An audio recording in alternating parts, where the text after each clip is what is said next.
A lone figure arrives in a desolate town as the sun sets, a place thick with misery. He walks past broken people, their spirits seemingly crushed by whatever plagues this land. The streets are lined with rundown hovels, a testament to the village's deep poverty. He wonders if he's finally reached his destination, a grim look on his face. A young boy he hired as a guide points excitedly, saying the person he seeks, Sowa, lives here.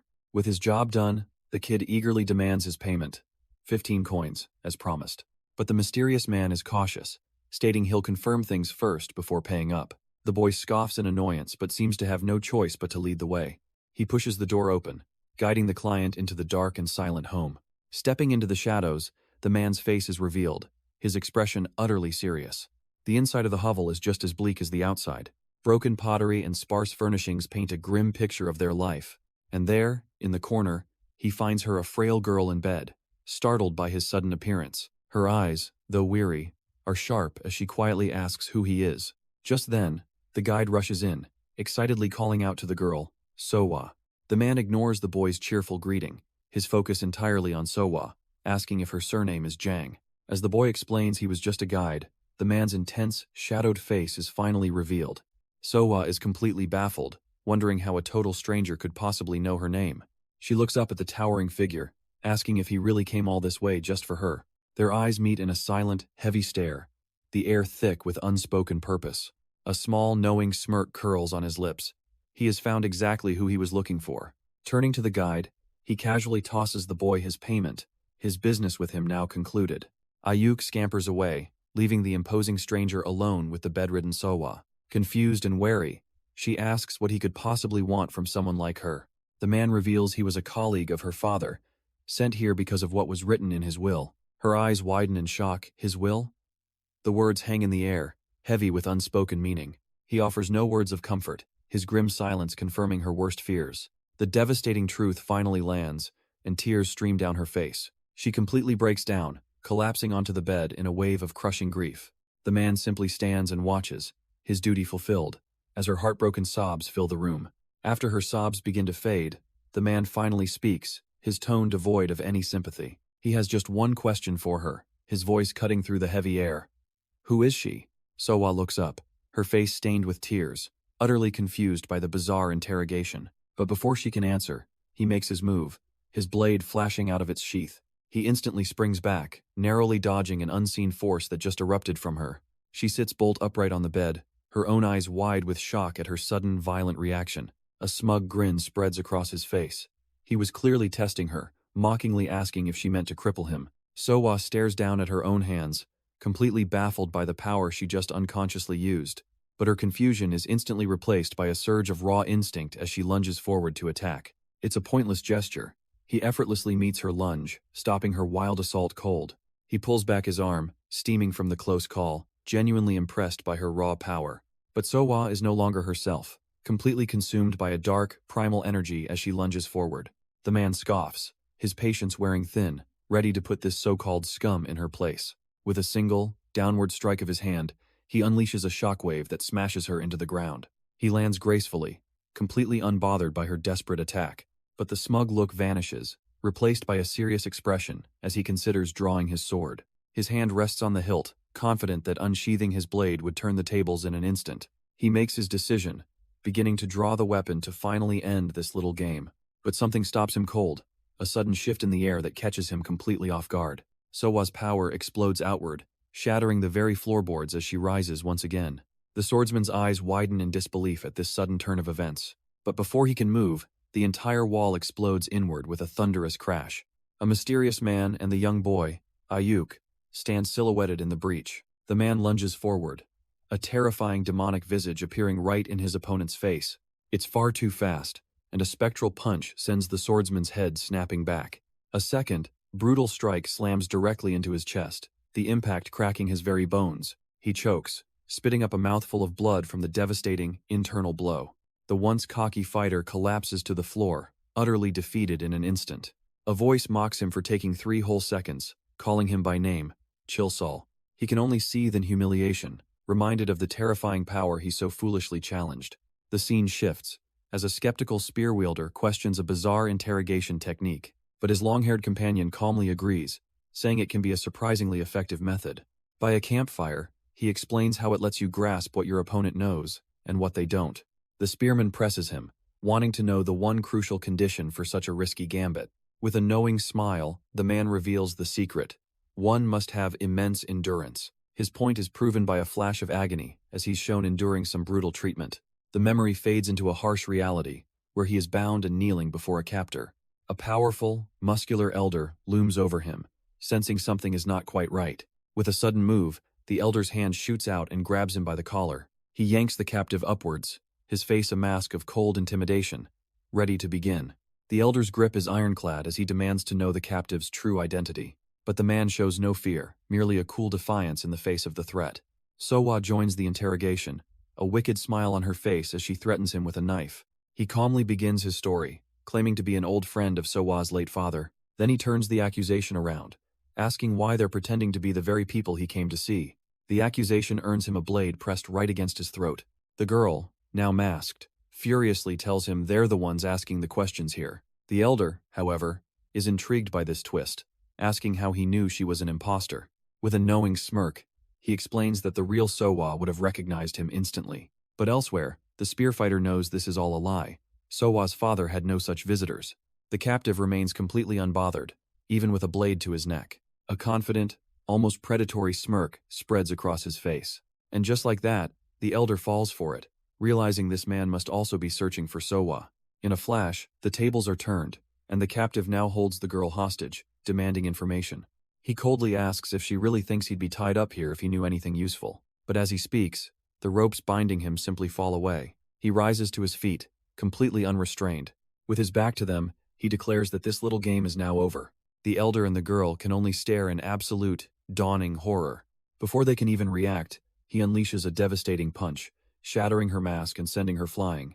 The girl slams into the ground, her body seizing from the sheer force of the blow. She coughs up blood, her eyes wide with the horrifying realization of their mistake. He had sent her flying with a single, contemptuous strike. Finally, snapping out of his shock, the elder roars and lunges forward to attack.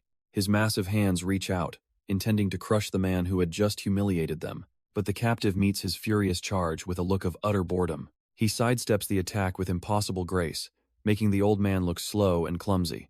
A simple, almost lazy block is all it takes to deflect the elder's powerful arm. The elder throws another wild punch, but his opponent is already inside his guard. With a single, precise chop, he sends the mountain of a man staggering back, completely outclassed. The force of the blow sends a shockwave of dust and debris across the floor. Nearby, the woman named Sowa coughs up blood, having been taken down earlier.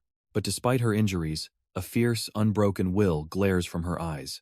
The elder stands stunned, a wound now gaping in his chest, realizing this man is a supreme expert. Sowa watches the whole exchange unfold from the ground. A chilling realization hits her. This man was never their prisoner. He allowed himself to be caught. The mysterious man then crouches before her, offering a deal information in exchange for her life. But she scoffs at the offer, telling him to stop the games and just kill her. Her response genuinely seems to surprise him, and he asks if dying is truly her wish. With a bloody, defiant smirk, she glares back, thinking him nothing but a crazy bastard. But before he can respond, Sowa's eyes bulge in sheer, unadulterated shock. A spray of blood hits the wall, yet Chilsal stands perfectly still, a silent observer. He watches impassively as the life drains from her. Looking down at her corpse, he's genuinely puzzled, knowing he hadn't even attacked yet. Then, a sudden, chilling realization dawns on his face. His head snaps around, his gaze locking onto the only other person nearby.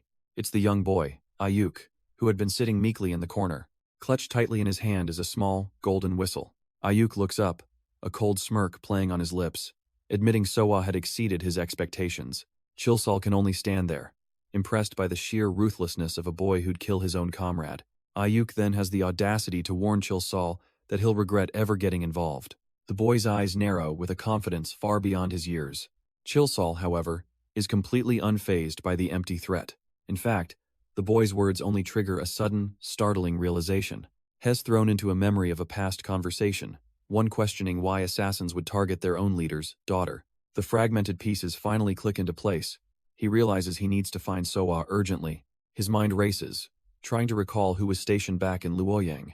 The question of why Jiang Wun would send assassins after his own family now haunts him. With a new, grim purpose, Chilsol stands alone under the moonlight. He vanishes into the night, a silent hunter with a new mission. Meanwhile, at a grand, imposing estate, the night is heavy with tension. This is the headquarters of the Black Dragon Society, a place of shadows and secrets. Inside the main hall, an assassin kneels before his leader, Jang Woon. The leader listens with cold disbelief, questioning if all three of his men are truly dead. His subordinate confirms the grim news. Sol, Yuksol, and even Chilsol have all been eliminated. A heavy silence falls as Jang Woon processes the total failure of his elite squad. He correctly deduces they were taken by surprise by an unexpectedly formidable opponent. The messenger adds that their target was a tall man looking for Sowa, and stranger still, he used one of their own intermediate skills. Jang Woon is intrigued. This mysterious fighter's methods were too simple to trace back to any known martial school. The report concludes with one last frustrating detail. After leaving the slums, the man completely vanished, leaving no trail to follow. Jang Woon considers the report. His men's failure to track the target isn't a problem. It's an opportunity. He gives a simple, direct order: continue the search, no matter what. His agent moves through the city, confident that their target will inevitably lead them to Sowa. The scene shifts to the beautiful Suyanglu estate in the city of Luoyang. Pink cherry blossoms frame a serene and picturesque landscape. This is a place of elegance and wealth, a grand pavilion resting on a lotus-filled pond. Inside, a young girl runs breathlessly through the corridors, on an urgent errand. She finally reaches her destination, calling out for a woman named Lady Rue. The lady asks why she's in such a hurry, and the girl explains a guest has arrived. She presents a jade bird token, delivering a message and a not-so-subtle threat from the visitor. Lady Rue's eyes narrow, processing the warning of endless consequences. But rather than fear, a flicker of amusement crosses her lips. The scene shifts to the serene garden, cherry blossoms drifting in the wind. There, she meets the mysterious visitor, who greets her like an old acquaintance. He looks up from under his wide-brimmed hat, calling her by a familiar name, Nan. Hyung. She stands before him, calm and composed, their shared history hanging in the air. He playfully mocks the mask she wears, teasing her about hiding wrinkles. When he suggests she remove it, she coolly declines, having no desire to look pretty for him. He feigns disappointment, his expression turning slightly sour at her rejection. Then, in a sudden move, his hand darts out to touch her face himself. He lifts her chin, claiming he just wanted to see her pretty face. Her brilliant purple eyes narrow with clear annoyance at his forwardness. She's had enough of his games. With a sharp move, she grabs his wrist, telling him this is too much. He just smiles smugly, but she snaps back, asking if he's jealous. Then, with a surprising burst of strength, she shoves him away. Composing herself, she questions his real reason for being here, doubting any fight would be worthy of his time. But he drops a bombshell, casually stating that he's stopped fighting. Stunned, she grabs him by the collar, demanding to know what he means by retiring. He explains he has one last contract to finish, and that's what brought him to her. Lady Rue scoffs, saying he can't be a mercenary forever, demanding to know his real purpose. With a sheepish grin, he finally admits his true intention. He needs her to get him a job. The two settle down in a quiet gazebo to discuss this unexpected turn of events. He explains that he's tired of getting his hands dirty, but it's the only life he's ever known. She lets out an exasperated sigh, barely believing the shamelessness of his request. He clarifies that he needs quick money for that one last contract he mentioned. Dropping the act, he pleads with her, stressing that this is incredibly important to him. His sudden sincerity seems to catch her completely off guard, leaving her momentarily speechless. A slow, mischievous smile spreads across her face as an idea begins to form. She tells him he's in luck. A bodyguard just quit, and with his skills, the job is his if he wants it. Overcome with joy, he pulls her into a tight hug, thanking her for being the only one he can count on. She is not amused, shoving him away while informing him that the job comes with two conditions. Her first rule is absolute. He is not to lay a single hand on any of the Kiryu courtesans. He's completely stunned, as if that was the one thing he was actually looking forward to. But he snaps out of it, pinching his own cheek and cheerfully agreeing to her terms before asking for the second condition. She then clarifies that this is less of a condition and more of a request from her as his new employer. The real job, she reveals, is to investigate a murder case, something she believes he is perfectly suited for. Before she can even finish her sentence, he cuts her off, accepting the case without hesitation. But he has a small request of his own, a sly grin spreading across his face. Holding out his hand, he asks for an advance on his payment for some urgent matters he needs to handle. Lady Rue is completely caught off guard, bluntly asking if he's been diagnosed with a terminal illness. He scoffs at the morbid suggestion, but she insists she's never seen him this desperate. He just scratches his neck, vaguely admitting there's something to it, but offers no details. She falls silent, studying him with a calculating gaze, weighing her options. With a resigned sigh, she concedes that he must have a very good reason for acting this way. A heavy pouch of coins suddenly sails through the air, which he catches in surprise. She tells him to consider it a proper advance for a skilled bodyguard, and it's more than enough. But she warns him to return quickly once his business is done, because her own matters are urgent. Overjoyed, he tips his hat, promising that the bodyguard Jin Muang will be back soon. As he walks away, leaving her alone on the balcony, she watches him go with a simple, quiet agreement. She muses on his nature, a wandering swordsman, never tied down by anything. Meanwhile, in another part of the city, snow falls gently on a quiet street. The scene shifts to a large, imposing estate, silent and still. Deep inside, a scholar sits alone in his library, surrounded by scrolls and books. He leisurely sips his drink, enjoying a moment of perfect, uninterrupted peace. A smug sigh escapes him, utterly content with his quiet life. But the creak of the front door suddenly shatters the calm. A voice cuts through the room, asking for someone named Gang Xiuqiu, mentioning a past meeting in Sichuan. The scholar's eyes widen in utter disbelief as he recognizes the figure in the doorway. It's Chilsol, holding his hat with a knowing smirk, having found his man. The scholar's face twists in rage, screaming Chilsol's alias, Jin Muang. Without hesitation, he hurls a heavy book like a deadly projectile. Chilsol snatches it from the air with one hand, a casual smirk on his face. This display of ease only infuriates the scholar more as he closes the distance. He unleashes a furious barrage of punches, his fists blurring through the air. The old scholar absolutely loses it, his voice echoing the name Jin Muang. The book flies across the library, aimed directly at Chilsol's head, but he catches it effortlessly, calmly stating it's been a while. Done with projectiles, the scholar lunges forward, his eyes burning with rage. A flurry of powerful blows rains down, but Chilsol seems entirely unfazed. As the book tumbles through the air, the old shopkeeper unleashes a powerful, spinning strike. But Chilsol meets the attack with fluid grace, his own movements a whirlwind of controlled energy.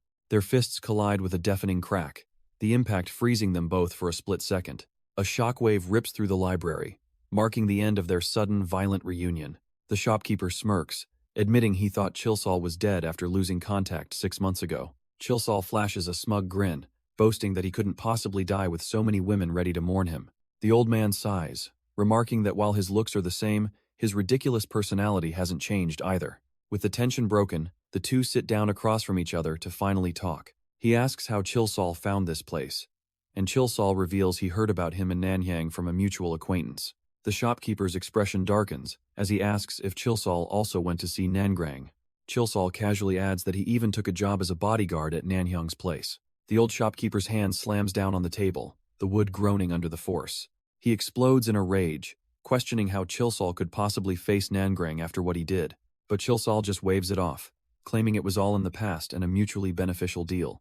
Defeated, the shopkeeper sighs, muttering that Nangrang must have her reasons, though Chilsol is shamelessly thick-skinned. His anger then shifts to suspicion, his eyes narrowing as he realizes the truth. He asks what kind of bloodshed Chilsol is planning to cause in Nanyang. With a sly smile, Chilsol simply taps his sheathed weapon on the desk. He places it down firmly, announcing that he's retired. The word hangs in the air, leaving the old man utterly stunned by the declaration. The shopkeeper erupts in laughter, finding the idea of Jin Muang retiring completely absurd. But Chilsol's unwavering, dead serious expression quickly silences him. Ignoring the skepticism, Chilsol holds up 2 fingers, explaining he's on a new kind of job. He's searching for a girl named Jang Sowa, and the identity of those who are hunting her. The old man is completely thrown, stroking his beard as he wonders why a legendary killer is looking for a kid. A grim memory flashes through Chilsol's mind, the image of a man, battered and dying. He explains that Sowa is the daughter of his colleague, Jang Woon, who was killed 6 months ago. Jang Woon's last request was for him to protect his daughter, a final assignment Chilsol intends to honor. The shopkeeper is now just utterly confused by this unexpected tale of duty and honor. He sets aside the sentimentality for a moment, his eyes narrowing as he asks the real question: who is after her? Chilsol explains that these enemies aren't just skilled, they use very particular tools. The old shopkeeper's eye nearly pops out of his head in sheer disbelief. In Chilsol's palm writhe 2 small dark objects, which he recognizes with a jolt as a ho hongak. He got them, Chilsol explains, from the men who attacked him, his mind flashing back to their bodies. One of them had been quite skilled, even using the deceased Sowa as bait to lure him in. Yet, he also remembers their strange desperation to find the girl for themselves. Now, he holds the proof from that night in his hands. His fists clench with cold determination. He declares he has to find Sowa before they do, and for that, he needs to know who they are. The shopkeeper leans back, conceding the danger but making it clear his help comes with a price. The shopkeeper scoffs, warning him that this is bad news, and that ignoring it is his best option. Chilsol knows he's right, but there's a reason he can't simply walk away. His mind flashes back to the horrific sight of Sowa, her bloodied body limp in his arms. The memory fuels the cold determination burning in his eyes. With no other choice, he lowers his head, showing his desperation. He bows deeply, pleading that the shopkeeper is the only one in Nakyang who can find information on his targets. The old man grumbles in frustration, lamenting that he's lived too long to get dragged into this mess. But Chilsol then offers a deal, asking him to consider this as repayment for a debt from 8 years ago. A grin spreads across Chilsol's face as the shopkeeper finally agrees, his plan having worked. His relief is short-lived, however, as the old man's hand immediately extends, demanding payment up front. Chilsol is floored, thinking it's absurd to demand money for repaying a favor. But he was prepared for this, pulling out a pouch of coins he secured as an advance. The shopkeeper's greedy eyes light up, remarking that Chilsol is a resourceful man. With the deal sealed, Chilsol gives a confident smile, knowing the search will now begin. He dons his hat, telling the old man he'll be waiting before heading out to meet his client. The scene shifts, and we see Chilsol meeting with the elegant Lady Rue herself. She begins to explain the incident, revealing that a murder took place 3 days ago. The details are grim, a splash of blood painting a violent picture. At a local brothel, an aristocrat's son and a courtesan were found brutally slain, and a suspect was immediately caught at the scene, standing over the bodies with a bloody knife. The suspect was found standing over the body, knife in hand, an open and shut case. But there's a complication. He claims to have no memory of the incident whatsoever. Lady Rue then reveals her personal connection to the case. The suspect, Yujong Myong, is the son of her sworn sister who passed away years ago. She pleads, kneeling in desperation, insisting he and his sister are innocent and begging for the truth to be found. Taking the case, Chilsol's first stop is Bin's morgue at the Gyeongdeok office. He arrives at the quiet, imposing building, ready to begin his investigation. Announcing he's the bodyguard on the case, he confirms the message from Lady Rue got through. The nervous attendant urges him to be quick, as the local police are already annoyed with the situation. But Chilsol is unbothered, stepping into the grim room where the 2 covered bodies lie in wait. Without a shred of hesitation, Chilsol pulls back the sheet, making the poor attendant yelp in surprise. The man can't believe his eyes, wondering if all mercenaries handle the dead with such chilling nonchalance. But Chilsol is already in his element, his expression shifting as he begins his methodical analysis. His sharp eyes scan the body, locking onto details others would surely miss.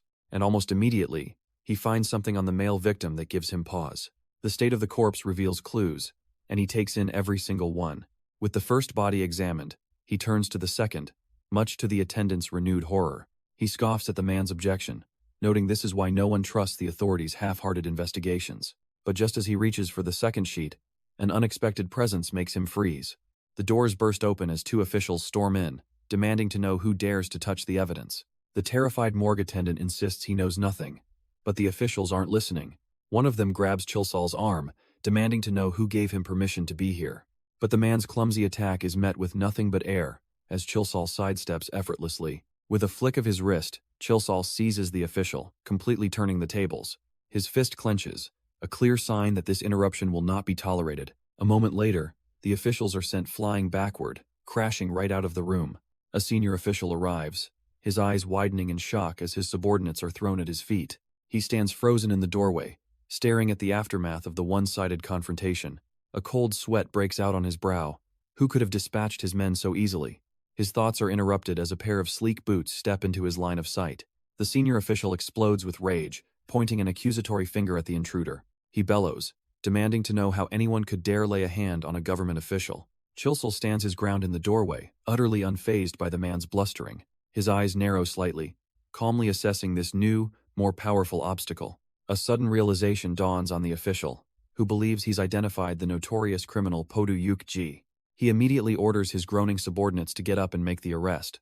But Chilsol simply apologizes, introducing himself as Jin Mu-ong, a bodyguard from the Suhyang Pavilion. The official's arrogance vanishes, stunned to hear the name of Madame Lu's establishment. Chilsel smoothly explains he's a recent hire, merely sent to extend his mistress greetings. With a slight bow, he puts the official in a bind, knowing the man can't risk offending the pavilion. He then presses his advantage, declaring he's investigating the murder case under Madame Lust's direct orders. He explains that the investigation must be swift, meaning the autopsy has to happen immediately. The official tries to protest, but Chilsel calmly asks if he's sure, warning that any delay might displease his mistress. The veiled threat works perfectly. The flustered official grits his teeth and grants permission. With that, they enter the morgue, where the bodies of the victims are laid out on wooden tables. Chilsel calmly prepares his tools, unsheathing a long, thin instrument from its case. He gives the others a simple warning. Those with a weak stomach should look away now. But before they can even process the warning, a spray of dark blood erupts across the room, splattering them. Chilsel, however, remains utterly unfazed, a small, almost curious smirk playing on his lips. But that smirk quickly vanishes as his eyes widen, having found something completely unexpected. A faint smirk returns to his face. This case just got a whole lot more interesting. From within the victim's body, he pulls out a simple, yet very telling, ring. Meanwhile, at the opulent Suhyang Pavilion, a different kind of meeting is taking place. Lady Rue sits opposite a senior official, delicately navigating a sensitive conversation. She claims a personal interest, explaining the main suspect is practically a nephew to her. Hiding her true intentions behind a fan, she implies the government's investigation isn't enough. So, she's brought her own expert, Jin Muang, to ensure a swift and fair resolution. And to grease the wheels of cooperation, a heavy pouch of coins slides across the table. The official's tune changes instantly, promising his full and unconditional support. With the pieces now in motion, Lady Rue sits alone, her trap perfectly set. She lets out a long sigh, stretching languidly now that the tedious negotiations are over. Her relaxed demeanor vanishes in an instant as she beckons someone into the room. Her operative, the man known as Jin Muang, steps out from the shadows. He saunters in with a smirk, asking if it's time to reward his capable work. But his playful tone earns him nothing but a look of pure, unadulterated fury. A sharp crack echoes as her fan connects squarely with his face. She erupts, scolding him for beating up government officials, while he grumbles that they started it. She warns him to stop acting like his old self. She has a reputation to uphold. With the scolding over, she quickly pivots back to business, asking what he found at the autopsy. A confident grin spreads across his face. He found something, but needs to dig deeper. Lady Rue scoffs at his coyness, but Chilsel insists the young master can wait. The real priority is the crime scene, and he's sure her guild status can grant him access. A confident smirk crosses his face as he promises this little detour won't take long.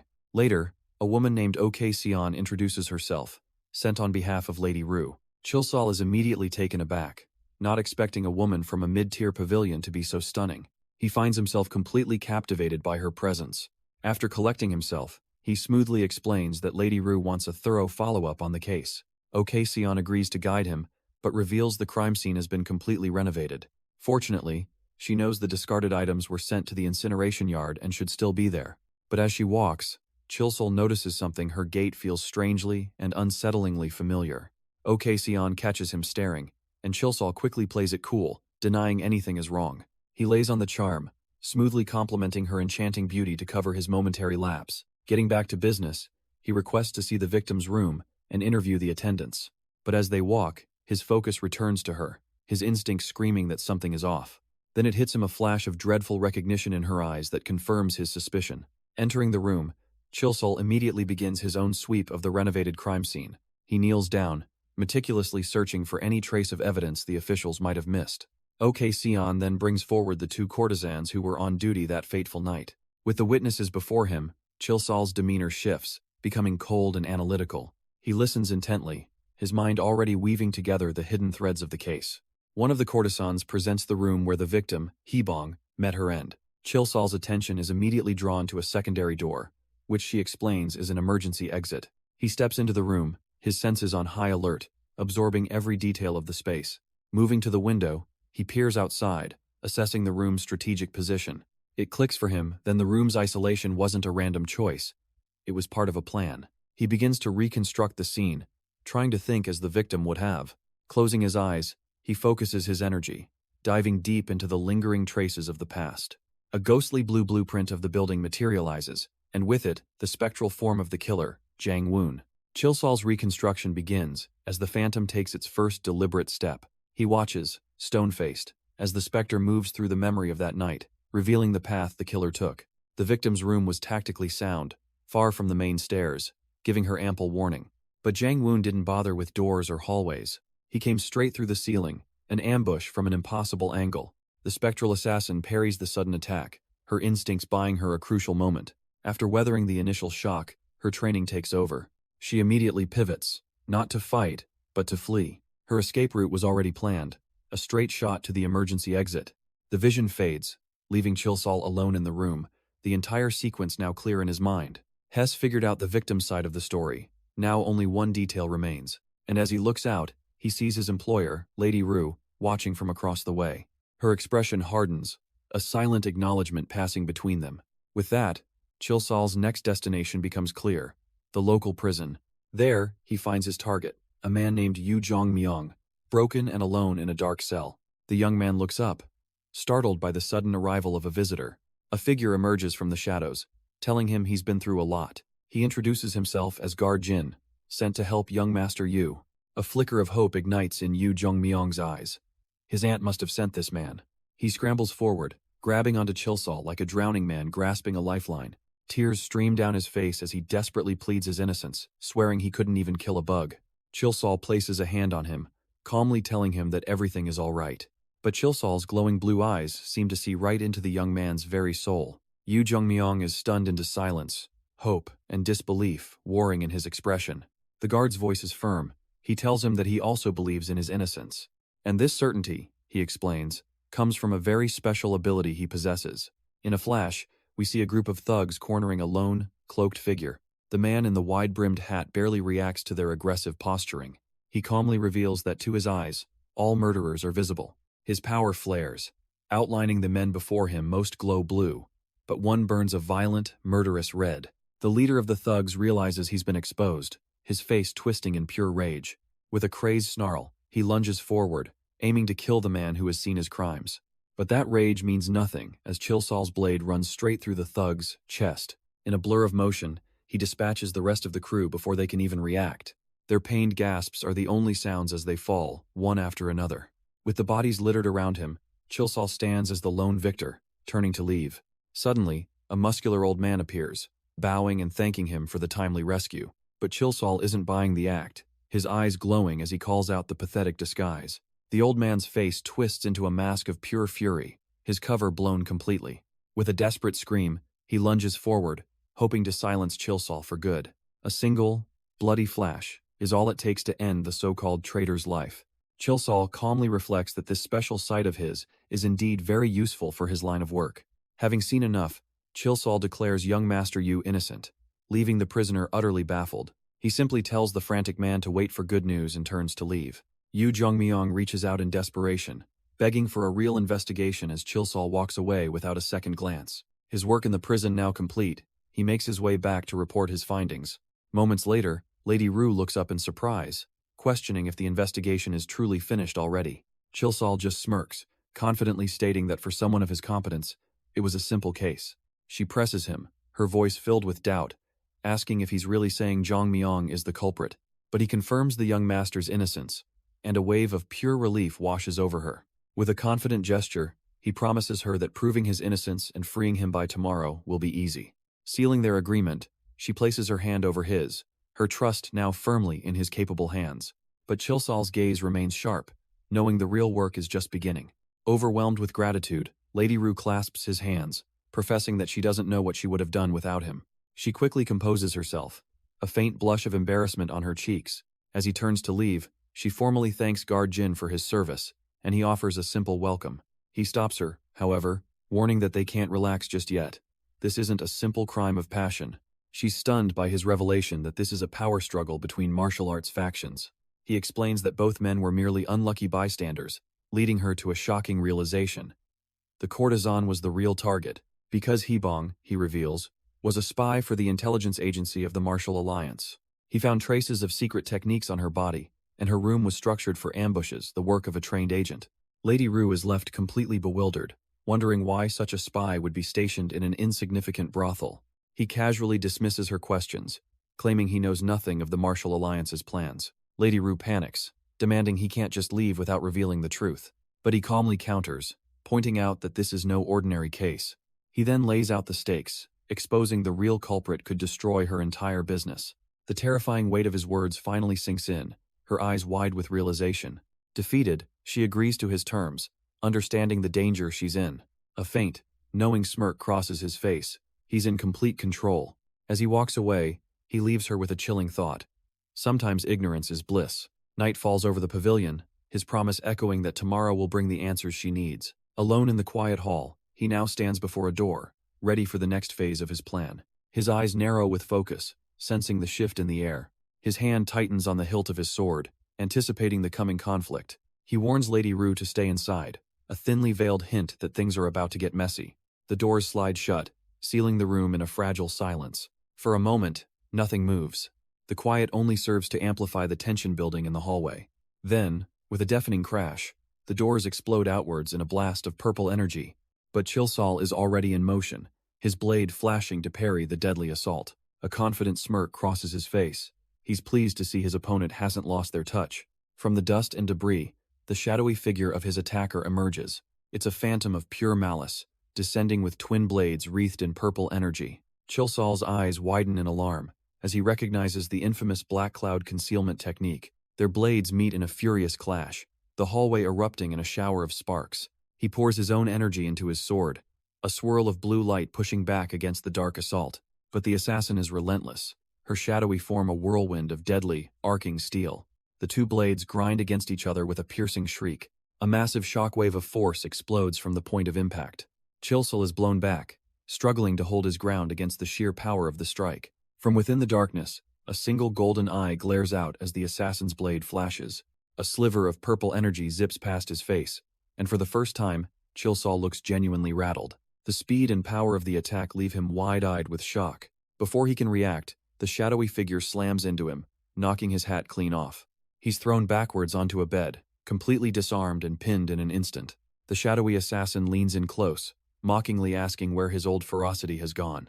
But as her hand touches his cheek, he admits he almost didn't recognize her either. She reveals it's been 4 long years, and that she's missed him dearly. The shadowy energy fades, revealing a familiar face as he softly speaks her name.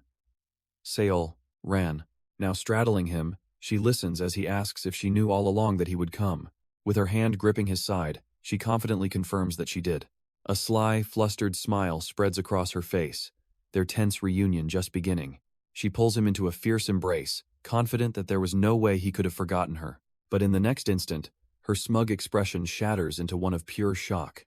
With a single fluid motion, Chilsal flips the script, pinning her beneath him on the bed. He gently caresses her face, admitting he almost didn't recognize her. She's become that much more beautiful. His words hit their mark, and a deep, undeniable blush creeps across her face. Sometime later, the two are catching up, and she playfully calls him a liar. He asks if it's hard looking after her target, but she laughs it off, saying the old man is practically helpless. Leaning in with a sly look, she finally gets to the point, asking him just how much he's figured out. As Chilsal begins to get dressed, the mood shifts from a lover's reunion to a serious debrief. He lists his findings aloud: a manipulated crime scene, a false accusation, and the Windbell Pavilion at the heart of the conspiracy. He then drops the bombshell, revealing he knows her true identity as a key figure in the 9 Nether Mystics. Impressed, Seolran lounges on the bed, admitting he's amazing and asking him to reveal everything he knows. But Chilsal's mission is simple and unwavering. He's only here to clear Yujeong, Myong's name, and she seems relieved. She openly confirms her role as the 5th Division leader, intrigued that he's working from a mediocre brothel. With a coy smile, she offers him a place in her faction, but he immediately rejects the idea. Seolran sighs, acknowledging he's always been a lone wolf, wandering the world without ties. But she warns him that if the truth gets out, the Martial Alliance will intervene, forcing her to pull out. She looks at him with pleading eyes, asking if he can't just yield on this for her sake. His gaze hardens. His answer is no, explaining that Yujeong, Myong, must be safe for him to get paid. So she makes a final play, offering 10 times his fee, but Chilsal refuses, stating it's against his code of honor. Seolran stares in disbelief, asking if he's truly serious, but his stoic profile gives her the only answer she needs. She stomps her foot in frustration, complaining that he's never been so obsessed with his principles before. Because of him, she laments. A 6-month assignment is completely ruined, forcing her to ask if he hates her for it. But as he turns to face her, she moves in close, admitting he wishes he could feel that way, but simply can't. She looks up, a slight blush on her cheeks, confessing that his unbending nature has only made him more attractive, and it infuriates her. Rising onto the tips of her toes, she closes the final inch of space between them. They share a brief, intimate embrace, and she whispers a farewell, promising to see him again. With their business concluded, the scene shifts to the imposing Luoyang Prefecture building. Inside, Yu Zhongmyong is brought forward, the time for his retrial finally at hand. All the key players have assembled. Lady Ru, the messenger girl, and even Chilsol in disguise as the Song-Ok Pavilion murder case is officially reopened. The senior official begins, reminding the court that this retrial was granted based on the claim of a true culprit. He stares down the man responsible, warning him that if this turns out to be a false claim, the consequences will be dire. But Chief Investigator Zhou Hongguan simply bows, accepting the terms with unwavering confidence. He addresses the court, explaining that he first noticed the oddities in this case after reading the employee reports. On the night of the incident, despite several people being nearby, no one heard the female victim scream. Only the man's scream was heard, and Yu Zhongmyong was found within seconds, not even enough time to count to 10. Yet, despite how unnatural this was, everyone simply assumed he was the culprit because of the alleged love triangle. Realizing the need to reinvestigate properly, Zhou Hongguan explains that he requested the help of a specialist. He turns to the mysterious figure in the straw hat, signaling that it's now his turn to take the stage. As Chilsol steps forward, the accused Yu Zhongmyong looks up, stunned to see the man who will decide his fate. Stepping between the two coffins, Chilsol introduces himself as Jin Muang, the one hired to reveal the truth. The senior official, intrigued by this new development, gestures for him to proceed. A confident smirk plays on Chilsol's lips as he readily accepts the floor. He immediately turns to the accused, asking if Yu Zhongmyong truly remembers nothing from that night. The young man stammers out a denial, but Chilsol's knowing gaze suggests he sees right through it. Addressing the court, he explains that his travels have armed him with extensive knowledge, including expertise on rare and secret poisons, a statement that silences the entire room. He speaks of a horrifying poison called maho, one that is colorless, odorless, and utterly undetectable. On the day of the incident, he theorizes, the real culprit could have slipped it into Yu Zhongmyong's drink, or perhaps forced him to inhale it as a powder, setting the stage for the tragedy that followed. And once consumed, the poison's true horror begins to unfold. The victim loses all free will, compelled to obey the commands of their poisoner. A quiet gasp ripples through the crowd as they process this terrifying possibility. The senior official's eyes narrow. He's clearly intrigued and urges Chilsol to continue. With permission granted, Chilsol declares his intent to examine the victims' bodies himself. He presents two coffins, stating the corpses tell a very different story than a simple murder. On the man's hands and forearms, he points out a series of cuts and stab wounds. These, he explains, are classic defensive wounds, a detail that changes everything. They're the kind of injuries one sustains while desperately trying to block an attack. Slashes received when throwing up one's arms in a final, futile attempt to survive. He then moves to the woman's body, noting that she had defensive wounds, suggesting she knew martial arts, and tried to resist. This revelation sends a ripple of shock through the onlookers, stunning even Lady Ru. Chilsol continues, explaining that the very nature of the wounds on the corpses is highly unusual. To illustrate his point, he has an assistant hang a large pig carcass for a live demonstration. The assistant takes a knife and drives it into the flesh with untrained force. Chilsol narrates that an ordinary person, even with a sharp blade, cannot make a clean cut. The resulting gash is ragged and uneven, a clear sign of someone lacking the proper technique. Now, however, he takes the blade himself, ready to show the difference a trained hand makes. A sharp, focused aura emanates from him as he prepares to strike, the blade gleaming with intent. In one swift motion, he slices into the carcass, promising a wound that is impossibly clean and precise. The cut is flawless, a perfect match for the wounds found on the two corpses. The official's eyes widen as the terrifying implication hits him, and Chilsol confirms his fears. This was never a simple love triangle, he explains, but a conflict between highly trained martial artists. In other words, this incident is now a matter for the martial alliance to handle. The narrative flashes back, showing how the imperial family's power weakened over time. Meanwhile, the martial alliance grew stronger, creating an inevitable clash with the government. To prevent a full-blown war between the two powers, a critical pact was established, the Wuhan Pact, which dictates that any crime involving martial artists falls under the alliance's jurisdiction. The official looks overwhelmed, asking if it's really true, and Chilsol's answer is firm.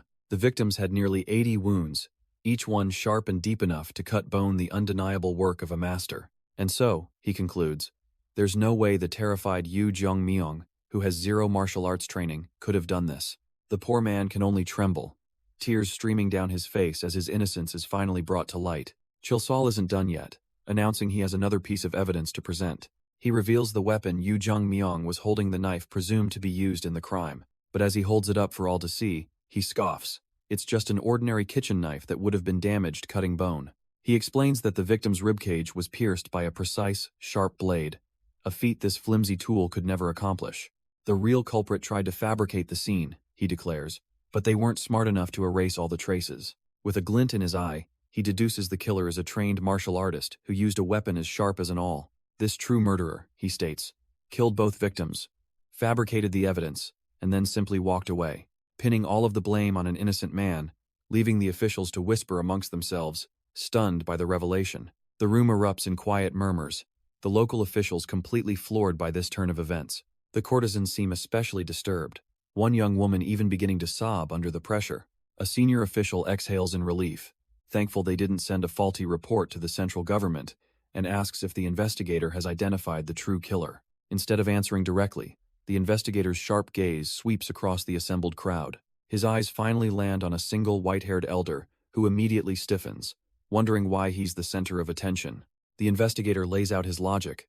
While the madam may be innocent, framing the victim was a conspiracy. It would have been impossible without the courtesan who attended him that night, who must have drugged him first. Therefore, he concludes, there is an accomplice among the courtesans working alongside the true murderer. The weight of his words hangs in the air as the crowd turns to stare at the old man. The elder breaks into a cold sweat, trying to dismiss the claim as mere suspicion, but his panicked expression betrays him completely. The investigator smirks, revealing he already sent men to the Song-OK pavilion this morning. But when his men arrived, they found everyone had vanished, including OK Sion and 10 others. The official reels back in shock. 11 people disappearing confirms a massive conspiracy. Chilsol presses his advantage, stating this is the work of a powerful martial arts faction. He formally recommends they seek the cooperation of the Martial Alliance to hunt the true culprits. He then quietly reminds the district magistrate that all eyes are on him, leaving no room to refuse. Back in the courtroom, the crowd waits as the investigator stands over the evidence. With no other choice, the magistrate raises his hand and finally declares the official verdict. Yu Jong-myung has been proven innocent and is ordered to be released immediately.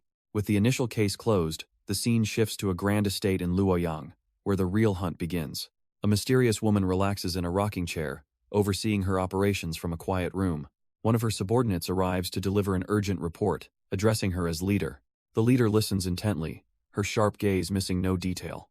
She's informed that a transfer has been completed and all evidence erased, leaving no trail. The subordinate, however, worries about the repercussions of withdrawing without orders from their superiors. Unfazed, the leader dismisses her concerns and hands her a letter to be delivered to a certain Lord Young. The woman accepts the sealed message, though a flicker of apprehension crosses her face. She quickly schools her features, steeling her resolve to carry out the order. But before she leaves, she suggests they should probably kill the man who visited the brothel, just to tie up all loose ends. The leader's expression shifts, the ruthless suggestion clearly piquing her interest. A slow, amused smile spreads across the leader's face. She and her subordinate erupt in laughter, mocking the foolishness of the suggestion. But the mood shifts as she warns her aide not to even consider such a thing, as only a select few know the man's true nature. She leans forward with a chilling glint in her eyes, ready to explain why he's so feared. It's simple, really. No one who has ever fought him has survived. We then see this very man, Chilsol, gleefully accepting a large pouch of gold. A noblewoman named Lady Yu is thanking him profusely for saving her daughter's life. The young lady herself, Myung-ah, watches him with a deep blush, completely smitten. She shyly implies that if he wouldn't mind, she'd like to spend more time with him. Chilsol, ever the opportunist, leans in with a sly grin, ready to charm his way into another situation. But as he's about to accept, he freezes, the name of his alias echoing in his mind. A voice screams in his head, reminding him to just take the reward and get on with it. He's thrown back to a memory of Lady Rue, who calls him an incorrigible flirt. She scolds him for his behavior, especially around someone she considers a niece. She grows even more frustrated when he tries to leave, using his formal title for her. The memory of her exasperated sigh fades as Myung-ah laughs, misreading his hesitation. The scene then shifts to a quiet, ornate hallway later that night.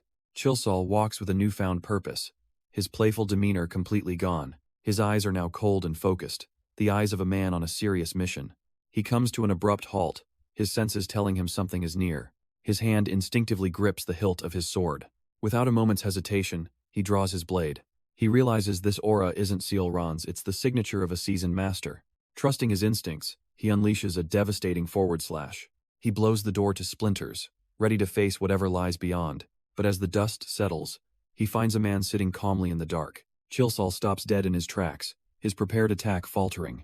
The stranger smirks, casually sipping tea as if he owns the place. Chilsol gathers himself, coolly stating he doesn't recall inviting a man to his room.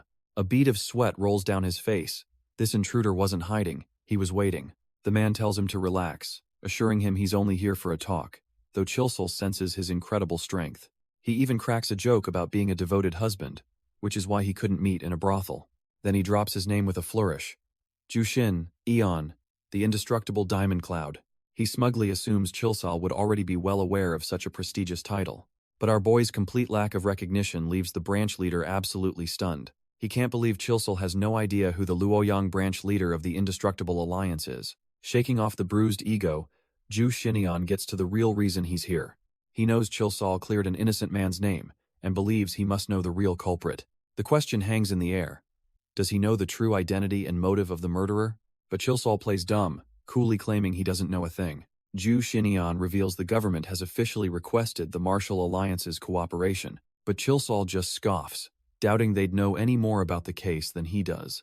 The blatant disrespect finally makes Ju Xinian snap, his aura flaring with killing intent. He threatens to use force to get what he wants, and Chilsol braces for the inevitable clash.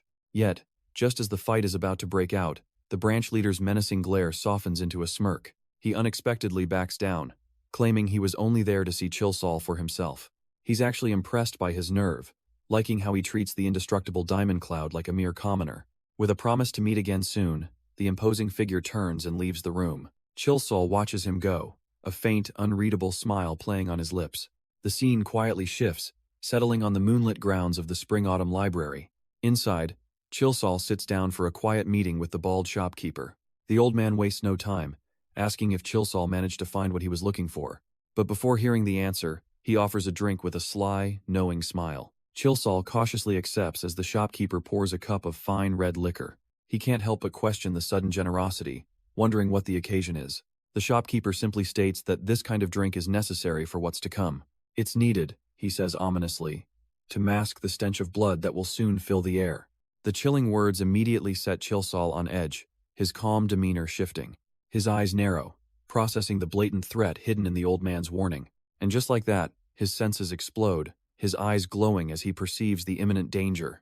Without a hint of hesitation, Chilsol downs the entire cup of liquor. He slams it on the table, unimpressed by the talk of bloodshed, demanding the information he came for. The shopkeeper reveals he's found Jang Sowa, and at that name, Chilsol's hand stops cold. He learns the target is at an abandoned shrine, supposedly with an old man acting as her guardian. Chilsol notes how quickly she was found, and the shopkeeper mentions he tracked her through Luoyang. With the location confirmed, he's ready to move, slamming his hand down with a sense of urgency. He rises from his seat, the mission now clear and immediate, but the old man stops him, bringing up the notorious name of the Blood Serpent Hall. He reveals a critical piece of intel. They're not the only ones searching for Jang Sowa. This changes everything. What was a simple job has now become a dangerous race. Chilsol feigns ignorance, asking who these so-called scoundrels are. The scene shifts to a desolate mountain covered in graves, bathed in the eerie moonlight. Chilsol arrives, a lone figure standing amidst the countless burial mounds. The shopkeeper's warning echoes in his mind, explaining how the Blood Serpent Hall's leader changed 6 years ago. He started using forbidden techniques from a notorious group, the Asura blood sect, a group infamous for one thing in particular, the dreaded soul-sealing horn and black poison elixir. Back in the present, Chilsol smirks, finding it amusing that an old shrine would be hidden in such a place. But his search is cut short as a sound catches his attention. 3 figures are sprinting up the mountainside with incredible speed. A sinister grin spreads across his face. It seems his competition has just saved him the trouble of looking. A flash of blue light cuts through the darkness as the pursuers arrive. The 3 assassins move like shadows, their footsteps barely making a sound. They vault through the air, landing with synchronized precision. Their leader comes to a stop, his sharp eyes taking in the surroundings. And there it is, the hidden shrine they've been searching for. He signals his two subordinates to head inside, the objective now in sight. Watching from the shadows, Chilsol can't help but feel a little smug. This was almost too easy. But his satisfaction vanishes as a blade appears at his throat out of nowhere. A lightning-fast kick sends his hat flying, the attacker revealing a shocking identity as a bodyguard from the pavilion. The bodyguard's eyes blaze with fury, promising a fight Chilsol was not prepared for. Chilsol twists away, conjuring a spinning ward to parry the bodyguard's surprise attack. But the bodyguard's eyes flare with an icy light, pouring raw power into his assault. Their techniques clash in a violent explosion, the sheer force sending a shockwave through the air. While occupied, Chilsol glances up to see the other two goons leaping toward the shrine. He clicks his tongue in annoyance, his blade singing as it leaves its sheath in a flash. In the blink of an eye, he's already behind one of the subordinates, his hand clamping down. The goon's eyes widen in terror, the sudden appearance of the man he just left behind impossible. He'd been so close, sprinting towards the entrance with the objective in sight. But Chilsol drops from the sky like an avenging spirit, completely cutting off his path. The blade descends with cold, silent efficiency, ready to end this interruption. With a sickening crunch, the bodyguard's defense is shattered, and his life is extinguished. Chilsol lands gracefully, as the last of the goons crashes into the stone courtyard. The bodies of the three guards lie broken and still, a testament to his ruthless speed. With the trash taken care of, he finally turns his attention to the shrine itself. He pushes open the heavy doors, stepping into the eerie blue light within. His eyes narrow.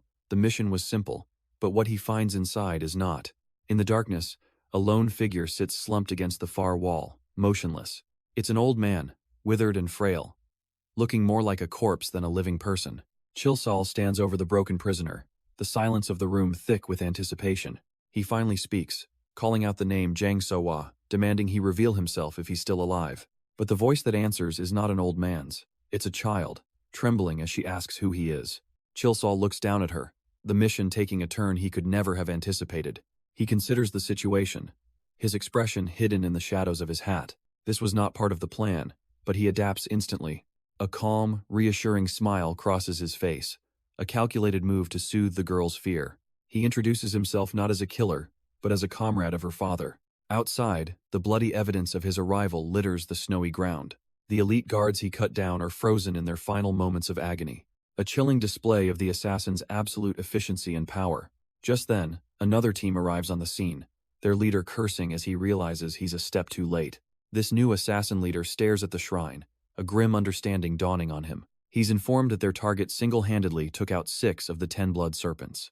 With cold fury, he orders his men to kill the monster and, above all else, secure Jang So-wa. But inside, Chilsol is already with the girl, introducing himself by the alias Jin Muang. The child weakly recognizes the name, a flicker of hope in her tired eyes. He plays his part perfectly, feigning surprise that she would know of him. She explains that her father wrote about him constantly, completely sealing her trust in the stranger. A cruel, knowing smirk spreads across Chilsol's face. The child is far too naive. But just as his plan comes to fruition, the girl suddenly slumps forward, losing consciousness.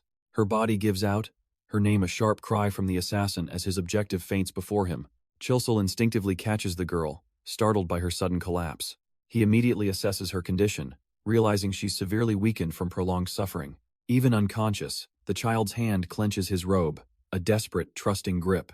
For a fleeting moment, a hint of conflict crosses the assassin's face. He sits with her in the silent room, the simple mission now feeling much heavier. But his contemplation is shattered as he senses hostile forces approaching. Without hesitation, he removes his hat and secures the girl safely onto his back. He ties the makeshift sling tightly, preparing for what's to come.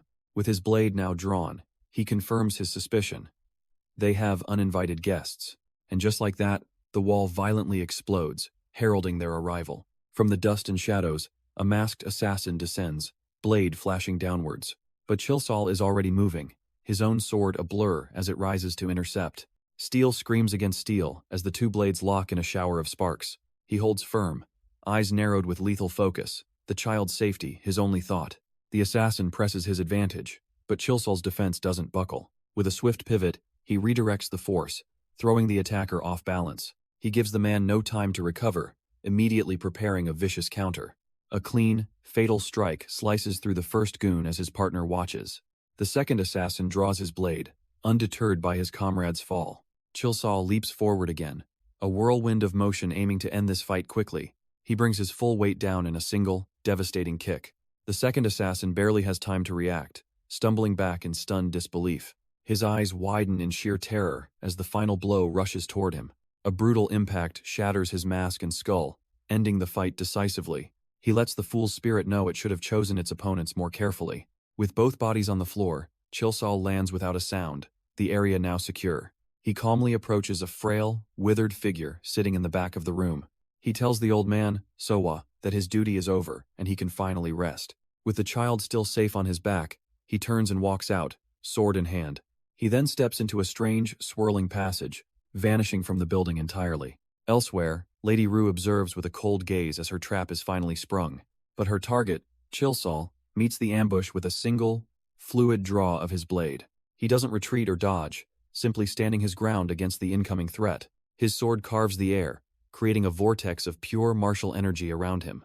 With each rotation, the defensive barrier grows stronger and more impenetrable. He remains perfectly calm in the eye of his own storm, the child safe on his back.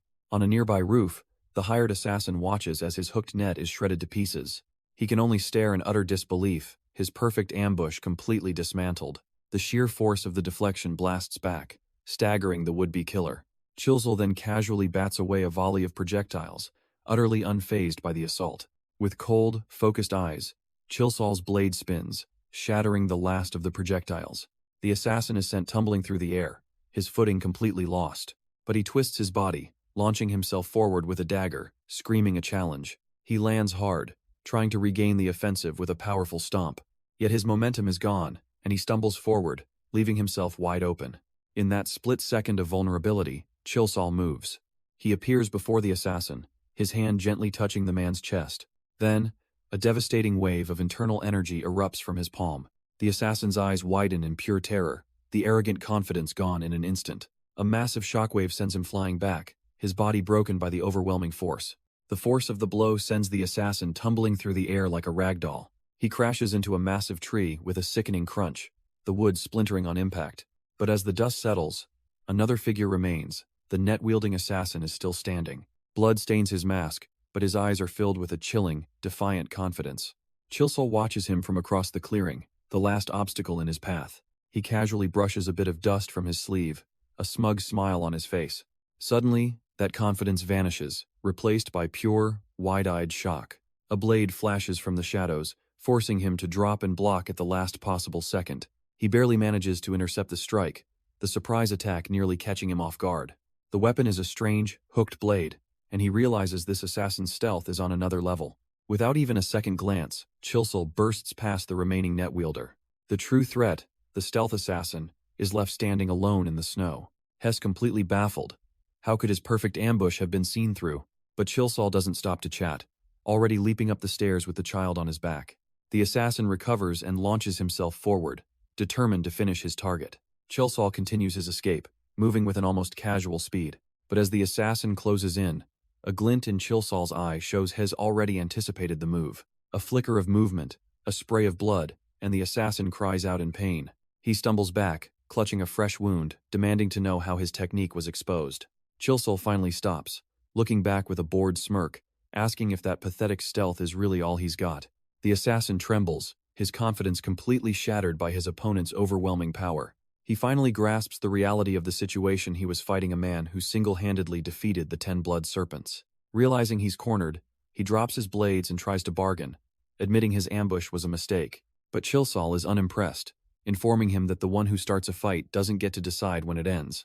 Panic sets in as the assassin holds up a hand, begging him to wait and listen to what he knows. Chilsol pauses, a smirk playing on his lips, giving the man a chance to say his piece. The assassin introduces himself as Jang Eok, the leader of the infamous Blood Serpent Hall. But his identity reveal doesn't stop there as he slowly reaches for his mask. He claims to be Jang Un's elder brother and, more importantly, Sowa's uncle. This desperate gambit is his last hope, a piece of information he believes will save his life. His mind flashes back to a quiet campfire with Sowa and Jang Woon. He realizes that in all their time together, Jang Woon never once mentioned having family. So he coldly tells the assassin that his supposed blood ties are completely irrelevant. Jang Eok is absolutely stunned, his final trump card rendered useless. Chilsol states his mission from Jang Woon was simple: protect Sowa. and anyone who interferes with that mission will be eliminated without a second thought. With a grim resolve, he promises the little girl on his back, this will all be over soon. The assassin shrieks as blades tear into him, questioning why Chilsol would risk his life for a stranger. But his desperate pleas are met with silence, as Chilsol's eyes begin to glow with a chilling blue light. He calmly agrees they share no blood, as his sword hums with power, ready to deliver the final blow. His eyes glow with a cold blue light as he grips the hilt of his sword. With a furious roar, he unleashes a devastatingly fast strike. A torrent of energy tears through the darkness, overwhelming Jang Aok's defenses. The assassin screams in futile rage, wondering why his backup never came. Chilsol stands over his fallen foe, coldly stating that a mercenary needs no other reason than the mission. His focus shifts to the small child on his back, noting with some relief that she's fainted. He quietly urges her to hold on, his voice softening with genuine concern. He didn't come all this way just to bury another corpse. The battle is finally over, the once sacred ground now a graveyard for assassins, and Jang Aok lies motionless on the steps, the price of his betrayal paid in full. But as Jang Aok lies broken on the cold stone steps, his life begins to fade. His final thoughts are of another, someone who has disappointed him one last time. Suddenly, a shadowy figure looms over him, a presence far more menacing than Chilsol. The man scolds Jang Aok for dying so pathetically, revealing a critical failure in his reports. He should have informed him that the man who killed the blood serpents was none other than Jin Muang. The superior walks past the corpse, now pondering a much more important question. He wonders why Jin Muang would go out of his way to take Jang Sowa's daughter with him. The scene shifts, and we find Chilsol watching over that very child, now resting safely in bed. He turns to face his client, Lady Ru, who inquires about the girl's condition. She asks if this is the daughter of his comrade, and Chilsol confirms she's recovering well thanks to the doctor she provided. Lady Ru reminds him that her help isn't free, but Chilsol coolly retorts that he never planned to rely on her for long anyway. The unexpected sass leaves her utterly speechless. He explains that powerful people are hunting the child, and her pavilion would be in danger if they stayed. To protect this place, he believes they must leave soon, but his caution is taken as an insult, and she scoffs at the idea that she could be underestimated. Chilsol is taken aback by her sudden fiery response. She reminds him she built this empire by crushing rivals and securing powerful allies, not by luck. With a furious glare, she dares anyone to try and attack her home for a mere child, promising they will regret it. After her outburst, she crosses her arms, still fuming with righteous indignation.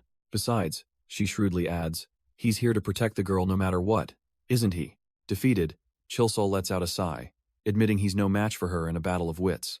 Lady Ru smirks, telling him not to even think about leaving, as she has plenty of work lined up for him. She suggests his skills are wasted as a simple bodyguard, and that he should consider freelance work. She knows he's tired of bloodshed, but shrewdly points out that raising a child isn't exactly cheap. With her pavilion attracting all kinds of people, she assures him hell never be short of work that doesn't involve killing.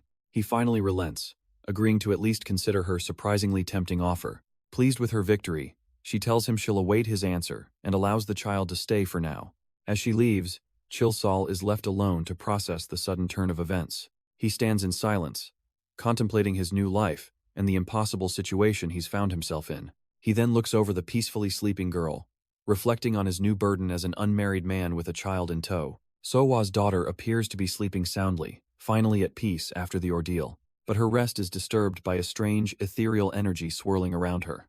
In her dreams, she feels herself floating through a dark, empty void. Chilsol's gaze remains fixed on her, sensing that something is not quite right. Suddenly, the little girl's eyes snap open, pulling her back to reality. She sits up, a wave of confusion washing over her as she takes in the unfamiliar room. A calm voice cuts through her daze, and she sees Chilsol standing beside her bed. He reassures the startled child, telling her that she's finally safe and has nothing to fear. As she tries to get up, he gently holds her steady, reminding her not to overexert herself. He explains she nearly died, and the gravity of her close call begins to sink in. Now that she's awake, Chilsol needs answers and asks if she's willing to talk. He gets straight to the point, demanding to know why assassins are so desperate to capture her. The girl's hand clenches her robe, the memory clearly a painful one. She confesses it all started with a mistake that led her own uncle to hunt her and her father down. Chilsol's eyes narrow, wondering what kind of mistake could possibly be so severe. With a heavy heart, she explains that her uncle discovered her secret ability. A dark aura surrounds her as she reveals her power. She can read an object's history just by touching it. Chilsol is completely floored, his mind struggling to process the implications of such a skill. In a flash of understanding, he realizes this girl isn't just a target. She's a priceless treasure. Chilsol's first reaction is pure disbelief, dismissing her power as some kind of crazy nonsense. But the girl clutches the sheets, desperately insisting that it's all true. She continues, explaining that her father knew about her ability and warned her to keep it secret. Chilsol listens intently, sensing the tragic turn this story is about to take. 4 years ago, she confesses, she was too young and made a fatal mistake, she told her uncle. The memory surfaces a flashback to when her uncle first discovered her terrifying secret. A greedy, insidious smile crept across his face, a clear sign of his wicked intentions. He played the part of the caring uncle, taking his trusting niece by the hand, but he led her straight into a grand hall, presenting her to a shadowy figure on a throne. With a firm hand, he forced the small child to bow, offering her power up to his master. Her uncle, she trembles, tried to hand her over to a terrifying, shadowy master. But before he could, her father snatched her back, fighting through assassins to forge an escape. She was torn from her father's arms, her last sight of him a desperate, tear-filled cry. He stayed behind to buy her time, facing an overwhelming number of pursuers alone. For years, she and her father, now a frail old man, fled from her uncle's relentless hunt. It was during this long escape that she stumbled upon a strange, dark orb by chance. She explains that the moment she touched it, she felt a powerful, undeniable connection to him. And that, she concludes, is the very reason she tracked him all the way to this city. Chilsol is floored. The pieces clicking into place. Jang Woon must have come here for them. He finds her tale almost impossible to accept, yet a nagging part of him feels its truth. If her story holds any truth, he realizes, then it all connects to one impossible thing, the dark soul. His eyes narrow as he locks onto this single, unbelievable detail. He decides to test her, claiming her father told him she knew about the dark soul before he died. This is a complete bluff. The dark soul is a secret known only to him. So how did Jang Woon know? He asks if her strange ability was the source of the information. The girl's expression remains steady, almost defiant under his pointed questioning. He changes tactics, demanding she show him the object of his that she supposedly touched. But before she answers, she tells him there's something she needs to confirm first. She sits quietly for a moment, a silent weight filling the room. With her hands clenched, she asks the crucial question, does he plan to honor her father's request? Her question hangs in the air, a challenge from a small girl to a towering killer. Chilsol can't help but scoff, amused by the sheer audacity of this child. She looks him dead in the eye, saying that if he saw her memories, he should already know what kind of person she is. With a flash of blue energy, he looms over her, reminding her that taking things from a child is as easy as breathing for someone like him.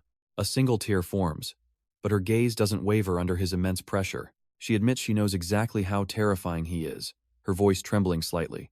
But through her tears, she makes her final gamble, betting that he wouldn't actually harm a young girl like her. Her desperate, heartfelt plea catches him completely off guard, his shadowy form momentarily stunned. The tension shatters as his disguise returns, and a wide grin spreads across his face, impressed by her smooth talking. Getting back to business, he asks if her power can see past the dark soul, but she admits her weak body lacks the energy for such a task. She promises that as soon as her body recovers, she can start. Chilsol seems to accept this, agreeing to keep his promise to her father, but inwardly, he reveals his true motive. This was the real reason he'd been looking for her family. A lifetime spent as a wandering mercenary meant that simply caring for a comrade's child made no sense. He wasn't driven by loyalty, but by the hope that her unique ability could perceive the dark soul. His expression darkens in an instant, warning her that if this is all a lie, he won't go easy on her. He leans in with a menacing glare, promising she will pay a heavy price for any deception.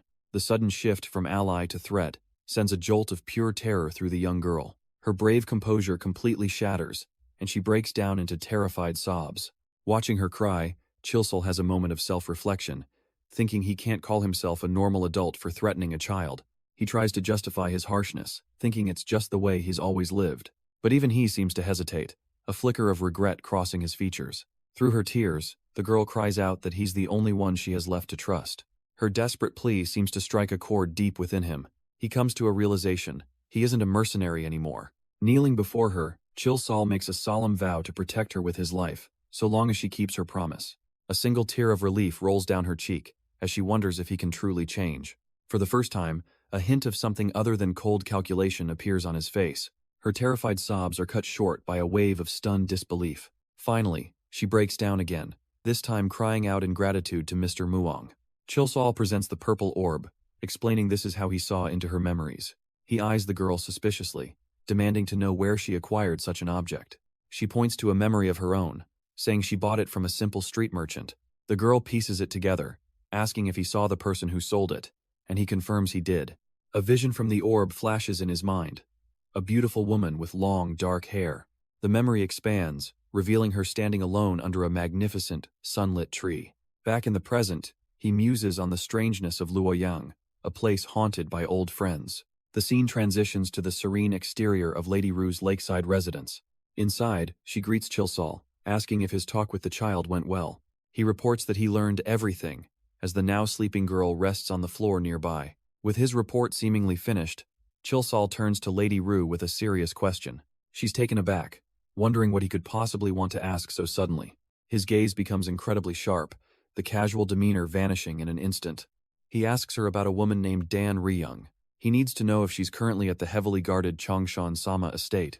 The name clearly strikes a chord, causing Lady Rue to physically jolt. For a moment, her elegant facade cracks, revealing a flicker of something far more sinister. She regains her composure, asking why he's suddenly so interested in that name. He plays it cool, brushing off the intensity with a disarming smile. But she's not having it, snapping back that they were once inseparable. So why is he asking her? Lady Rue turns slightly, unable to believe he's asking a question she thinks he should already know the answer to.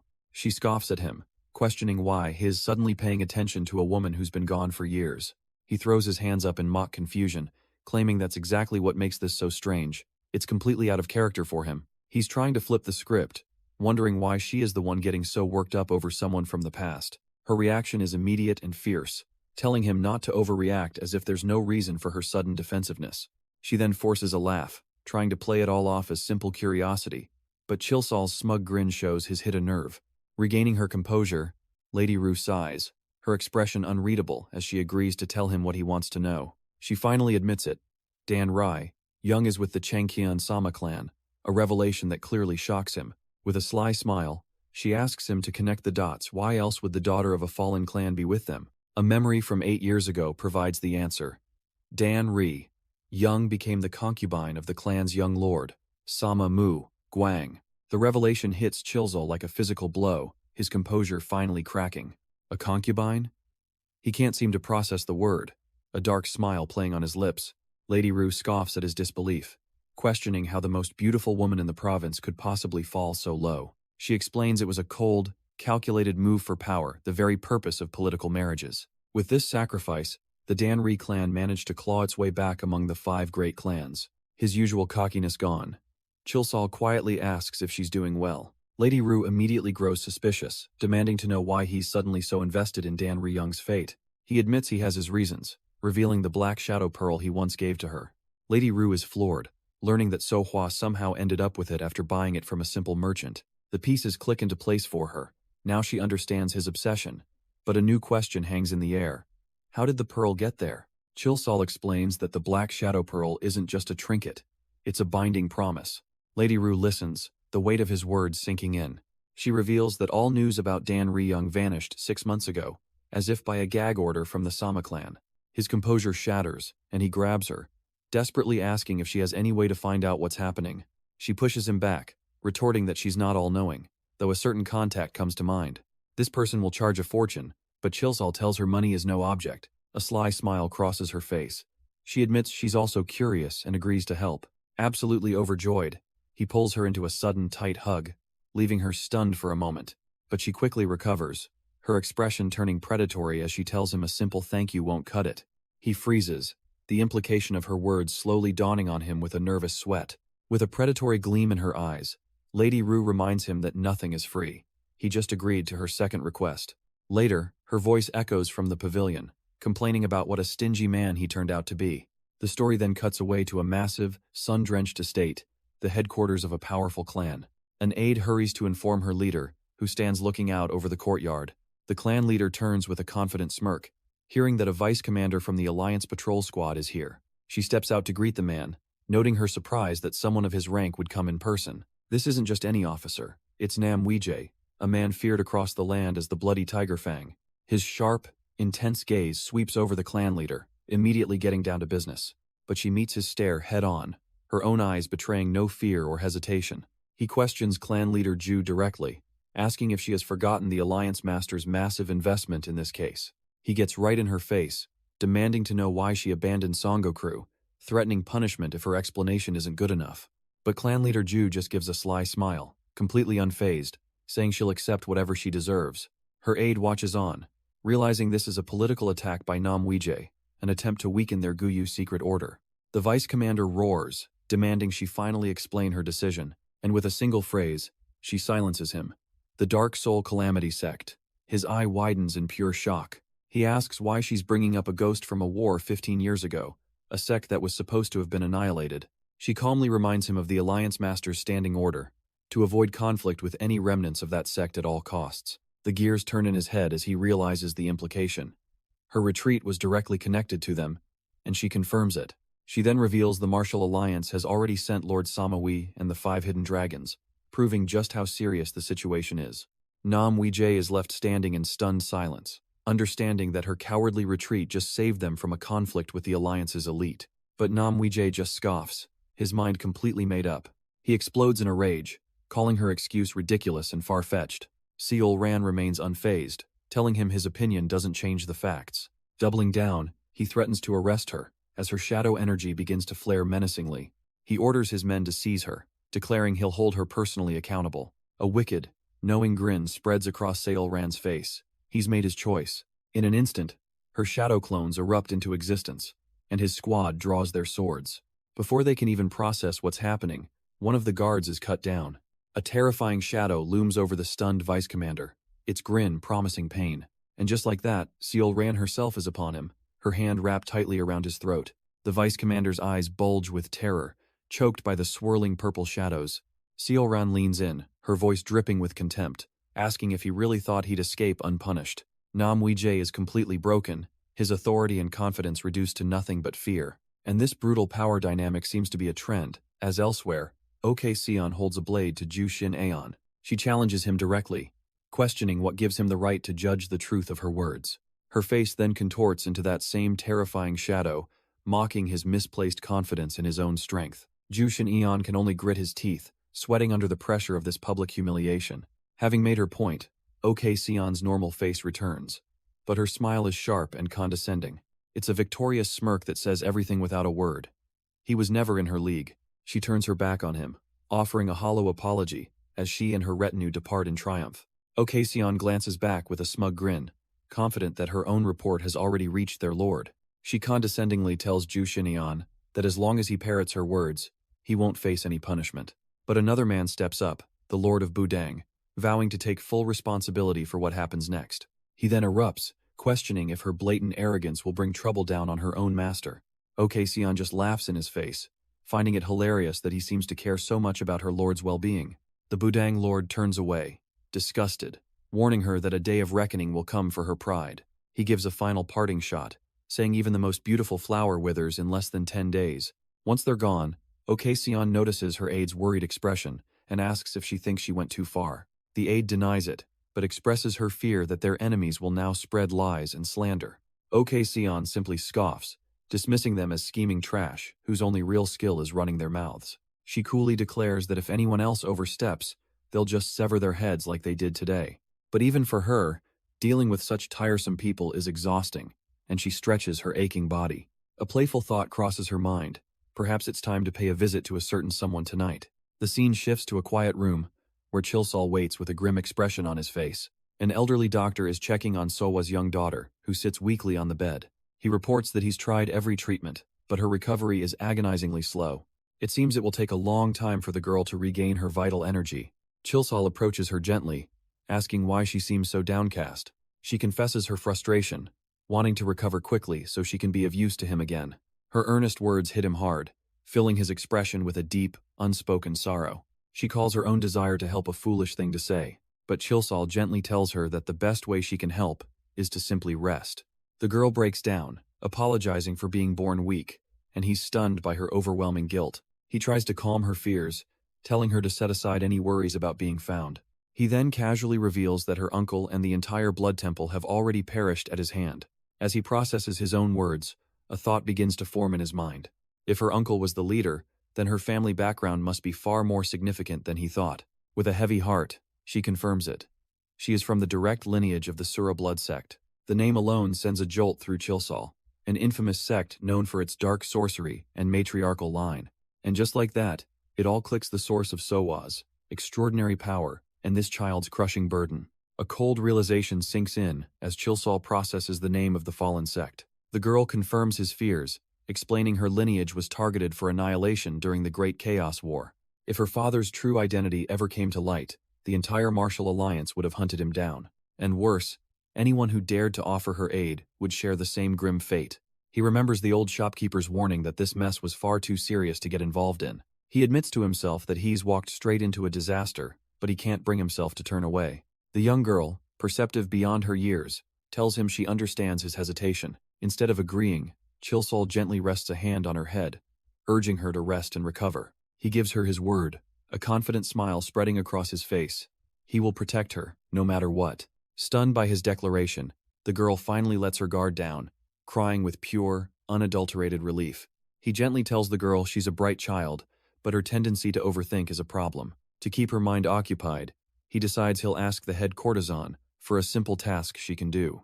The girl eagerly promises to do her best, but he reminds her that her recovery must come first. As he prepares to leave, a crucial thought strikes him: her identity is a massive liability. To sever all ties to her past, he gives her a new name, Jin So, his niece. The name settles upon her like a shield, and she accepts this new life with a determined smile. Later, Chilsol reports back to the courtesan, who casually asks about the child's well-being. He explains that her progress is slow. It will be a while before she fully recovers her energy. She finds the whole situation hilarious, mocking the cold-blooded mercenary for suddenly acting like a parent. Still, she generously offers her establishment as a safe haven, for which Chilsol is truly grateful. She then changes the subject, asking if he's still interested in learning about a young. Of course, he is. That's the entire reason he took this job in the first place. The courtesan's eyes narrow as she reveals the atmosphere at the Sama clan has been strange. Rumor has it, one of their most promising young masters just returned from the Martial Alliance. The moment she speaks the name Sama, a jolt of pure dread runs through Chilsol. She notices his reaction, pausing with a curious look. He can't hide his terror, breaking into a cold sweat as she asks if he knows the man. Internally, Chilsol is losing it, cursing the universe for this unbelievable timing. A flashback hits him hard, a memory of running for his life from that very same monster. He desperately tries to play dumb, shaking as he insists he has no idea who she's talking about. She leans forward, pressing him, refusing to let his strange reaction slide. Her gaze is sharp as a knife, asking if the name Sama rings any bells. Chilsol fumbles for an answer, stammering that maybe he's heard it somewhere before. She elaborates, calling the man the Azure Dragon of Changcheon, a prodigy of the martial elite. Trying to deflect with a bit of swagger, Chilsol points out he's a bit old to be called a child. The courtesan finds this amusing, revealing Hes 24 and asking how Head know that. His forced confidence shatters as he backpedals, arguing the martial elite wouldn't accept a mere teenager. Desperate to change the subject, he grabs her arm, urging her to get back to the job. Her expression turns serious again as she finally reveals the name of their client for this case. The client is De Ryowa, a name that conjures an image of an entire troop, shrouded in influence. Chilsol wonders why she can't just use her bodyguard, but the courtesan explains the bodyguard is the issue. He jumps to a lewd conclusion, boasting about punishing scumbags, only to get a withering stare for his assumption. Realizing his mistake, he drops the act and asks what the actual problem is. The courtesan keeps the details to herself, insisting he'll have to hear it directly from the client. But she offers the real prize. This job will grant him inside knowledge on the coveted Sima family. That, plus a generous payment, is more than enough to capture his full, greedy attention. Now committed, Chilsol, disguised under a wide hat, begins his trek up a long flight of stairs. He grumbles to himself as he climbs, already exhausted by the ridiculously high pavilion. Reaching the top, he pauses to catch his breath, sighing in tired resignation. Before him now stands an ornate door, the place where his client, De Ryowa, awaits. He announces his arrival, introducing himself by his alias, Jin, the new bodyguard. But before he can even finish his sentence, a fist comes flying out of the darkness. Chilsol catches the punch with casual ease, stopping the surprise attack cold. His assailant, a fierce-looking guard, glares with intense scrutiny. But Chilsol is completely unfazed, a confident smirk creeping across his face. The guard launches into a flurry of strikes, but it's like attacking a ghost. Their hands become a blur, as they trade blows in a dizzying display of martial arts. Chilsol recognizes the skill. He's heard tales of the legendary 7 Flowers of Suhyang. He just didn't realize that being one of their bodyguards meant passing this kind of entrance exam. Done playing defense, he prepares a counter, his palm glowing with chilling blue energy. The guard's attack is stopped cold, the sheer force of the block shocking him to his core. Before he can even process it, Chilsol steps forward, pressing his overwhelming advantage. He effortlessly weaves around another desperate strike, making the guard look like a clumsy child. Panic flashes across the guard's face as he realizes the counter is completely unblockable. With a simple, almost lazy parry, Chilsol redirects the attack with insulting ease. The bodyguard is sent, stumbling backward, his stance completely broken. Chilsol smirks, informing him his skills are decent, but his form is riddled with openings. The guard is flustered, never expecting to be the one getting evaluated. He quickly drops the hostility, respectfully introducing himself as Wei Myongshin. But as he tries to apologize, Chilsol's posture says it all. He is not interested in excuses. Chilsol leans in, reminding the guard that he was hired to solve a problem they couldn't. He then mockingly asks if an ambush is really an appropriate way to greet him. Wei Myongshin can only bow his head in shame, but a new voice interrupts. From behind a beaded curtain, a woman's hand gestures as she defends her guard. An elegant woman emerges, revealing that the test was her order all along. Chilsol is momentarily surprised, a faint blush appearing as he takes in the sight. She introduces herself as De Ryowa, asking him to please calm his anger. With a serious expression, she explains that she needed to personally confirm his abilities. The mission, she insists, is far too dangerous to entrust to an unknown quantity. Chilsol listens quietly, his expression unreadable as he processes her justification. Chilsol just laughs, tipping his hat and casually brushing off the entire confrontation. But Wei Myongshin is left in a state of shock, realizing the man he fought was as light as a sheet of paper. His martial skills, however, were terrifyingly real, more than enough to completely toy with a warrior of his level. Suddenly, one of De Ryowa's attendants glares with killing intent, warning him not to get any funny ideas. Startled for a moment, Chilsol snaps back into his role, formally declaring himself Jin Muang, the bodyguard. De Ryowa accepts, apologizing once more and offering him some fine tea to make amends. She invites him to sit with them so they can finally discuss the details of the mission. As they settle in, she takes a calm, calculating sip, her eyes never leaving her new hire. Chilsol listens, holding his own cup, as she finally gets to the heart of the matter. She reveals she's fully aware of the Song OK Pavilion murder case and his role in clearing a man's name. But Chilsol cuts through the pleasantries, demanding to know what mission is so critical it required such a test. Leaning on his hand, he impatiently urges her to get to the point. De Ryowa agrees, glancing at her loyal guard, Wei Myongshin, who stands stoically behind her. She places her hand over his, explaining that this matter is deeply personal to them both. This finally gets his full attention. The bored mercenary is now an intrigued listener. If this issue isn't resolved, she reveals, she'll have no choice but to enter a marriage she doesn't want. The personal stakes change everything. Chilsol sits up, his focus now razor-sharp, telling her to continue. She finally introduces herself properly, revealing her true name as Gok Unseol. A flashback takes us to her childhood, where she explains she is a descendant of the martial arts Gok family. For over a century, her family ran a respected martial arts school, but her tone hints that their peace did not last. She begins her story. It all started when her father, Gok Mandong, lost a duel, shattering their family's fortunes. After his defeat, he was relentlessly mocked by the entire martial arts community of Luoyang. Facing utter humiliation, every last one of his disciples abandoned him in the school. Her father desperately tried to salvage their family's honor, but every effort ended in failure. Pushed to the brink, he was forced to accept a loan from a very shady character. A man named Jin Jung-hyo appeared, offering a deal that seemed like their only salvation. 3 years ago, her father signed the contract, borrowing an enormous sum of money, but tragedy struck again. An old injury claimed his life, and her mother fell gravely ill.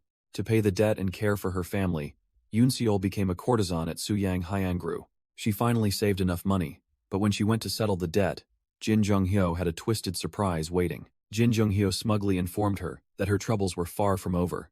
With a cruel grin, he produced a second contract, claiming her father's debt was even larger. Her heart sank as she saw the family seal on a promissory note for an impossible sum. Back in the present, Chilsol listens to her story, a knowing look on his face. He correctly deduces that the loan shark must have offered a condition to destroy the note. He scoffs, remarking that the cheap tricks of such men are all too predictable. Chilsol guesses the condition was a forced marriage, and her pained expression confirms it. But she reveals a twist. He didn't want her for himself, but for someone else entirely. She tells them the groom's family name was Yang, a detail that immediately grabs Chilsol's attention. The official, Jo Hongguan, listens with a grim expression as the pieces begin to connect. A sly grin spreads across Chilsol's face. He finds this whole setup rather unusual. The official, Jo Hongguan, provides the specific name, Yang Jae-hyun. That name rings a bell for Chilsol, and he immediately asks if there's a connection to Guard Y. The official's expression turns grim as he mulls over the name. Seolran confirms the worst, revealing Yang Jae-hyun is none other than Guard Y's master. Suddenly, the whole room feels the weight of this revelation. Chilsol realizes this just got complicated. He connects the dots. Guard Y can't intervene against his own master, so the request came to him. But Seolran tells him that's not the only reason, leaving him momentarily confused. Ready to get down to business, he asks for the full details of the request. He then lays down his terms, stating he's retired unless the job is as simple as destroying an IOU. He makes his terms crystal clear. If this job involves killing Jin Jungyo or Yang Jae-hyun, he's out. Chilsol insists he doesn't do that kind of work anymore, which causes Jo Hongguan to erupt in anger, telling him to watch his mouth. A confident smirk spreads across Chilsol's face. Hell, take that emotional outburst as a sign that this isn't an assassination request. Seolran explains that Guard Y did try to intervene, but she was the one who strongly advised him against it. His entire family serves at the Biryong Martial Arts School, and his involvement would put them all in terrible danger. She gently takes Jo Hongguan's hand, admitting that this whole situation is because of her. She feels she can't let Guard Y take such a massive risk just to solve her problems. Cutting through the emotional moment, Chilsol dryly asks what exactly she wants from him. He mockingly wonders if his role here is to be a matchmaker for the two of them. But Seolran's expression turns deadly serious, revealing the real issue. What Jin Jungyo said about her father doesn't add up at all. She insists her father would never hide a debt, not even as he was dying. Looking Chilsol in the eye, she declares the promissory note a forgery and begs him to prove it. She lays on the flattery, reminding him of his legendary reputation for justice and unmatched skill. Chilsol mulls it over. A forged family seal from a renowned martial arts school is indeed a tricky situation. He finally understands why he was recommended, realizing this is a job that only he can handle. A smug grin spreads across his face as he reminds her that his services are not cheap. He accepts the job, but with special conditions. 15 yang up front. But his real reward will be something other than money. He leans in with a sly look, asking if she agrees to these new terms. Intrigued by his proposal, Seolran confidently accepts the deal. The deal is sealed as she slides over the down payment, and he promises to take care of everything. With his payment secured, Chilsol gets right down to business. He has a few questions for his new client, and she agrees to answer whatever she can. His first inquiry cuts straight to the heart of the matter. The promissory note's seal. Seolran confirms his suspicions. The forgery was so perfect it was identical to the naked eye. She explains that her family's seal, the Donggok man, has intricate patterns that even an expert would struggle with. Chilsol listens intently, stroking his chin as he processes the information. If even she was fooled, he deduces, then this must be the work of an absolute master. He asks if she knows of anyone in all of Luoyang capable of such flawless craftsmanship. Seolran reveals she's already asked around, and there's no one with that skill right now. His eyes widen as he catches the crucial word, realizing the culprit might be a ghost from the past. He demands to know the name of this master forger from the past. Seolran names a man called Yu Duksum, but immediately dismisses him as a suspect. Chilsol presses for a reason, only to be told the man is already dead. Not just dead, but gone for 5 years, a frustrating dead end that clearly irritates him. Later, this frustration boils over in front of his client, Lady Rue, who casually tells him to calm down. But he's having none of it, angrily asking if he's some kind of matchmaker hired to protect a lover. She just smirks, playfully asking if he'd rather be on an assassination mission instead. Caught off guard, he awkwardly stammers that's not what he meant at all. Sensing her opening, Lady Rue sweetens the deal. A special introduction awaits his success. An introduction to someone with intimate knowledge of the Sima family, and just like that, he's listening. With his interest now piqued, Chilsol grits his teeth and agrees to take on the request properly. Hess still annoyed though, sarcastically adding that their target's relationship must never be broken. But he makes one thing clear. He no longer accepts requests to kill people. Lady Rue then shifts the topic, asking if he's ever investigated a man named Yu Doksam. She explains he was a top-notch forger, one of the most renowned in the province, but he died 5 years ago. The plot thickens when she reveals his wife and daughter were murdered 7 years ago, leaving Chilsol stunned. She notes that for people in the underworld, making powerful enemies is just part of the job. He questions if this forger was skilled enough to perfectly create the seal, and she confirms his reputation was that good. This leads Chilsol to theorize two possibilities. Either the forger made the item before he died, or he secretly taught his techniques to an heir. A question Lady Rue poses back to him. Chilsol agrees they'll only know more through investigation, then pivots to a new lead. Yang Il-chong, the dead bodyguard's master. Lady Rue begins to spill the details, identifying him as the 47-year-old master known as the Flying Dragon Spear. Hez, the owner of the esteemed Flying Dragon Martial Hall, a major player in Luoyang's orthodox martial scene. She also reveals he spent a year and a half trying, and failing, to win the affection of the courtesan Yunseol. Chilsol can't hide his disgust at the thought of a respected elder behaving so foolishly over a woman. A sudden connection forms in his mind, and he demands to know when Wei Myung-shin joined her as a bodyguard. She smiles, revealing it was a year ago, and that Yang Il-chong himself personally requested the arrangement. To run a business like hers, she explains, one must maintain ties with powerful sects, regardless of their nature. He instantly connects the dots. She hired the disciple to gain the backing of the Flying Dragon Martial Hall. Precisely. Lady Rue adds that the bodyguard was so naive, he was the perfect tool for spying on his own master. Lady Rue smirks, admitting even she didn't expect the bodyguard and the courtesan to actually fall in love. Chilsol presses her, asking if Yang Il-chong knows about their relationship, but she confirms she's the only one who knows. With all the pieces in place, he stands, ready to begin his investigation, though he pauses to ask for any final warnings. She's genuinely surprised by his caution, remarking that it's a first for him. Putting on his hat, he glances back with a cryptic smile, explaining that he's no longer alone, and people change. She offers one last piece of crucial information. The Flying Dragon Martial Hall is a branch sect tied to the powerful Sima family. It's a stark warning to tread carefully, as any misstep could provoke the main family. As he turns to leave, she offers him a guide for the city, but he coolly informs her he's already found one. Lady Rue is left to wonder who it could be, as Chilsol strides confidently into the bustling streets of Luoyang. His mind is already on the endgame. Simply proving the note is fake isn't enough. He needs to make both men give up on their own. He steps into a local tea house, acknowledging to himself that this job won't be easy. Taking a seat, he orders a pot of tea from an attendant, ready to begin his work. As it's served, his mind remains focused on the first step, proving the promissory note is a fake. Just then, a new guest arrives, and it seems Chilsol has been expecting them. He calmly takes a sip, waiting for the perfect moment. With a sly grin, he notes that he just so happens to have an empty seat. He invites the newcomer to join him, revealing the guide he mentioned to Lady Rue. The two sit down, and he playfully mocks her disguise, to which she retorts that he should wear a mask himself. Of course, it's none other than Seol Ran, the deadly division leader and his devoted follower. He comments that she acts as if she knew he was coming, and she smirks, claiming it's because she's completely devoted to him. Seol Ran calmly sips her tea, finding his confidence a bit ridiculous, but he just smiles, wondering why a busy division leader would bother to meet him. His direct gaze is enough to make her falter, a slight blush betraying her cool facade. She tries to change the subject, but he reveals he has business to attend to first. Of course, she's not surprised, admitting she expected as much from him. He finally gets to the point. He's taken on a request and needs her information to solve it. He even cheekily asks her to be his guide, which earns him a scoff for being so demanding. His expression turns serious as he warns her that refusing to help will be a huge mistake on her part. She questions what loss he could possibly be talking about, but he leans in closer. He knows what she's been searching for at the Song OK Pavilion, and suddenly, he has her full attention. He dangles the ultimate bait, calmly suggesting that helping him might just lead her to the clue she's so desperately seeking.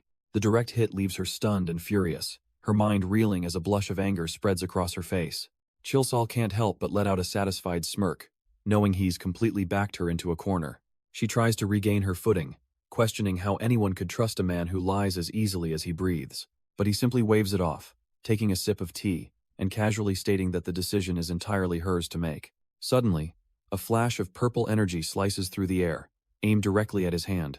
His teacup explodes, splashing hot liquid across the table in a clear, violent warning. Seol Ran is on her feet now, hand on her sword, and suggests that torturing him would be a much faster way to get answers. She leans in, demanding he give her one good reason not to tear his limbs off while she ponders how to play with him.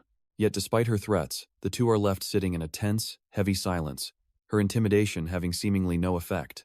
Unfazed, Chilsol simply stares at his own smug reflection in the spilled tea. Seol-ran leans in, genuinely curious why she can't just resort to torture. With a hand over his chest, he prepares to give her the one reason she'd never expect. He declares with utter confidence that it's because her feelings for him are unwavering, much to her visible disgust. For a moment, she struggles to keep a straight face, trying to process the sheer audacity. But the tension finally shatters as she erupts into laughter, while he calmly asks if his little act worked. Wiping a tear from her eye, she admits he's the only one with such shameless charm. The mood has completely shifted from hostile to playful. Now ready to cooperate, she extends her hand, asking just what it is he needs from her. With a satisfied grin, he picks up his cup, ready to tell her a very long story. As a new day dawns over Luoyang, their investigation begins in earnest. Seol-ran opens the conversation, confirming she knows of a master forger named Yu Deoxum. She recounts his tragic past, a master artist who fell apart after his family's murder and drank himself to death. Chilsol immediately finds a hole in the story, asking how that's possible if the loan was from 4 years ago. She explains that 5 years ago, Yu Deoxum's hands were already shaking too badly from alcohol withdrawal to work. He then asks if any other forger in Luoyang could match his skill, but she confirms he was one of a kind. The pieces click into place for Chilsol, leaving him with only one possible conclusion. The forger must have been Yu Deoxum's successor, and Seol-ran confirms there's a way to find them. But she's not giving up information for free, slyly offering a trade for what he knows about Songoku. He calls her out for playing dirty, but she simply frames it as a fair exchange between professionals. Chilsol agrees to her terms, a sly smile playing on his lips. But first, he offers his side of the bargain, a cryptic clue about the darkest place being under the lamp. Seol-ran pauses, intrigued by the riddle he's just dropped in her lap. Realizing it's her turn, she eagerly reveals her intel. A tomb raider named No Cheol. This man was the forger's friend, the only one who would know about a successor. Chilsol wants to know where to find him. But Seol-ran isn't done negotiating. She stands up, adding one more favor to the price. Fed up with the games, Chilsol grabs her wrist, his patience clearly wearing thin. Unfazed, she leans in, feigning discomfort in her clothes and asking for his help to change. He scoffs, completely immune to her charms, but agrees just to move things along. With their new, fragile alliance formed, they set out towards their next destination. Their search leads them to a desolate courtyard, a rundown refuge for the city's beggars. From the overgrown outskirts, Seol-ran and Chilsol watch the scene unfold. Chilsol instantly recognizes the place. This is the Luoyang branch of the beggars sect. But his professional focus is immediately tested by his partner's antics. Seol-ran presses up against him, and he tells her to move, a flicker of annoyance on his face. She just grins, playfully asking if he's enjoying himself, clearly loving his discomfort. He brushes her off, reminding her that he's working and has no time for her games. With the distractions aside, Seol-ran confirms that their target is indeed inside that building. Just then, the man emerges, a rugged beggar named Bu-gon, an 8th-rank member of the sect. Seol-ran reveals the crucial link. Bu-gon, the tomb raider No Cheol, and the forger Yu Deoxum were all inseparable childhood friends. Chilsol concludes that if they can catch Bu-gon, they'll find his friends No Cheol and Yu Deoxum.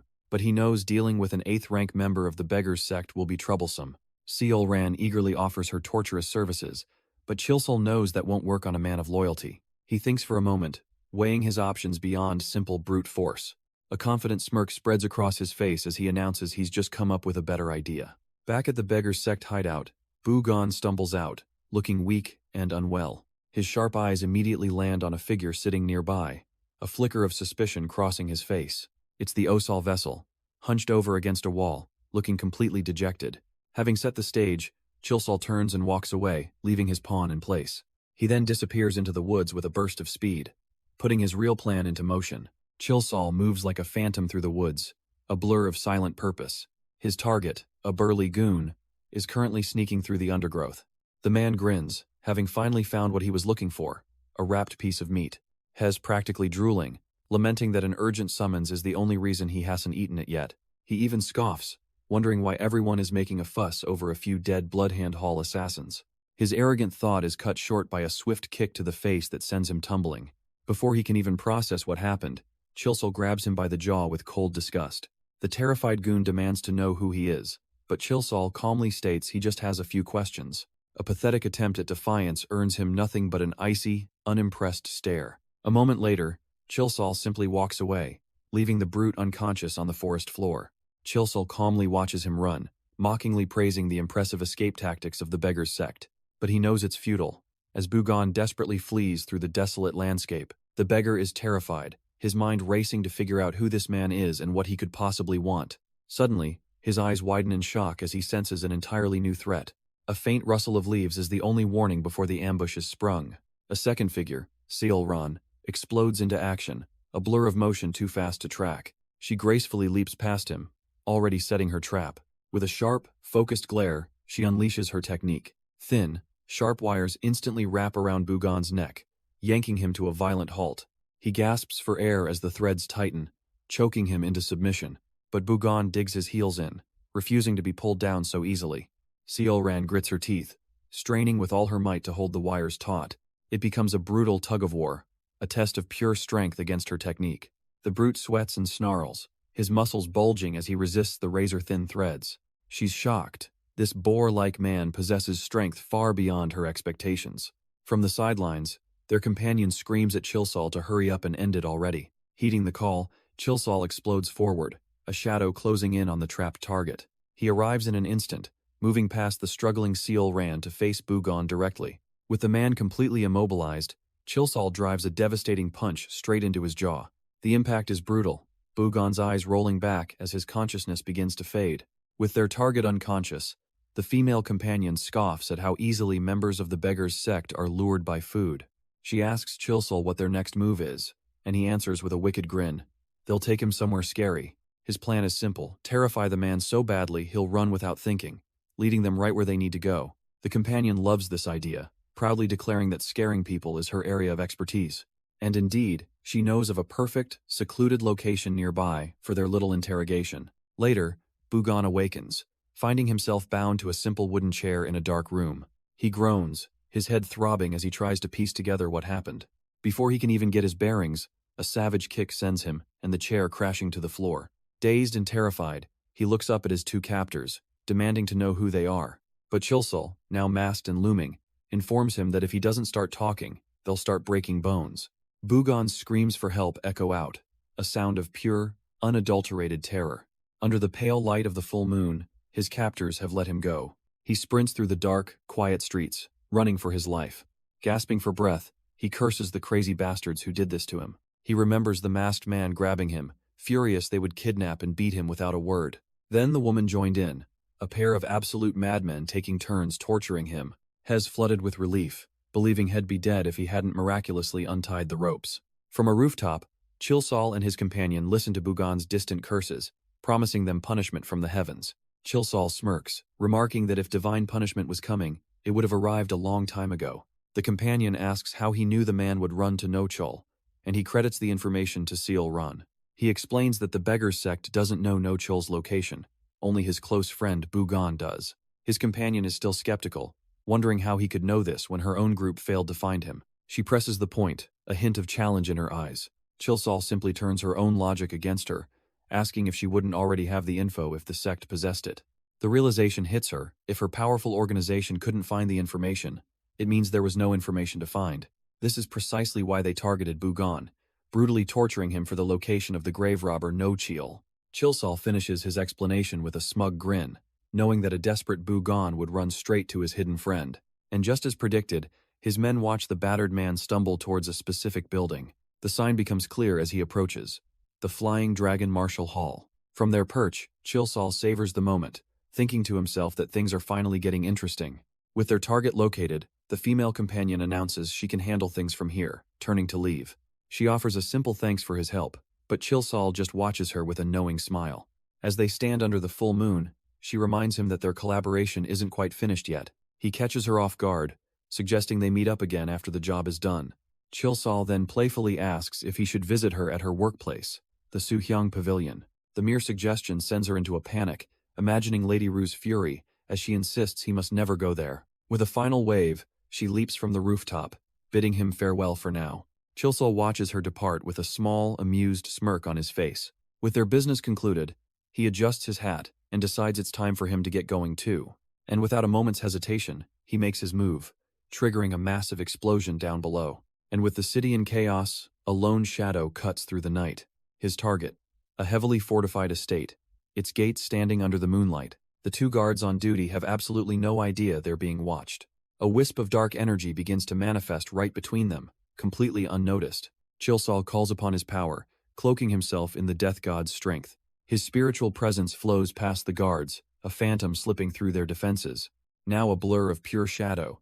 He rockets over the rooftops with blinding speed. He can smell his targets, a foul stench that makes tracking them all too easy.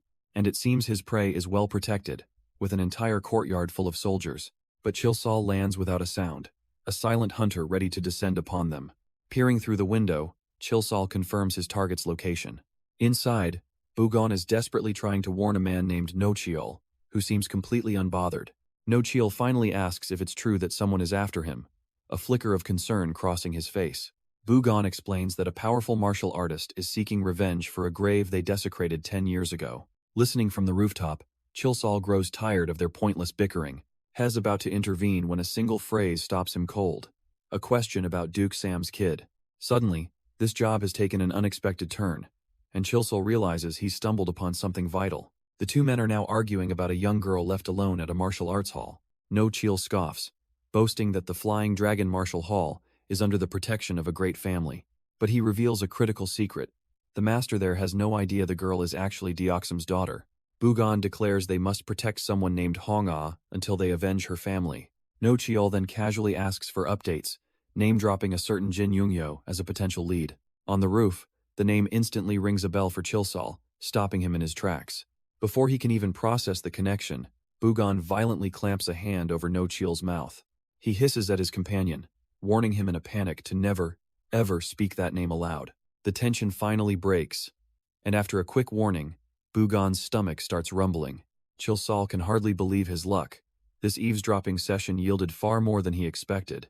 As a pair of guards patrols below, a wisp of dark energy slips away from the rooftop unseen. The shadowy presence silently follows Nochiol as he walks down the empty halls. He arrives at a door, gently pushing it open to check on the sleeping girl, Hong-Ah. But the person who opens the door isn't the girl. It's her caretaker, who questions Nochiol's presence. Chilsol's spectral presence peers into the room, finally catching a glimpse of the real target, Hong-Ah. Nochiol puts on a casual smile, telling the woman he was just checking in on her. From the shadows, Chilsol watches them finish their brief conversation, his mission now clear. Hez gathered all the information he needs. It's time to proceed to the next phase. The scene shifts to a breathtaking view of a grand estate, bathed in moonlight. On one of its balconies, a lively party is underway, with guests celebrating without a care. Yet, separate from the main building, sits a quiet, secluded pavilion surrounded by a tranquil pond. Inside, a lone figure rests peacefully in a bed, illuminated by a single ray of moonlight. It is Hong-Ah, fast asleep, completely unaware of the danger that now knows exactly where to find her. And under the cloak of night, a shadowy assassin, Chilsol, makes his move. He slips inside the room, thinking this will be an easy job, just put the child to sleep. But before he can take another step, a calm voice from the doorway orders him to stop. His eyes widen in pure shock. His stealthy approach had been completely detected. Standing there is the caretaker, and Chilsol is baffled as to how she possibly tracked him. She coolly opens her fan, remarking that a rat has managed to sneak into her pavilion. With his cover blown, Chilsol decides to cut his losses and eliminate the only witness.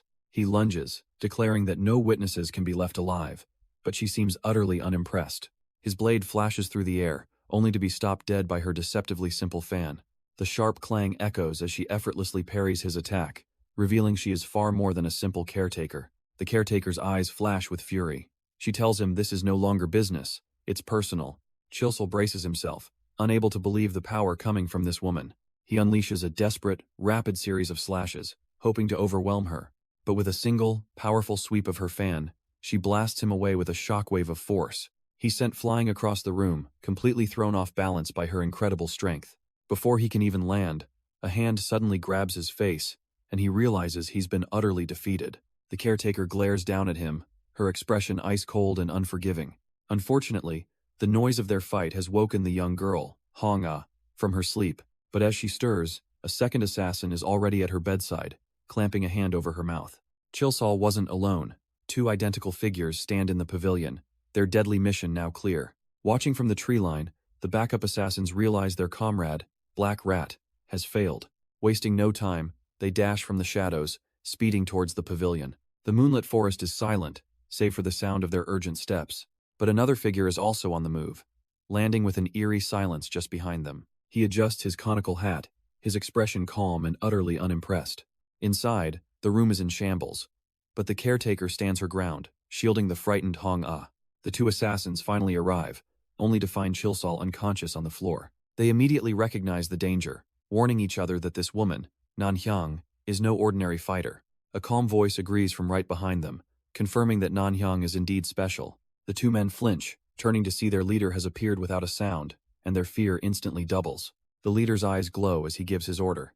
Nan Hyang is to make sure the child sees nothing. She immediately complies, covering Hong-ah's eyes with her fan just as the violence is about to begin. A cold, purple glint flashes in the leader's eye, his killing intent now fully unleashed. In a blur of motion, a complex technique explodes from his sword. The two assassins are caught completely off guard, their bodies bound by ethereal red energy. He's already turning away, his blade sliding smoothly back into its sheath. With a final, decisive click, the sword is put away, the fight already over. And just like that, the assassins are sliced in two, their bodies collapsing to the floor. He compliments Nanhyang's skills, and she returns the sentiment, two masters acknowledging each other. But as the fan is lowered, Hong-ah looks up and calls the mysterious man uncle, revealing a hidden connection. Nanhyang chides him for not leaving an assassin alive to interrogate, but he gently pats Hong-ah's head. He couldn't risk being careless, not when the little girl's safety was on the line. She smirks, seeing him for what he is, a truly doting guardian. The two trade barbs, with Nanhyang reminding him of the growing debt he owes her. She decides to cash in, demanding to know how has handling Daryo's request. But first things first, she tells him to get the corpses out of the girl's room, which he agrees to have the guards handle. Elsewhere, another powerful figure looks out into the same moonlit night. From a secluded balcony, a man receives the news of the failed assassination. He grimly concludes that it was a failure, and even the fearsome black rat name has become meaningless. His hand clenches in silent fury, the sting of this defeat hitting him hard. He remains smugly confident, believing that without his property, even the girl's powers are useless. His hand trembles with rage, furious at the Jin clan for interfering where they don't belong. With a sharp crack, he shatters the porcelain cup, unable to contain his frustration. But in that moment of anger, a devious new idea begins to form. He realizes he can summon someone with a personal grudge against the Jin clan. A wicked grin spreads across his face, seeing a way to drive a wedge between them and Soso.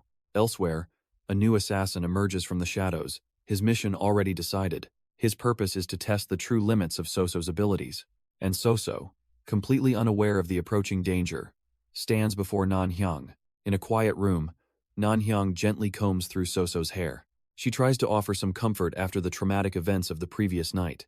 But the peaceful moment is interrupted by the arrival of Uncle Muang, who asks if Soso got any rest. Soso thanks him for the rescue, but he deflects the praise to Nanhyang, who bristles at his formal tone. Brushing aside the pleasantries, he gets straight to the point, telling Soso there's a job for her. He presents a small, ornate dagger, explaining it was found on the assassin who tried to kidnap her. He asks her to use her special ability to read the memories of the one who last held the blade. With a determined look, Soso takes the dagger, readying herself for what she might see. Her eyes flare with a turquoise light as her psychometric power activates, diving into the object's past. A powerful torrent of psychic energy erupts from Soso as she delves into the dagger's history. Her mind is flooded with visions of the masked assassin and their final, violent moments. Chilsol watches, stunned by the raw intensity of the young girl's ability. But the vision proves too much, and the immense psychic backlash causes her to collapse in pain. Nanhyang rushes to her side in a panic, but Chilsol calmly states it's just exhaustion. The moment her eyes flutter open, he's already there, pressing her for information. Barely conscious, she manages to reveal the first piece of the puzzle, the Hao secret sect. She tries to say more, mentioning a specific person before finally passing out again. This confirms Chilsol's suspicions, realizing the situation is exactly as grim as had feared. Lady Rue glares, annoyed that he clearly expected this dangerous outcome for the young girl. She immediately challenges him, asking if this brutal test was really necessary. Gently covering the unconscious Soso, he calmly states that he needed to be certain, and more importantly, they needed to identify their enemy to plan their counterattack. She asks if this means he's storming the Hao secret sect, but he has a more patient strategy. He explains that they'll simply come for Soso again, and when they do they will pay the price. But she sighs, exhausted by his confidence. reminding him she'll be the one fighting if he's not around. She playfully appeals to his title, asking if the great pavilion head would abandon a helpless girl. The tension breaks into banter as he demands a salary, and she agrees that's exactly why she hired him. With a smirk, Chilsol declares it's time to wrap up his end of the mission. He flicks a small package over to Lady Rue, telling her to give it to the kid. She catches it, puzzled, asking if it's some kind of medicine. He proudly confirms it's a very expensive remedy that cost him most of the mission's deposit. Lady Rue looks down at the medicine, a little flustered by his roundabout way of showing concern. She thinks that simple kindness might be more effective, but seeing So-So sleeping peacefully, she resigns herself to the fact that people don't change overnight. Later, Chilsol sits in quiet meditation, a silent storm waiting for his next move. His solitude is suddenly interrupted by a visitor, a serious martial artist calling for an escort way. The man gets straight to the point, stating he came to ask Chilsol something, but our hero doesn't even flinch. The visitor tries to press Chilsol for progress on his investigation, but Chilsol waves it off as nothing yet. He then flips the conversation, suddenly asking about a new disciple named Hong Ah. The man is caught off guard, wondering how he knows of her, but Chilsol simply demands all the details. Reluctantly, the visitor begins to explain her background, a 17-year-old girl left at the school years ago. He describes her as having a beautiful heart, earning the affection of the entire martial arts school. Apparently, her talent was recognized, as she became an unnamed disciple of the master just 3 months prior. Having revealed everything, the man finally asks the obvious question: why is Chilsol so interested in this girl? Chilsol's gaze turns cold, as he delivers a cryptic warning that some secrets are best left unknown. The visitor freezes, the man's weak spirit crumbling as he realizes he's in the presence of true danger. Having gathered his intel, Chilsol moves on to the next phase of his plan. He finds an old acquaintance, a shopkeeper named Siocho, and says he needs his help. The shopkeeper immediately bristles, asking if Chilsol has lost his mind. Chilsol points out how poorly the man's business is doing, but this only makes Siocho angrier. His attitude quickly changes, however, when Chilsol offers a heavy pouch of 10 silver coins. The greedy shopkeeper demands the money up front, much to Chilsol's quiet amusement. With the payment now in hand, Siocho is suddenly much more cooperative, asking what this simple job is. Chilsol explains with a sly grin that all he has to do is spread a little information to certain people, and with his new pawn in place, the stage is set at the nearby Jin Manor. Chilsol arrives at the infamous manor, a place known for turning hopeful smiles into tears of ruin. He steps inside, his expression unreadable beneath the brim of his hat. This is exactly the kind of place he was looking for, an illegal gambling den, teeming with desperation and greed. The air is thick with the sound of dice tumbling across tables. At every corner, men wager their fortunes on a simple hand of cards. Inevitably, when the stakes get too high, fists start to fly. A hostess with a practiced smile quickly intercepts the newcomer, sensing he's different. She asks what brings him to their establishment, and Chilsol simply states he's here for dice, ready to wager 10 silver coins. Impressed by his wager, the hostess decides he qualifies for a higher stakes table. She leads him past imposing masked guards, deeper into the den's exclusive areas. Their attention is drawn to a nearby table, where one man is loudly celebrating another victory. The loser, a commissioner, sighs in defeat, complaining that a so-called hero Yang has all the luck. Chilsol pulls the hostess close, a mocking smirk on his face. A hero in a place like this? He's interested. The game at this table is intense, with every player's fortune riding on the roll of the dice. As they draw closer, he gets a clear look at the confident man at the center of the action. This is Yang Hansang, the eldest son of Yang Ilkyong, who seems to sense a new presence. With a predatory grin, Chilsol decides it's time to cast his bait and asks to join the game. He formally asks to join the game, ready to set his trap for the so-called hero. The defeated commissioner and his companion turn to see who this bold newcomer is. Yang Hansang cracks a confident smirk, finding this unexpected challenger rather interesting. He graciously welcomes the new participant, inviting Chilsol to take a seat at the high-stakes table. As the hostess helps him get settled, Chilsol joins the circle, facing his mark directly. Yang Hansang gets right down to business, rattling the dice and asking the new player to state his bet. Chilsol claims it's his first time, and says he'll start with a light bet to test the waters. But his idea of light is a massive stack of money that leaves the other players completely stunned. Yang Hansang's eyes gleam with approval. He respects a man with this kind of ambition. As a show of hospitality, he offers Chilsol the first turn and finally asks for the mysterious gambler's name. He gives a false name, Jin De Hyop, all while his true plan unfolds in his mind. Every step was calculated, starting with using Siocho to spread rumors of a massive game. Head even gathered intel from Seol Ran, learning all of Yang Hansong's weaknesses. And now, the stage is set for a simple game of dice. But to him, his opponent isn't the true target, he's just bait to catch a much bigger fish. A dark smile creeps across Chilsol's face.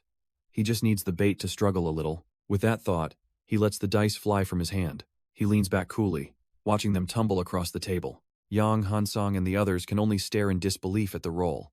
The dice clatter to a stop, and the first part of his trap has been sprung perfectly. The hostess is the first to crack, trying to back out of the game in a panic. But a cup is slammed down hard onto the table, the sharp sound cutting through the stunned silence. Towering stacks of empty bowls are all the proof they need of the financial carnage. Even Yang Hansong has had enough, turning his back and declaring he's finished. The entire room is now fixated on the mysterious gambler who just cleaned house. But just as the game seems over, two new, confident challengers step forward. The crowd buzzes with excitement. A couple of big shots have decided to join the fun. They take their seats alongside the commissioner, raising the stakes just with their presence. Chilsol leans back with a hidden smirk. His real targets have finally taken the bait. With a sly grin, he decides to ride this momentum all the way. He slams his hand on the table, grabbing everyone's attention. He proposes they end it all with one final, decisive round. His new opponents and the commissioner just stare, momentarily stunned by his sheer audacity. Seeing their hesitation, Chilsol mocks them, asking if they're too scared to make a move. That's all the provocation No Chiol needs, a wicked smile spreading across his face. Announcing he was getting bored anyway, he shoves his entire fortune into the pot. His partner Bu Gon follows suit, adding his own mountain of silver to the table. The crowd can't believe their eyes. The stakes have just skyrocketed to an insane level. A wave of awe and tension washes over the room as the final game is set. With the final game underway, the dice are cast. Yang Hansong, overflowing with smug confidence, takes his turn. He shakes the cup with a furious rattle, the sound echoing through the hall. As he slams it down, Chilsol watches from across the table, completely unfazed. Yang Hansong lifts the cup, a triumphant smirk already forming on his face. He's rolled a 6 and a 5, a total of 11, an incredibly strong hand. His supporters roar with excitement, already celebrating what seems like an assured win. Chilsol, however, just sighs, thinking the man is a complete fool for getting his hopes up. One by one, the other players reveal their roles, none of them even coming close. With a sly grin, Chilsol picks up his own cup, asking if he's the last one to go. He slowly shakes the cup, the rattling sound echoing the gambler's nervous heartbeats. Yang Hansong's earlier confidence completely crumbles, a single bead of sweat betraying his fear. Every eye in the room is locked onto that cup, the air thick with anticipation. Even the hostess can sense that this isn't just about luck anymore. Then, with a sharp crack, Chilsol slams the cup down onto the table. A cruel smirk plays on his lips as he prepares to reveal his hand. He lifts the cup, and Yang Hansong finally peeks, bracing for the worst. His face contorts in pure, unadulterated shock at the impossible sight before him. There on the table sit two dice, both showing sixes, a perfect, unbelievable 12. The entire room erupts in chaos, witnessing a roll they'd only ever heard of in legends. Chilsol leans back with a smug grin, asking if maybe his luck was just better. Yang Hansong slams the table, screaming that it was cheating, a claim Chilsol coolly denies. Sensing the shift in the air, the hostess quickly declares that the den is closing for the night. She's clearly trying to de-escalate, but her expression reveals deep concern. Just then, a group of armed thugs emerge from the crowd, surrounding her and her establishment. On Yang Hansong's command, they begin to forcefully throw every other patron out onto the street. The room is cleared, leaving Chilsol sitting calmly at the table, now flanked by two of the enforcers. The sore loser puts on a mask, announcing he's the renowned iron-piercing spear of the martial world. Chilsol seems utterly unimpressed, calling out his lineage and mocking him for using force to flip a gambling loss. That was the last straw. Yang Hansong lunges forward, screaming that Chilsol has just rushed his own death. Yang Hansong crosses his swords, threatening to pull out Chilsol's tongue for his insolence. But Chilsol just smirks, coolly replying that it's a shame neither will be touched. In a blur of motion too fast to see, a sharp sound cuts through the silence. One of the enforcers beside him is sent flying, his arm snapping back with a sickening crack. The other thug goes down just as fast, his face a mask of pure agony. With both men clutching their broken wrists on the floor, Chilsol remains seated, utterly unmoved. Yang Hansong tries to leap forward again, but a hand suddenly blocks his path. His own subordinates are holding him back, their faces grim, knowing this is a fight they can't win. Chilsol glances up, a mocking glint in his eye, and asks the iron-piercing spear for his next move. Cold sweat trickles down Yang Hansong's face as the terrifying realization dawns on him. This man is no ordinary gambler. But just as the situation reaches a boiling point, a new figure arrives, demanding to know what all the commotion is about. Chilsol's eyes shift, a flash of recognition in his otherwise placid expression. The man, flanked by two subordinates, steps forward and remarks that it seems like an interesting game is unfolding. A predatory grin spreads across Chilsol's face.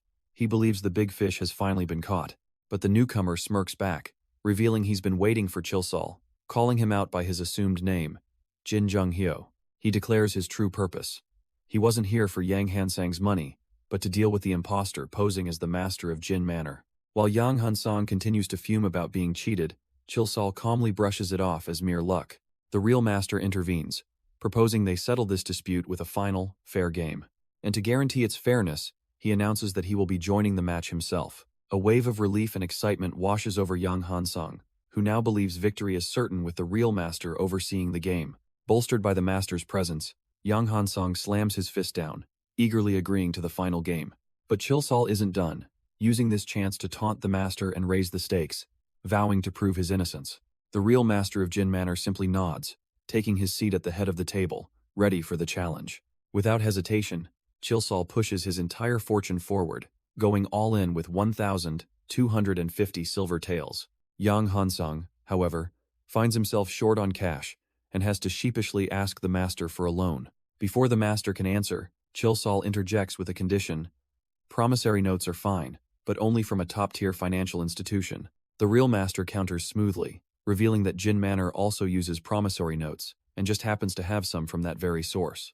With both sides all in, the total pot balloons to a massive 3,750 taels as the dice are placed on the table. The imposter and the true master lock eyes, a silent battle of wills before the final game even begins. A tray is presented, displaying the life-changing prize, 3,700 taels in notes and the remaining 50 inches silver. With a slight smile, Chilsol calls it a fun game before turning his back on the master and his men. Yang Hansang nervously asks if it's really okay to let him go, knowing the man is a skilled fighter. The master scoffs at the concern, revealing his plan to personally take care of Chilsol. He clenches his fist, his expression hardening as he decides that anyone who dares insult him must die. The scene shifts, leaving the tense gambling den behind for a more refined estate. Inside, Lady Rue is in a full-blown panic, clutching the massive promissory note from Jin Manor. Chilsol, however, is completely unfazed, telling her not to worry because it's all counterfeit anyway. She stares in disbelief, stammering that it's impossible. She had the note checked on her way over. The seal is perfect, she argues.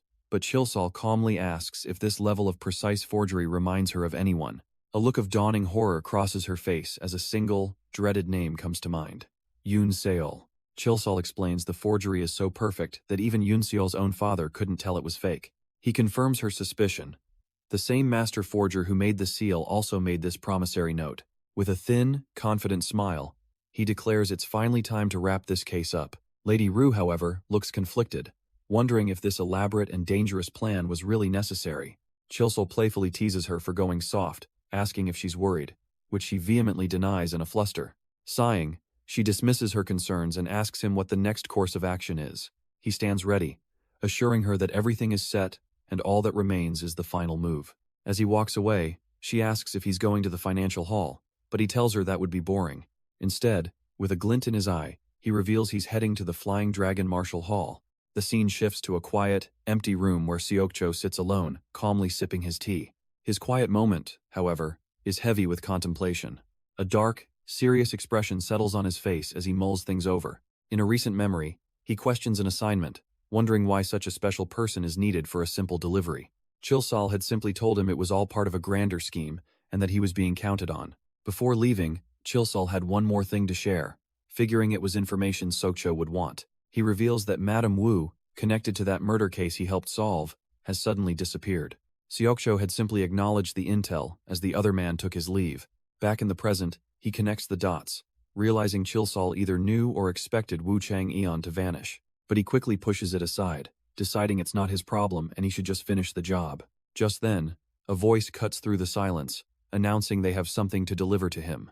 The scene cuts away, revealing a flashback of Chilsol's preparations. He hands off a letter, his expression one of absolute, unwavering confidence. His next stop was Seokcho's shop, his hand resting casually on the hilt of his blade. The old shopkeeper reluctantly agreed to help, but not without a stern warning for Muang. With all the pieces in place, the present day unfolds under a clear sky. Chilsol makes his way through the city streets, a solitary figure moving with purpose. He allows himself a small, smug smile, musing on how he didn't technically lie to Nanhyang. He knows he'll be in for it if she ever finds out the whole truth, but that's a problem for later. As expected, he walks right into an ambush, with the leader mocking him for making it so easy.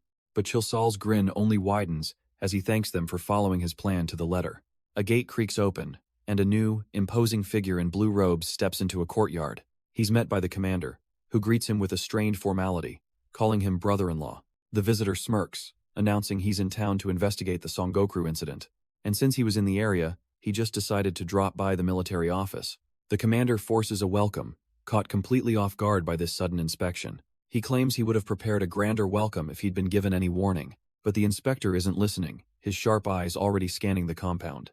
The commander notices, nervously asking if his brother-in-law is looking for something specific. With a cold glint in his eye, the inspector asks if a certain rude, disrespectful scoundrel happens to be here. Meanwhile, across town, that very same scoundrel stands completely surrounded, but Chilsol greets them with a knowing smirk. Addressing Elder Yang and Master Jin by name, the two men are completely baffled, unable to understand how he knew. He casually asks if they were planning a little commotion, and says he'd love to join in. Yang Hansang just scoffs at the man's audacity. He then bursts into laughter, mocking Chilsol for being so skilled yet so clueless about the world. Dropping the act, he gets right to the point, hand over the token from the money house, or die. But Chilsol seems entirely unimpressed, casually strolling right between two of their armed men. He turns back, looking over the pathetic ambush with a tired expression.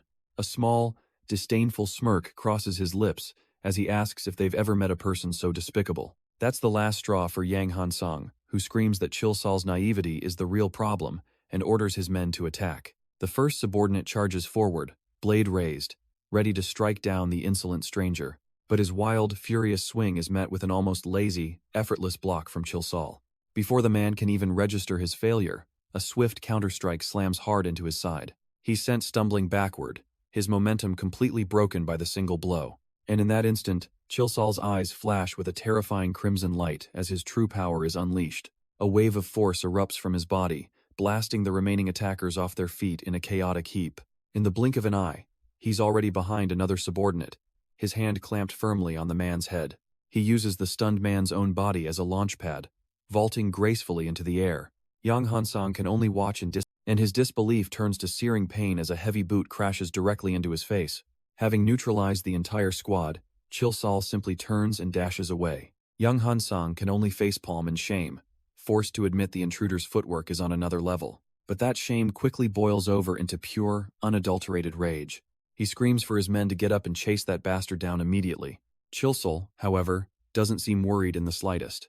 A sly smirk plays on his lips. He's not escaping, he's leading them. He effortlessly vaults over his pursuers, heading deeper into the compound. The Jin Manners Master watches in horror, realizing he's running straight for the Flying Dragon Martial Arts Hall. He panics, ordering them to stop Chilsol before his own father discovers the commotion. Meanwhile, Chilsol wonders where his real target is, fully expecting someone is waiting to kill him. Just as he enters the courtyard, he skids to a sudden halt. Because, as expected, the welcoming party he was looking for is right there. The blue-clad inspector and the Flying Dragon commander stand waiting for him. Chilsol gives a casual wave, cheerfully introducing himself as Jin Muong. At this revelation, the inspector's face twists in absolute, visceral shock. The pursuing guards are baffled, demanding to know who this guy is and why he stopped. But the inspector's voice cuts through the chaos, screaming for everyone to stop. The guards freeze in their tracks, utterly confused by the sudden order. A confident smirk spreads across Chilsol's face. He can feel his opponent's power, perhaps even stronger than before, and without another moment's hesitation, he explodes forward, charging past the grunts to face his true mark. Chilsol greets the inspector with a sly grin, feigning relief that he made it. The inspector's face darkens.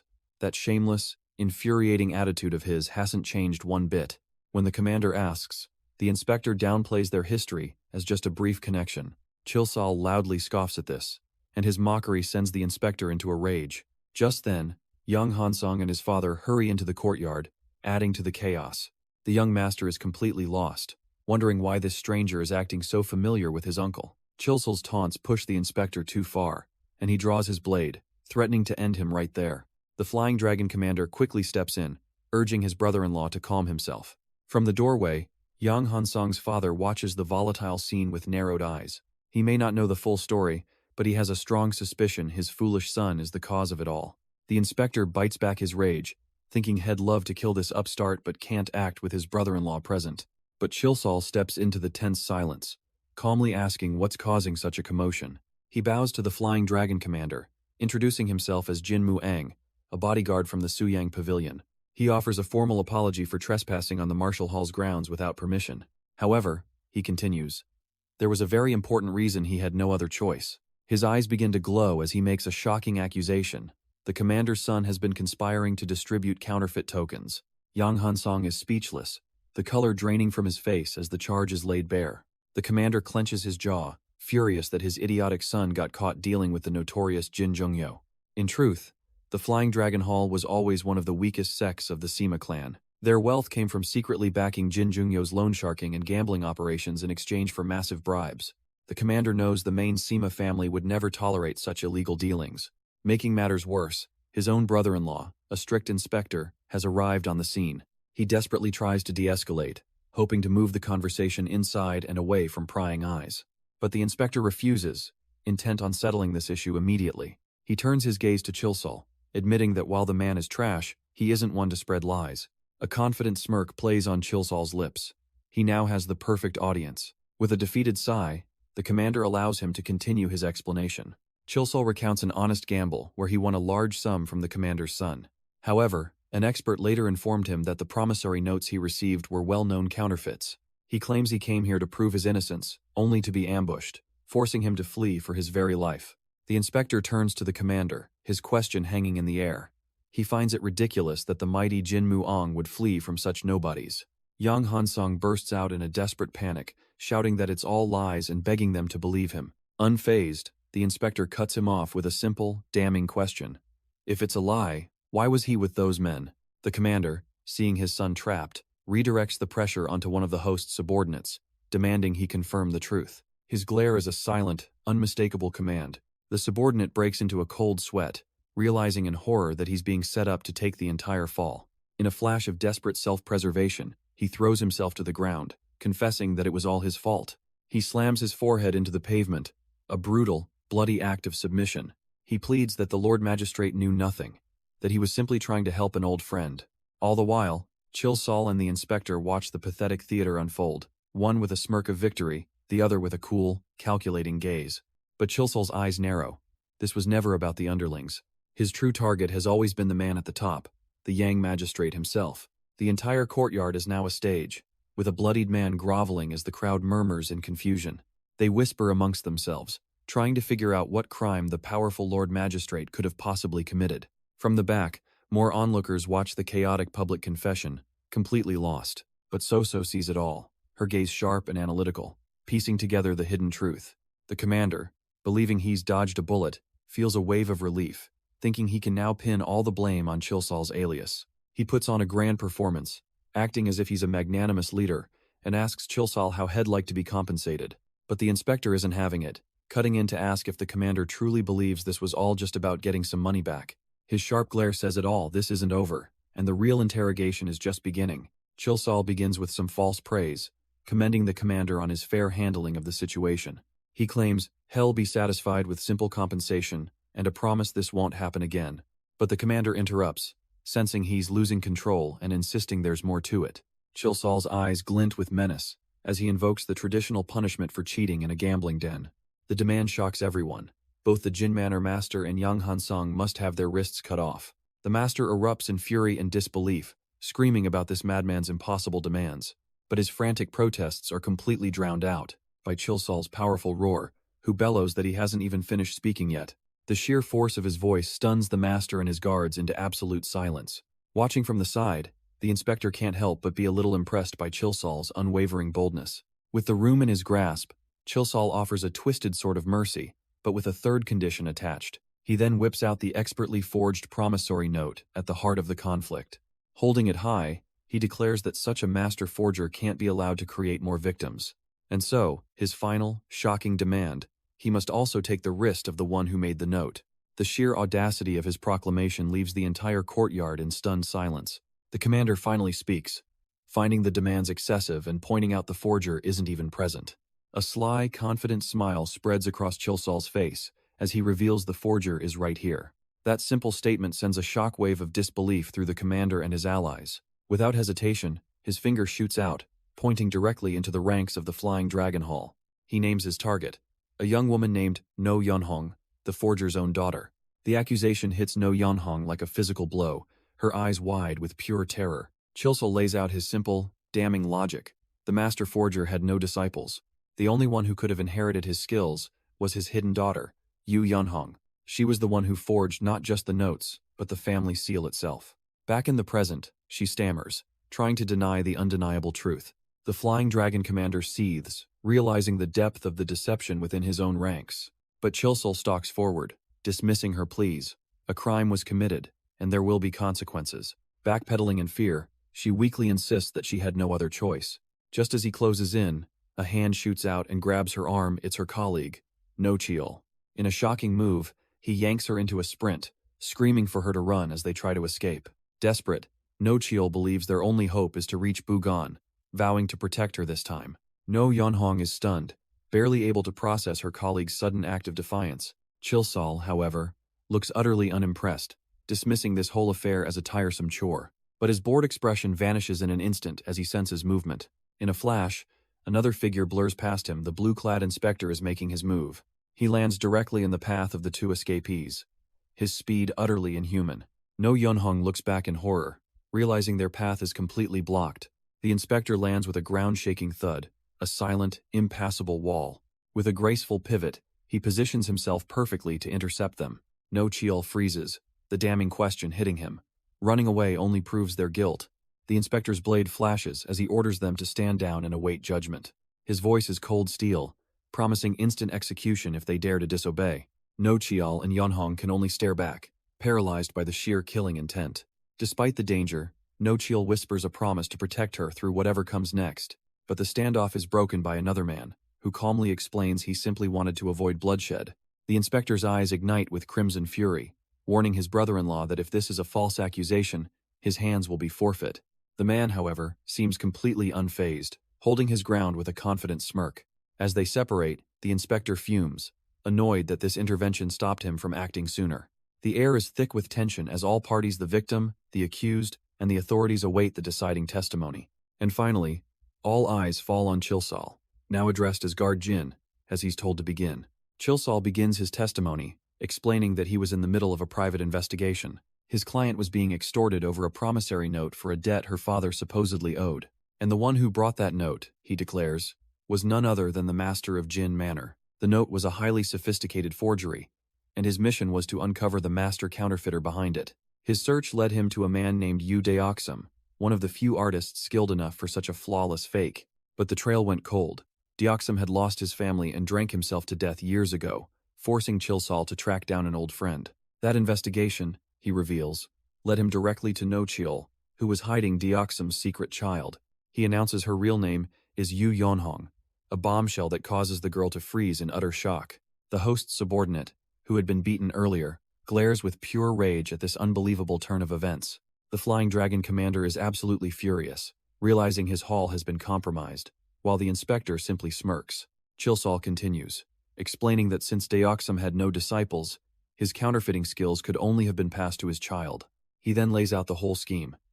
The master of Jin Manor used his ties to contact Yunhong at the martial arts hall. He forced her to forge the notes, and of course, the one his client received was part of that very batch. No Chiol's face twists in fury.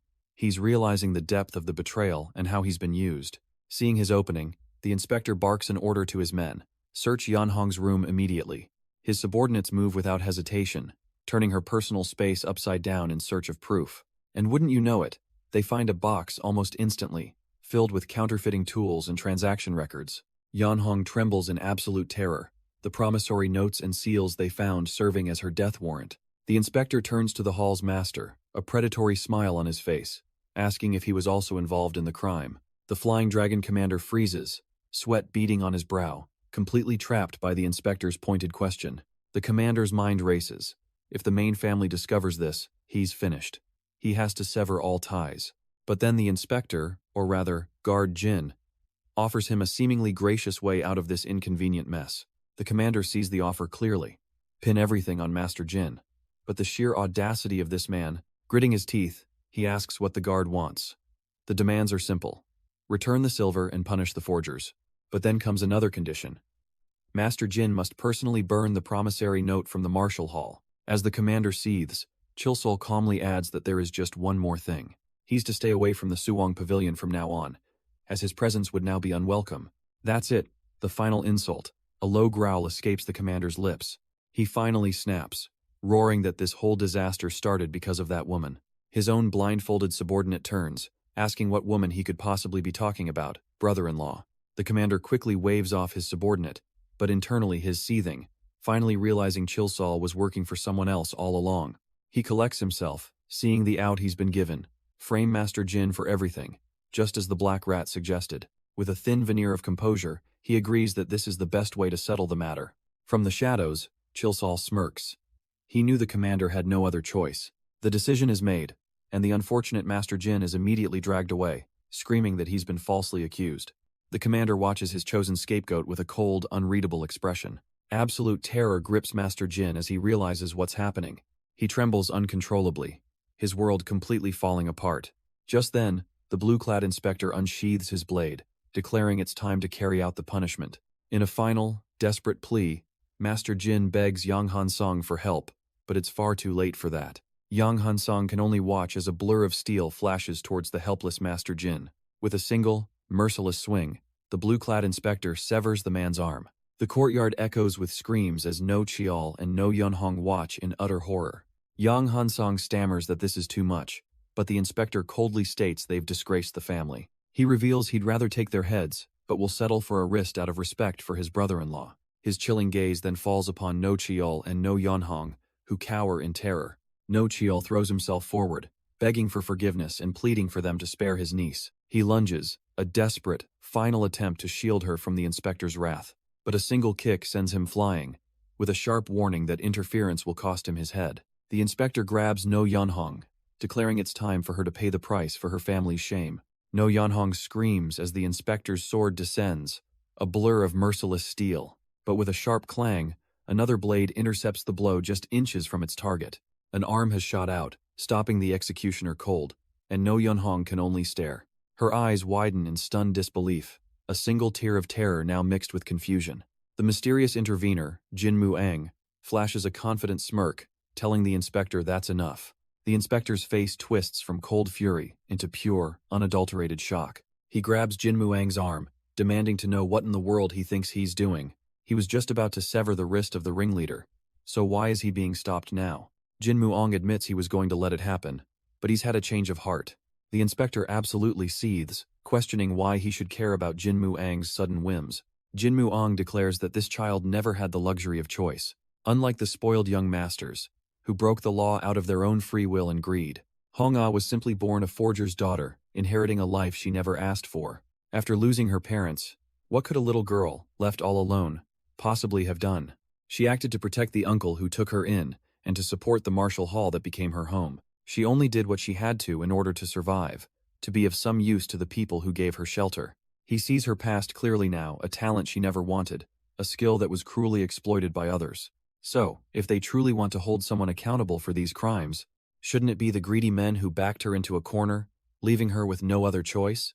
The inspector remains silent, his cold gaze fixed on the man defying his authority. Chilsol's impassioned defense hangs in the air, leaving the inspector to ponder his words. All No Yunhong and her uncle can do is wait, their fate resting in the hands of these powerful men. The inspector finally speaks, mockingly complimenting Chilsol on his persuasive tongue. He concedes that Chilsol has a point. Publicly punishing a woman like this could cause trouble. With a heavy sigh, he seems to weigh the delicate political situation he's been placed in. But then his voice booms across the courtyard. Mercy has its limits, and they have disgraced the hall. Their punishment is exile. They are to be expelled immediately, and are told they're lucky to keep their heads. The commander adds his own warning, promising a far worse fate if they ever cross the line again. The inspector then tells Nochiel that it's only out of respect for family ties that his wrist is being spared. With the matter settled, the commander reluctantly tells the inspector to pay Guard Jin, silently cursing his brother-in-law's interference. A subordinate presents Chilsol with a chest containing his promised reward of 3,700 taels of silver. To finalize the job, Chilsol burns the forged promissory notes, erasing all false debts. He can't help but grin. Lady Gok's request is complete, the guilty are punished, and he even made a tidy profit. But the inspector isn't finished with him, accusing Chilsol of planning to use him from the very beginning. Chilsol smoothly deflects, saying he simply trusted the inspector's reputation for judging fairly. The inspector's eyes narrow, processing the calculated flattery. He points out that Chilsol knew full well he was ruthless enough to cut off the woman's wrist without a second thought.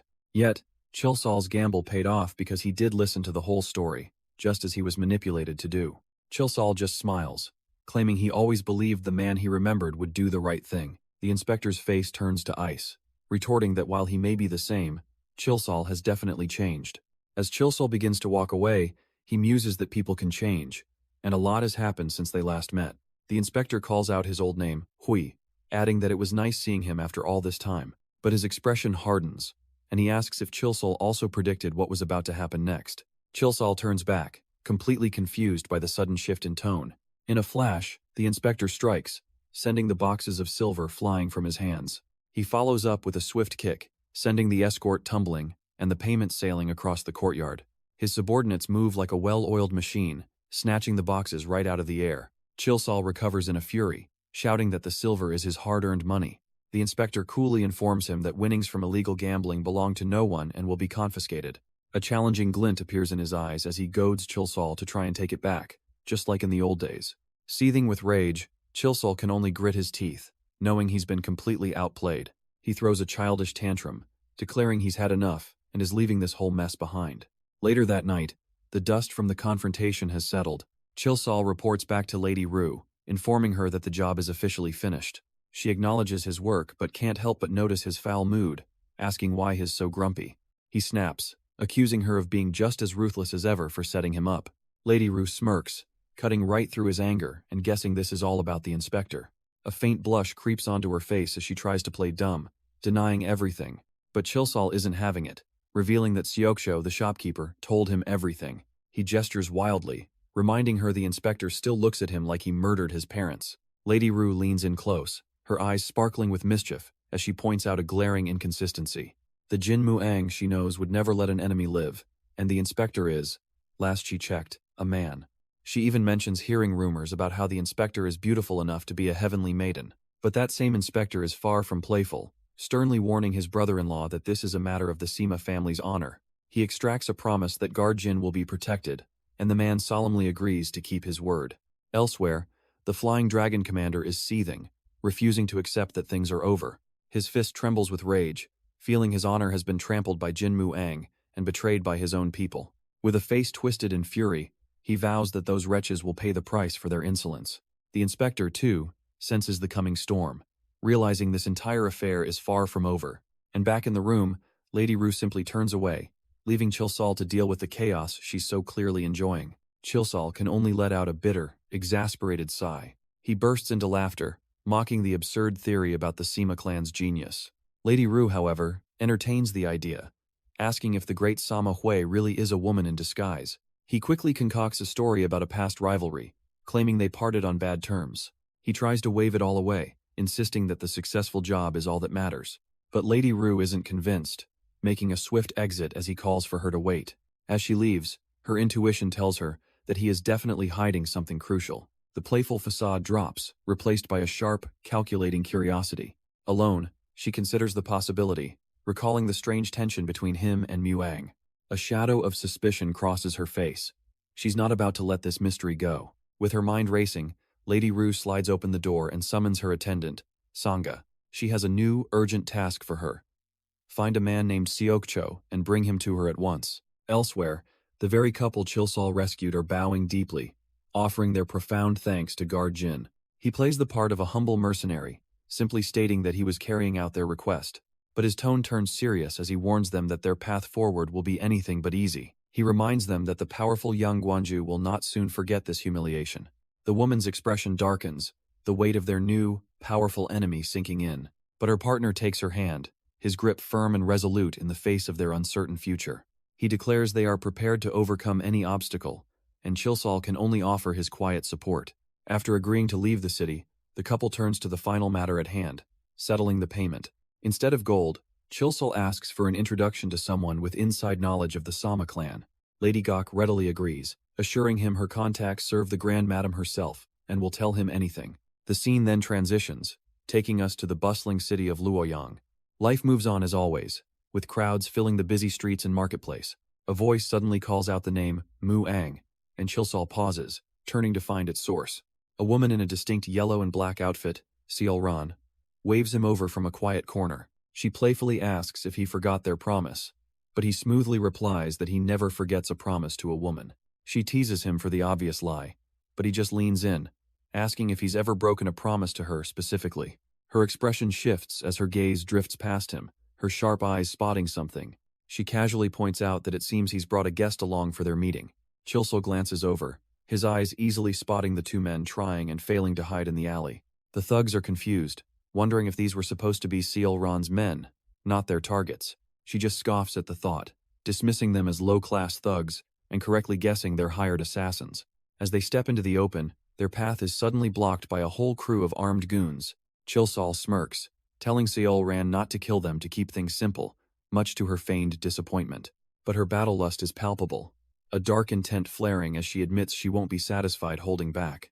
Spurred on, the first thug charges forward with a roar, swinging his blade right at Chilsol. His aggressive expression instantly twists into one of pure, unadulterated shock.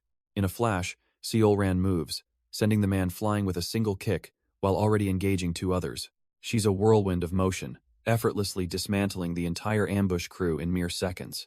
Her kick lands with a sickening thud, a blur of motion too fast for the thugs to even see. She weaves through their clumsy attacks, dodging blades and fists with contemptuous ease.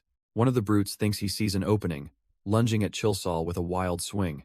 But his attack is stopped dead in its tracks, his wrist caught in an unbreakable grip. With a calm and almost bored expression, Chilsol applies just enough pressure to make him yelp. The thug's eyes go wide with shock, realizing he just attacked a monster in disguise. Chilsol casually tosses him aside as Seol Ran continues her own one-sided beatdown in the background. Another enraged attacker rushes her, screaming as he reaches out to grab her. She smoothly intercepts his. Before he can even question what's happening, she flips him over her shoulder, completely helpless. With a sickening crack, she snaps his limb, his pained shriek cutting through the air. His comrade, enraged and foolish, draws his sword and screams at the crazy bitch. But his threat is met with a chilling, unhinged smile that promises only pain. Before he can even make a move, she closes the distance with a brutal kick to his jaw. The impact sends him reeling, his mind completely rattled by the sheer force of the blow. She gives him no time to recover, her hand clamping down hard over his face. The last thug watches in horror as his friend tries to flee, but Seol Ran is right behind him. A demonic shadow falls over the terrified man as she asks where he thinks he's going, and with a devastating slam, she drives his head straight into the stone pavement. Leaning in close, she reminds him that pulling a blade on her was a fatal mistake. A final scream echoes from the alley, much to her companion's smug amusement. Seol Ran returns, wiping blood from her hand, admitting that was a little fun. Chilsol simply reminds her he said to go easy. She brushes it off, but he's more interested in a piece of bloody fabric Hez holding. He wonders aloud just who she managed to provoke to have assassins sent after her. Later, the two are settled in a private room to discuss the real mission. Seol Ran reveals that using the two clues he gave her, she's identified their target. Sipping his tea, Chilsol calmly asks her to name the person. She confirms it's Wu Changyan, proving his theory that the answer was hiding in plain sight. He then cuts to the chase, asking if she actually managed to capture him. Seol Ran throws her hands up in utter humiliation, admitting her failure to recognize someone so close. Chilsol feels he's earned the right to finally explain who their target really is. He sets his cup down, ready to begin what he considers a simple lesson. He starts by outlining the three great powers that uphold the entire martial world. But then he reveals that there are some who exist completely outside their influence, 45 supreme experts. The very mention of this legendary group sends a jolt of disbelief through Seol Ran. With a knowing smirk, he confirms it. Their target is one of these masters, known as the Smiling Face Killer. This killer possesses a legendary technique, allowing him to freely alter his face, weight, and even bone structure. As the horrifying implications sink in, Seol Ran realizes only two techniques are capable of such a feat. Her mind immediately jumps to the Mara Phantom form art and the Myriad transformation art. Chilsol continues his lecture, linking one to the beastly fiends and the other to the legendary thousand-faced Asura. He clarifies that only the thousand-faced Asura's technique can truly alter one's face. Seolran immediately grasps the distinction, noting that the Mara Phantom form art lacks that specific power. The implication dawns on her. This means Wu Chang'an couldn't have changed his appearance.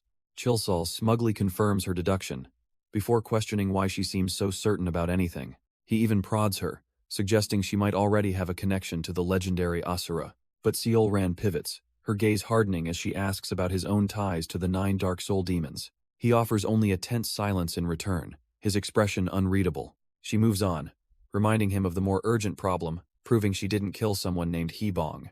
She reveals they knew Hebong was a spy, and were using her for their own counter-operation. And then, a chilling new possibility connects in her mind.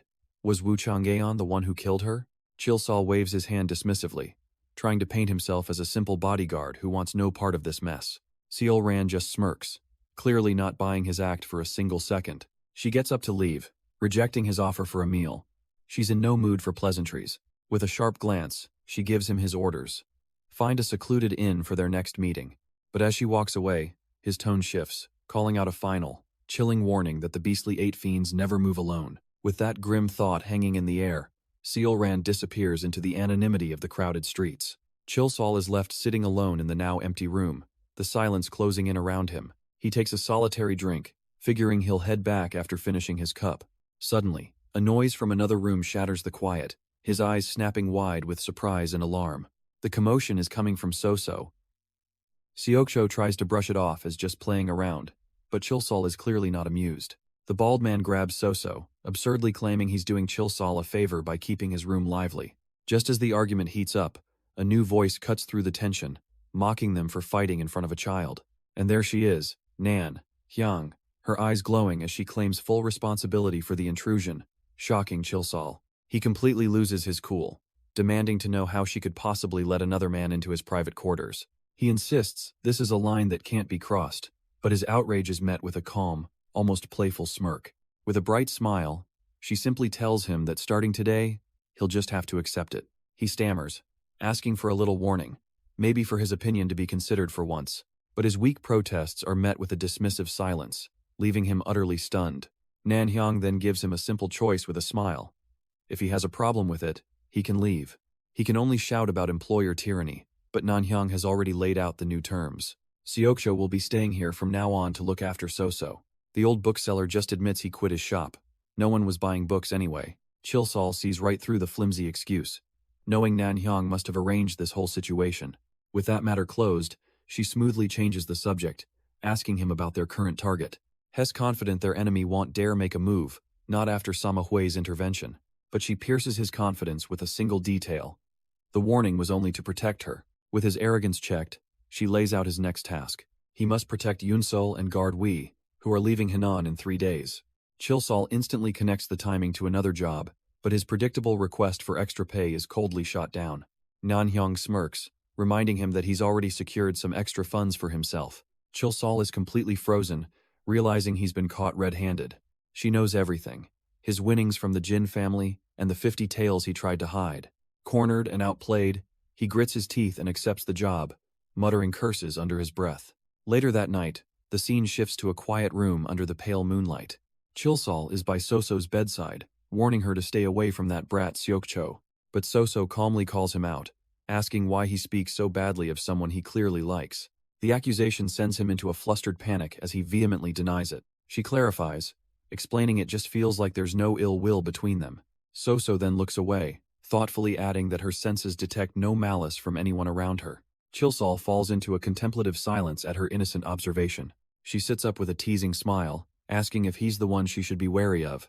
He just scoffs, telling her to lie down and get some sleep already. He gently pats her head, figuring Seokcho must have drained her energy for the day. As the room settles into a peaceful quiet, a single candle flickers on the desk. Chilsol turns away, believing his work here is done for the night. But soon, he hears the sound of pained breathing coming from the bed. His expression immediately hardens with concern as he turns back. Soso is trapped in the throes of a nightmare, sweating and tossing in her sleep. He reaches out, carefully checking her pulse, trying to understand what's wrong. He feels her pulse, a sense of dread washing over him as he wonders what he can possibly do. Her condition is dire. The power this child wields is like a monster that literally calls forth death. It's a sinister energy clinging to her, a parasitic force he can almost see. This curse twists her internal energy and devours her life force. And he realizes a complete cure is likely impossible. He mentally calls out to the deceased Jiang Woon, asking how he's supposed to protect a child who's fading away. A little warning about her condition would have been nice before Jiang Woon died and left him with this mess. But with no other choice, he channels his own power, his hands glowing with a brilliant blue light. The raw energy floods into Soso's system, and she convulses in agony. She clenches her teeth, enduring the painful surge as the glowing patterns creep across her skin. He knows he can only prolong her life for now, but he vows to do everything in his power. With Soso stabilized for the moment, Chilsol moves on to the next part of his mission. He finds himself in a quiet establishment, having arranged a very specific meeting. A woman thanks him profusely for helping her sister through some recent difficulties. Chilsol accepts her gratitude with a polite smile, but his eyes reveal a deeper purpose. The sister he came to see, a woman named Gok Nan Nan, sits formally before him. He introduces himself with an alias, Jin Muang, playing the part of a humble guard. Her companion gets right to it, confirming he wanted to ask about the Sama clan. He affirms this, stating he heard she worked as a maid in their inner quarters for 4 years. Then, he drops the critical question. Does she know a woman named Danri Yong? Her eyes widen in shock as she asks if he means Madame Danri, the young master's second wife. Chilsol calmly confirms that yes, he is indeed asking about Madame Danri. Seeing her sister's unease, the woman quickly reassures her that Guard Jin is trustworthy. But Gok Nan Nan is hesitant, admitting she doesn't actually know very much about her. He gently urges her on, asking her to share whatever small details she might remember. She finally relents, but prefaces her story by saying she never saw anything firsthand. She recounts how Madame Danri married the young master 8 years ago. They had a sweet 5-year-old daughter together, named Sama Ryo, a truly lovely child. But then, about 2.5 years ago, the Sama clan head issued a chilling decree. No one was ever to speak of Madame Danri again, and from that day on, she was never seen again. Chilsol processes this, the word vanished locking into his mind as a critical piece of the puzzle. He presses on, asking if she's truly heard nothing, but Gok Nan Nan insists she and the others are completely in the dark. Chilsol refuses to accept that, believing any small detail could be the key to this whole mystery. Her sister beside her hesitates, a flicker of memory causing her to pause. She speaks up, recalling an incident from a year ago while attending to Gok Nan Nan in the garden. It was there she overheard her muttering something to herself, lost in thought. Gok Nan Nan remembers the moment clearly, her expression turning serious. She had been worried that if the second wife didn't recover, the child Ryo would never stop crying. The revelation strikes Chilsol with sudden force, a second wife he'd never heard about. His hand clenches tightly on his leg. This wasn't just a disappearance, it was an illness. He zeroes in on that single word, recover, and asks them what else they remember. With the information he needs, Chilsol abruptly gets up to leave, much to the sister's surprise. He offers a quick apology, explaining that something urgent has suddenly come to mind. As he walks out, he promises to meet them again before he departs from the province. Back in her study, Lady Rue is busy with her own affairs, completely focused on her documents. Her concentration is broken by the sound of the door sliding open. She looks up to see Chilsol striding back into the room with an intense look on his face. He walks straight to her desk and cuts to the chase, asking who Sima Mugwang's first wife is. Without missing a beat, Lady Rue glances up from her book and provides the name. Che Gyong. Okay. She was known as the Beauty of Henan, the daughter of a powerful escort chief, though she had no martial skill herself. As Lady Rue finishes, Chilsol connects the dots. First, the Beauty of Gansu, and now the Beauty of Henan. A pattern is forming. He can't help but wonder if Sima Mugwang is nothing more than a simple womanizer. Lady Rue smirks, finding it ironic that a man known for his own looks would make such a judgment. She clarifies their relationship was purely political, a convenient arrangement where feelings didn't matter. Chilsol speculates that a stunning second wife like Young must have caused a rift between them, but he concedes her point. A family that powerful would have suppressed any rumors. Lady Rue watches him silently, her arms crossed, waiting for him to reach the inevitable conclusion. With a knowing smile, she spells it out for him. Madame Che must know where Young is. That's exactly it. He confirms his next move is to figure out how to approach the first wife. But she warns him that getting close will be difficult. She is, after all, the official wife of the Sama family's heir. She adds that the first wife rarely leaves the manor and is protected by elite guards. Chilsol simply smirks, completely unfazed by the daunting task. He confidently assures her he'll find a way in. This kind of work is his specialty. His cocky attitude only makes Lady Rue more anxious, and she warns him not to cause any trouble. Elsewhere, a messenger pigeon soars through an open window into a hidden room. The bird lands on a table, carrying a secret message. A hand quickly moves to retrieve the small container attached to its leg. The recipient, a bald shopkeeper named Syoko, begins to inspect the delivery. But before he can, Chilsol bursts in, startling the man and demanding to know what he's doing. Syoko explodes, furious that Chilsol barged in, but the assassin just scoffs, asking when he's ever needed an invitation. He brushes off the shopkeeper's anger, calmly stating that he's just here to ask for a little favor. But Syoko isn't having it, immediately refusing and telling the intruder to get lost. A wicked, knowing smile spreads across Chilsol's face. He offers a simple alternative. If a favor is too much to ask, perhaps a threat would be more persuasive. His eyes drift to the messenger pigeon, casually noting that it looks like it would taste good roasted. The shopkeeper panics, leaping up to protect his bird, as Chilsol casually claims he was only joking. With the man properly motivated, he finally gets to the point, tossing him a pouch of coins for an investigation. He needs information on Che Gyong-ok, a name Syoko instantly recognizes as the famed beauty of Honam. His mission for the shopkeeper is simple. Report if and when Che Gyong-ok ever leaves her manor. A sly grin spreads across Syoko's face. He thinks this client is absolutely insane. He points out they're in the Sama family's territory and bluntly asks if he's planning to seduce Sama Mugwang's wife. Chilsol flinches, denying the wild accusation, but Syoko is already convinced he knows what's up. Cutting off the nonsense, Chilsol insists he's paid enough and demands the informant just get it done. But Syoko isn't done yet, cheekily holding out his hand for another 20 nyang.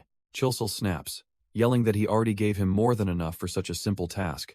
He reluctantly pulls out another pouch, revealing he spent his last payment on medicine for a child before tossing it over. The shopkeeper greedily snatches the coins, promising he'll get right on it now that business is settled. With his payment secured, Syoko lets out a sinister, greedy laugh. The door slams shut behind Chilsol as he makes his exit. He storms off, cursing the shopkeeper's boundless greed under his breath. But as he walks along a balcony, a commotion from below catches his attention. He peers over the edge, wondering what could be causing such a scene. Down in the courtyard, the pavilion chief, Li Su-hong, is nervously trying to stop a visitor. He politely but firmly asks the uninvited guest and her entourage to please leave. But the woman knows this lacks propriety and insists the matter is too important to be ignored. With unwavering intensity, she demands to be taken to see Jin Muang. Meanwhile, at a serene mountain temple carved into the very rock, past rows of silent, meditating statues, the peace is suddenly shattered. Chilsol bursts from a cave, sprinting with everything he's got. He's furious, internally screaming at whoever failed to warn him about this disaster. He'd assumed his cover as Hui was safe, that his connections would keep him off the radar here. But now his cover is blown, and his fuming that someone's pride might cost him his job. He knows he's in serious trouble. For someone to seek him out so directly, they must be enraged. His eyes narrow with a mix of panic and grim determination. He pushes himself faster, racing to intercept a crisis he never saw coming. He grits his teeth, annoyed at how much ground he has to cover. His pursuit leads him to a desolate pier overlooking a vast, misty lake. The empty boats bob silently on the water, giving no answers. Pushing onward, he enters a clearing marked by immense stone statues. But he suddenly freezes, an unsettling feeling washing over him. His eyes widen in disbelief as he finally sees what lies ahead. The ground is torn and disturbed, stained by a dark pool of blood. He kneels, confirming his worst fears as he examines the fresh carnage. More blood is splattered across the nearby foliage, a sign of a brutal fight. He rises, hoping a man named Yang Il-chong won't force him to spill even more. His eyes scan the forest, but he's not just looking, he's seeing. A spectral vision floods his mind, replaying the entire confrontation. He counts 13 enemies, quickly judging them as second-rate fighters. But their footwork tells a different story, these errant common bandits. They're trained. With a sharp focus, Chilsol processes the details of the ambush. The vision shows both targets were injured but kept alive, which makes him question their motive. He lets out a weary sigh, the kidnapper's foolish plan becoming clear. A dark grin spreads across his face, mocking the idiots who don't know the hell they've unleashed. His senses guide him towards a remote cliffside carved with hidden caves. Deep within the rocks, he knows he'll find their hideout. And just as he suspected, the kidnapper's lair is a grim cave hidden from the world. Inside, the two targets are cornered, surrounded by a dozen spear-wielding guards. The woman, Gok Yunseol, clutches the badly beaten Myeongxin, her face a mask of fear. Their captor, a man named Yang, coldly reminds Myung-shin of the price for betraying his father. Desperate, Myung-shin begs his senior brother to spare Lady Gok, offering himself in her place. But Yang just scoffs, completely unmoved by the pathetic display of loyalty. He mocks Myung-shin's defiance, reminding him of the humiliation Chilsol caused them. Lady Gok tries to bargain, offering to go with Yang, but he tells her she's completely mistaken. The real, twisted reason he kept Myung-shin alive is so he can watch what they do to her. And with a chilling smile, he warns her not to even think of suicide, or her siblings will pay dearly. Yang lays out his disgusting offer, suggesting Myung-shin might live if she just submits to his men. Without waiting for an answer, he gives the cold command to strip her bare.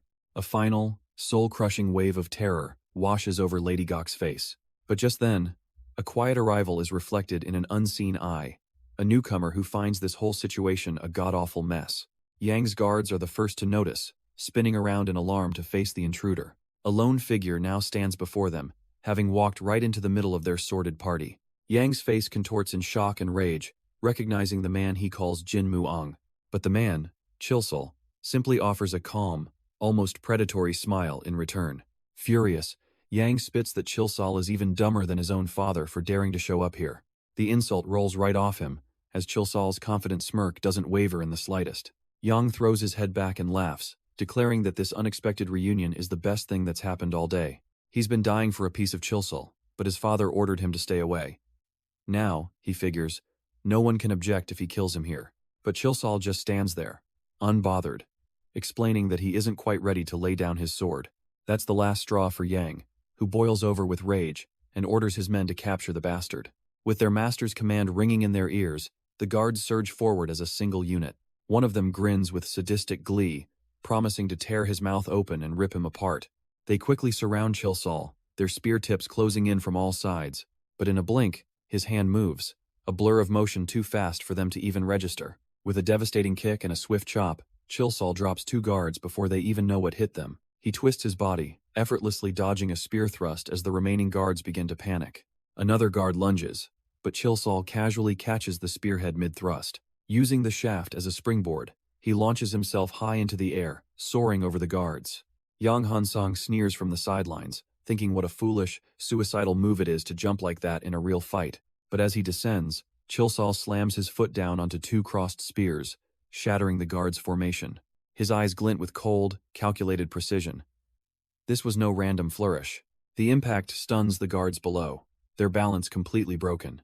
As he lands gracefully, he snatches the spears right out of their hands. The now disarmed guards can only stare in disbelief at their own weapons. With a fluid, deadly motion, Chilsol spins the captured spears around. Before they can even react, he plunges the blades through their throats, ending the fight in a spray of blood. The remaining guards can only stare, their minds struggling to process the massacre. Even their master, Yang Hansong, grinds his teeth, his arrogant smirk long gone. Every onlooker is stunned speechless by the sheer efficiency of the violence. But for the men on the front line, shock has quickly turned into pure, shaking terror. One of them grips his spear tighter, trying to fight down the rising panic. Yang Hansong finally snaps, screaming at them not to be afraid and to use their numbers to kill him. Responding to the command, Chilsol explodes forward with his 1,000-pound drop. He kicks off the ground with enough force to shatter the stone beneath him. Before the terrified guard can react, he's on him, his stolen spear a blur of motion. The wooden shaft connects with a brutal crack, smashing right into the man's face. The guard's body crumples, sent spinning to the ground from the sheer force of the blow.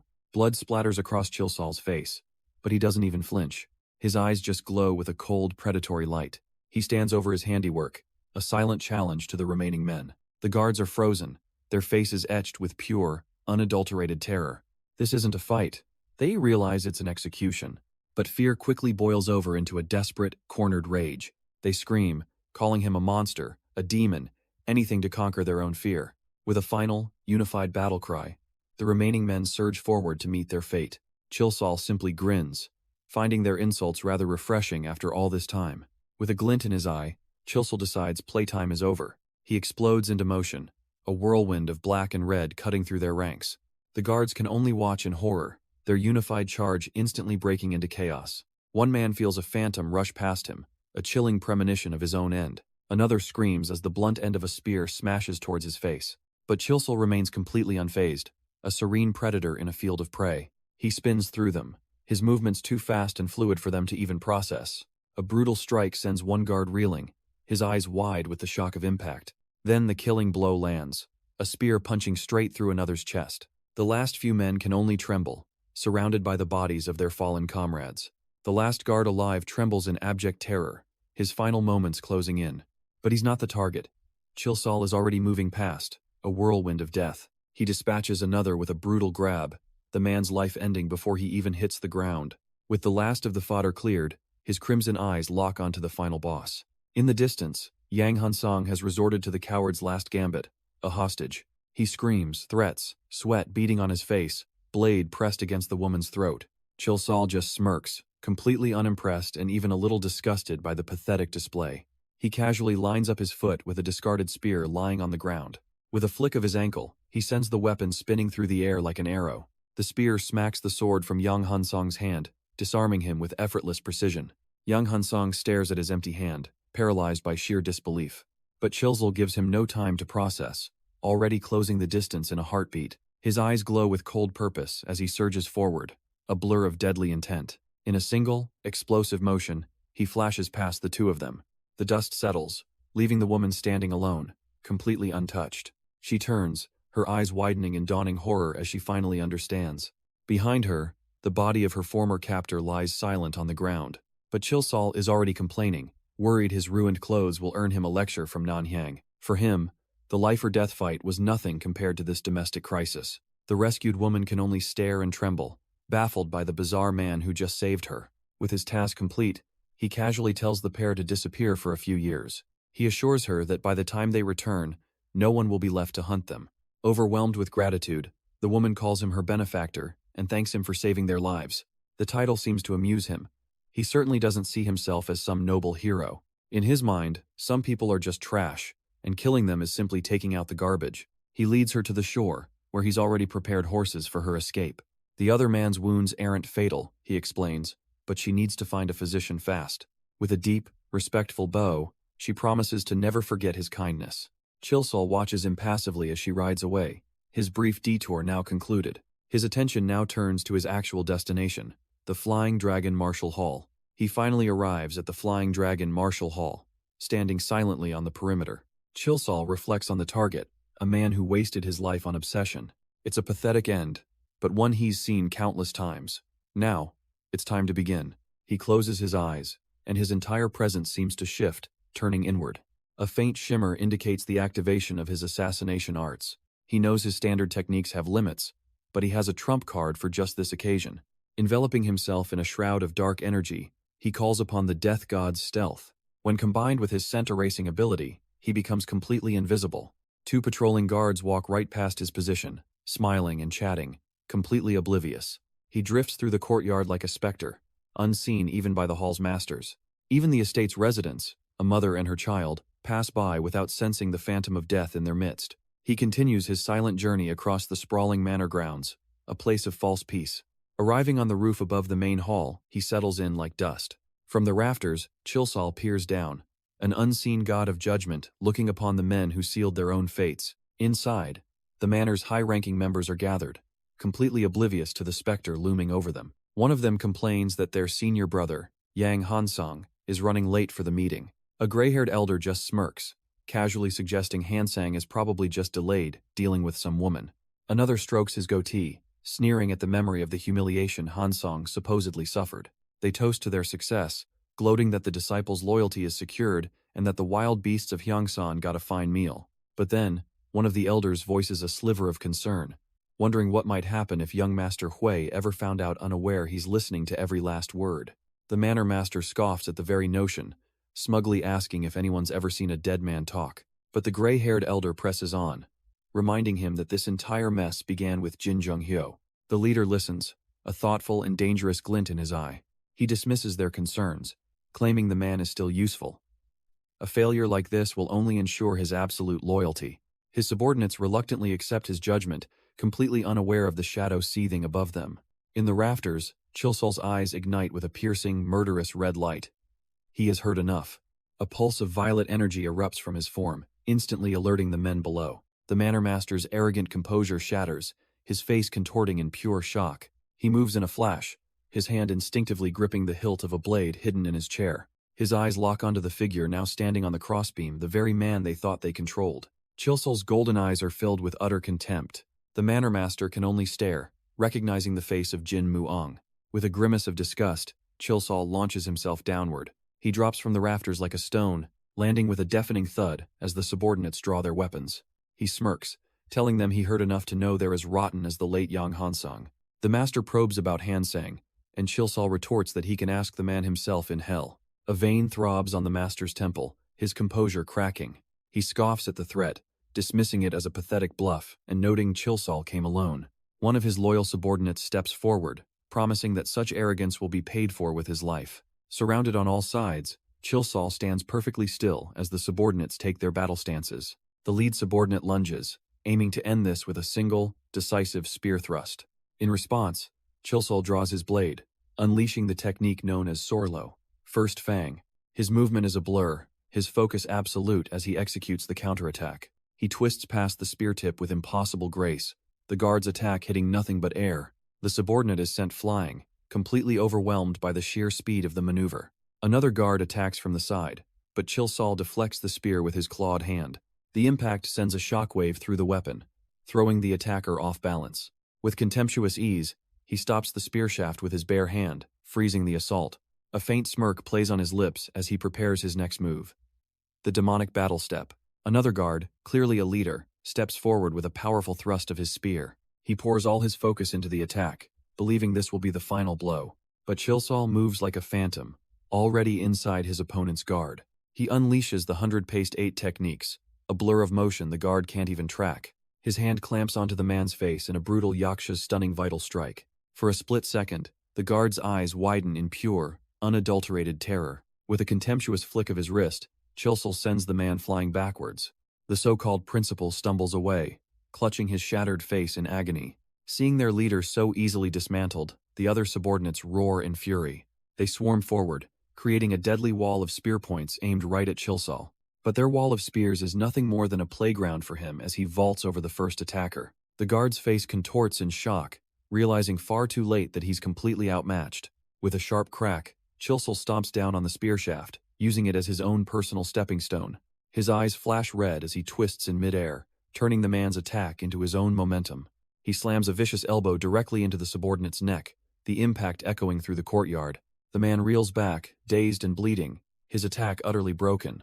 His comrades can only cry out in alarm as Chilsol moves on without a second glance. Another guard, blinded by rage, charges forward demanding he stop this one-sided massacre. But his desperate lunge is met with a blur of motion too fast to even register. Chilsol sends him flying with a casual kick, adding another body to the growing pile on the floor. Before the last body has even settled, Chilsol is already descending on his next target. He lands directly on the principal guard's weapon, effortlessly twisting the man's posture. The guard's eyes flare with shock and agony, his body completely contorted and broken. Pinned to the ground, he can only stare up at the monster who has utterly neutralized him. A chilling pulse of energy flows from Chilsol's hand, shattering the man's insides without a sound. With their leader now just a twitching heap on the ground, Chilsol simply steps over him. The remaining subordinates are frozen, their weapons feeling useless in their hands. He continues his slow, deliberate walk, not even gracing the carnage with a second glance. A few of the older guards, fueled by a final burst of foolish pride, finally muster the will to move. But one look at the predator they're facing melts that bravado into pure, abject terror. Their leader's fate sends a shockwave of terror through the remaining subordinates. A desperate spear thrust is met with utter contempt, casually pinned to the floor by Chilsol's foot. He clenches his fist, the time for games now officially over. His cold eyes watch as their last shred of courage finally evaporates. One of the guards breaks, dropping his weapon and sprinting away in a desperate bid to survive. Chilsol smirks, wondering aloud why the man wouldn't want to accompany his master to the afterlife. With his eyes glowing an ethereal blue, he explodes into a blur of motion. A brutal, unseen strike connects with the fleeing guard's back. The man is sent flying, his escape attempt ending in a crumpled heap. His face contorts in a silent scream, a final, horrifying realization of his mistake. Without a sound, Chilsol tears through the remaining guards, a whirlwind of death and blood. Bodies drop to the floor, their formation utterly broken, their weapons useless. The last few men stare in frozen terror, realizing they never stood a chance. Chilsol mocks them, saying it's easier to endure hellfire when you travel in a group. His eyes flare with cold intent as he moves in to finish what he started. A final splash of crimson marks the end of the Jin Manor's guards. Meanwhile, in a lavish estate, the one who orchestrated this slaughter waits. Lady Rue sits pensively by her window, lost in thought. She casually asks an attendant why they look so worried, confirming her hired killer has already left. Turning to Sokcho, she verifies he's aware that Chilsol is already pursuing his next targets. Despite Seokcho's assurances, Lady Rue is overcome with a terrible feeling that Chilsol is about to cause a major incident. Her attendant tries to soothe her, reminding her that Chilsol claimed he was tired of seeing blood. Unconvinced, she demands he find a man with a build similar to their assassins. Seokcho, though puzzled, presents a custom-made face mask. He confirms it's one of Chilsol's, questioning what she intends to do with it. Her plan is simple: create a double to establish a perfect alibi for whatever Chilsol is about to do. She adds another order, telling him to also keep a close watch on the Flying Dragon Marshal Hall. Seokcho is visibly stunned by her level of caution. He tries to argue, saying even a maniac like Chilsol wouldn't dare provoke the powerful Sama family here. But Lady Rue cuts him off, reminding him that thinking about consequences has never been Chilsol's style. With her orders given, Lady Rue demands Seokcho start moving immediately. The old man sighs and turns to leave, the weight of her schemes settling on his shoulders. Alone at last, Lady Rue's composure finally cracks, revealing the anxiety underneath. She stares out the window, lost in thought, a silent plea on her lips. She just hopes Muang doesn't go too far, knowing there's a limit to the messes she can clean up.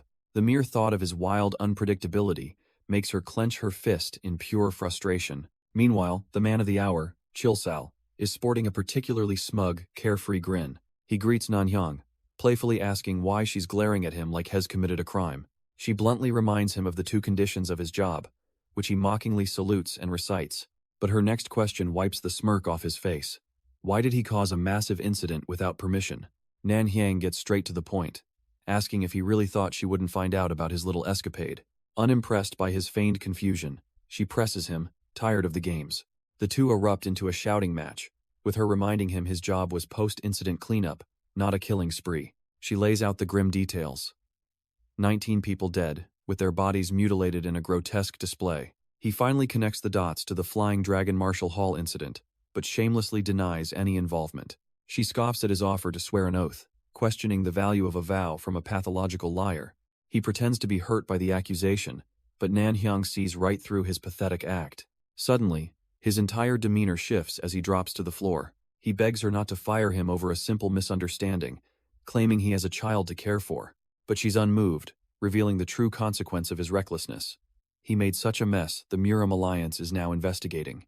Nanhyang informs him that witnesses saw him arguing with the victim, which means the Muram Alliance will be all over him. She spells it out.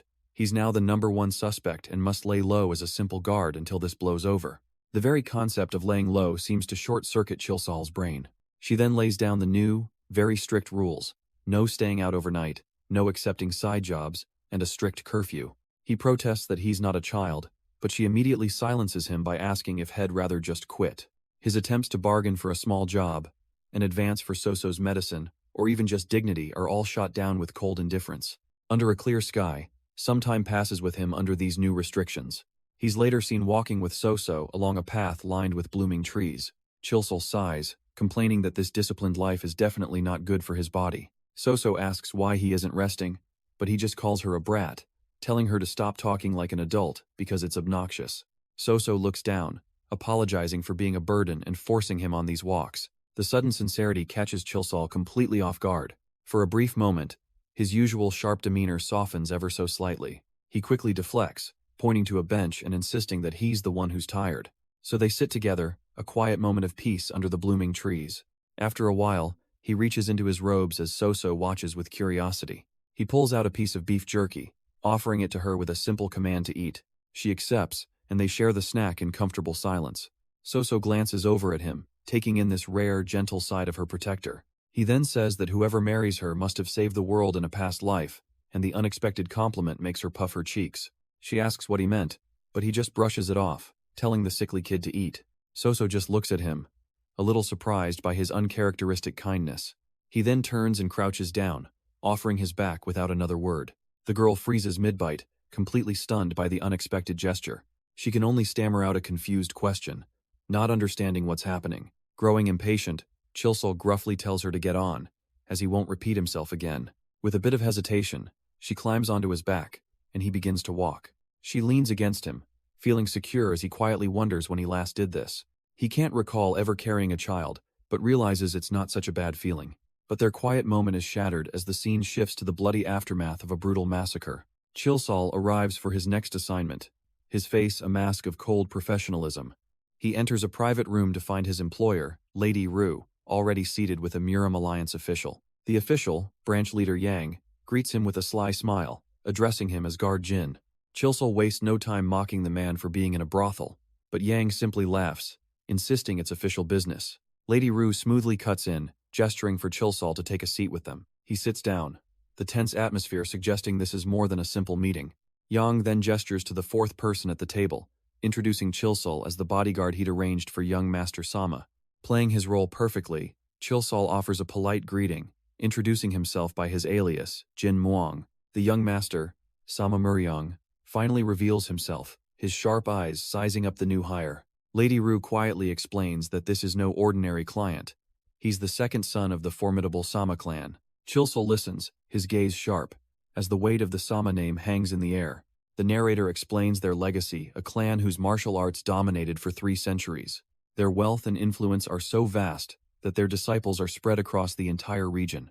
Branch leader Yang smirks, correctly guessing that even a newcomer like Chilsol has heard of them. But Chilsol just deflects with a dry comment, which sends Yang into a fit of laughter. The mood shifts as Yang brings up the recent Flying Dragon Marshall Hall incident. Chilsol coolly confirms that he's aware of the rumors surrounding the event. A new voice, the blue-clad inspector, then reveals he's leading the investigation alongside young Master Sama. Chilsol immediately fires a jab, warning the inspector that too many titles can lead to hair loss, which visibly annoys Lady Rue. Yet, the high-ranking officials simply laugh it off, with Yang even joking about his own hair loss concerns. Yang Hansong strokes his chin, offering a token thanks for the unsolicited advice. But the playful mood instantly vanishes as his eyes turn cold, directly accusing Chilsol of a murder. Chilsol doesn't even flinch, his face an unreadable mask of calm. His opponent finds this lack of reaction deeply suspicious, making him even more certain of Chilsol's guilt. With a dismissive smirk, Chilsol tells him he's free to imagine whatever he likes. Yang leans forward, reminding Guard Jin that the Muram Alliance's methods are far harsher than any government investigation. He warns Chilsol to be prepared, as they will likely be meeting quite often from now on. The blue-clad inspector, who has been silent until now, finally decides to speak. He pivots the questioning, asking Chilsol about his supposed connection to young Master Sama Hui. Chilsol downplays their relationship, but the inspector presses on, stating that the rumors tell a very different story. Having concluded his questioning, Yang Hansong gets up to leave, bidding Lady Rue farewell for now. He throws one last parting shot at Guard Jin before walking out with the inspector. Once they're gone, the tense atmosphere finally lifts from the room. Lady Rue turns to Chilsol, warning him that the inspector is dangerously persistent. But Chilsol only smirks, amused by the idea of someone who's never met a man willing to pull his teeth out. A few days pass, and the story moves to a different estate under the veil of night. Chilsol is now with Soko, standing over the bed where Soso is fast asleep. The old shopkeeper insists they talk elsewhere, but Chilsol's cold suggestion to use a pressure point on the child horrifies him. Reluctantly, Seokcho agrees to follow Chilsol out into the hallway to speak privately. Once they're alone, Chilsol turns, ready to hear what the old man has to say. Seokcho barely has time to react before Chilsol gets straight to the point. He has a job. The scene shifts to a memory of a dimly lit, formal hall. An assassin messenger kneels in a deep bow before a high-ranking monk. The chamber is silent, with only a few attendants standing guard in the background. The monk gazes down at the kneeling figure, ready to give his command. The name of the target is spoken, a woman named Shae Gyong. Okay. Back in the present, Seokcho is horrified, asking Chilsol if he's lost his mind, reminding him that the Muram Alliance is already watching him. Chilsol's expression hardens. He explains that this is a mission he absolutely has to see through. The old man warns him that this woman is a thorny rose, and pursuing her will make him the enemy of the entire Muram. Seokcho can only sigh in exasperation, as Chilsol clarifies his interest isn't romantic, prompting a cynical jab about his avoidance of married women. Seokcho isn't buying it for a second, demanding to know Chilsol's real motive for pursuing the woman. With a steely gaze, Chilsol's patience finally runs out. He clarifies his true interest lies with another woman entirely, Dan Ryong. The old man absolutely explodes, now thinking Chilsol is chasing a different married woman who even has a child. Chilsol cuts through the rant, asking if Seokcho ever questioned why she suddenly disappeared all those years ago. Seokcho just scoffs, shaking his head. He had no reason to care about a woman who chose another man. Besides, her husband is the young patriarch of the Sama family, the undisputed rulers of Luoyang. Getting involved is suicide. But Chilsol reveals the missing piece. Right before she vanished, Dan Ryung had a servant smuggle out the Dark Abyss Pearl. The revelation hits Seokcho like a lightning bolt, and he trembles, asking if Chilsol really gave her that item. Seokcho flies into a rage over his recklessness, but Chilsol coolly retorts that the pearl was his to give to his woman. Seokcho can't believe it, scolding Chilsol for gambling his own life away so recklessly. He warns that the pearl could command an impossible task, but Chilsol is completely unfazed by the threat. When asked how he even found the pearl, the answer is absurd. Soso just bought it from a street stall. Changing the subject, Chilsol demands information, and Seokcho reveals his target will be at Hyungsan Temple in 3 days. The name of the temple seems to strike a chord with the old man, who processes this new wrinkle. Chilsol simply asks to be notified when she leaves the Sama family manor, intending to approach her himself. Seokcho doubts the plan's logic, but Chilsol tells him to do his part and then stay out of the rest. As he walks out, Seokcho calls him a pain, a sentiment Chilsol has apparently been hearing a lot lately. And with that, he's gone, leaving the old shopkeeper alone in the silence to stew in his anxiety. Seokcho is trapped, terrified of Chilsol's wrath if he talks, and equally terrified of his madams if he doesn't. And just as predicted, we find ourselves at the main hall of Hyungsan Temple. A noblewoman, Chaegyung-ok, arrives with her attendants, offering a polite greeting to the head monk. The monk, Great Master Guangdok, humbly brushes off her praise, commending her own sincere devotion. He is a picture of pious grace, admiring her dedication as they speak. Madame Che sighs, apologizing for bringing her guards and the scent of cold steel into this sacred place. The Great Master is nothing but understanding, assuring her it's no trouble at all. But the moment her palanquin disappears from the temple grounds, the master's warm, welcoming facade completely drops. He turns to his young apprentice, Byung-woo, and coldly orders him to sprinkle salt. The boy is confused, but the master snaps, making it clear he wants to purify the ground of the warriors, not the wealthy patron. The old master explains he felt an extremely ominous presence that must be driven out. It was far worse than an evil spirit, he warns. It was the very presence of calamity itself. Byung-woo gasps and immediately rushes off, understanding the gravity of the situation. But as the sun sets, the master begins to doubt himself, wondering if he was mistaken. He muses that there's no way the aura of that wanderer from the chaotic wastelands could be here. Meanwhile, the very entourage he speaks of travels down the road, their palanquin jostling along, and hidden inside is not Madame Che, but a figure in a wide-brimmed hat, Chilsol. He calmly notes that they will likely arrive around sunset. His sharp blue eye glints with a faint, otherworldly light. He traces his finger through a fresh splash of blood on the palanquin floor. But the palanquin's curtain is suddenly pulled aside by a startled attendant. Her eyes widen in pure shock at what she discovers inside. Her hand comes away slick, with fresh, warm blood, and from the shadows, a blood-splattered face gives her a faint, unnerving smirk. She stares down at the wounded form of Chilsol, lying on the floor. He calmly apologizes for the scare, asking her to please remain silent. The woman, Nan Hyang, is frozen, her mind struggling to process the bloody intruder. Chilsol watches her reaction, his gaze sharp and unwavering. He sees the panic building, her mouth beginning to open. Before she can scream, he quickly begs her not to speak, but to write on his hand instead. A voice from outside asks if everything is all right. Noticing Nan Hyung's frozen posture, she keeps her hand clamped over her mouth, trying desperately to conceal her terror. Forcing herself to calm down, she slowly lowers her hand. She plays it off coolly, claiming she was just catching a fly to dismiss any suspicion. With the immediate threat of discovery averted, she turns back to the intruder on the floor. She begins tracing characters on his hand, silently demanding to know who he is. He winces, clutching his chest as blood seeps through his fingers. Gritting his teeth through the pain, Chilsol begins to explain his affiliation with the Murim Alliance. He was on a secret mission infiltrating a rival guild but was discovered and is now being hunted. Her eyes widen as she processes his words. She recognizes the name of the Alliance's elite intelligence unit. She questions how he knows of such a group, and he explains his family is also aligned with the Orthodox Murim factions. With a hint of a smile, he asks her to grant him one favor, pretend she never saw him at all. She points out his severe injuries, and Chilsol can see his story is winning her over.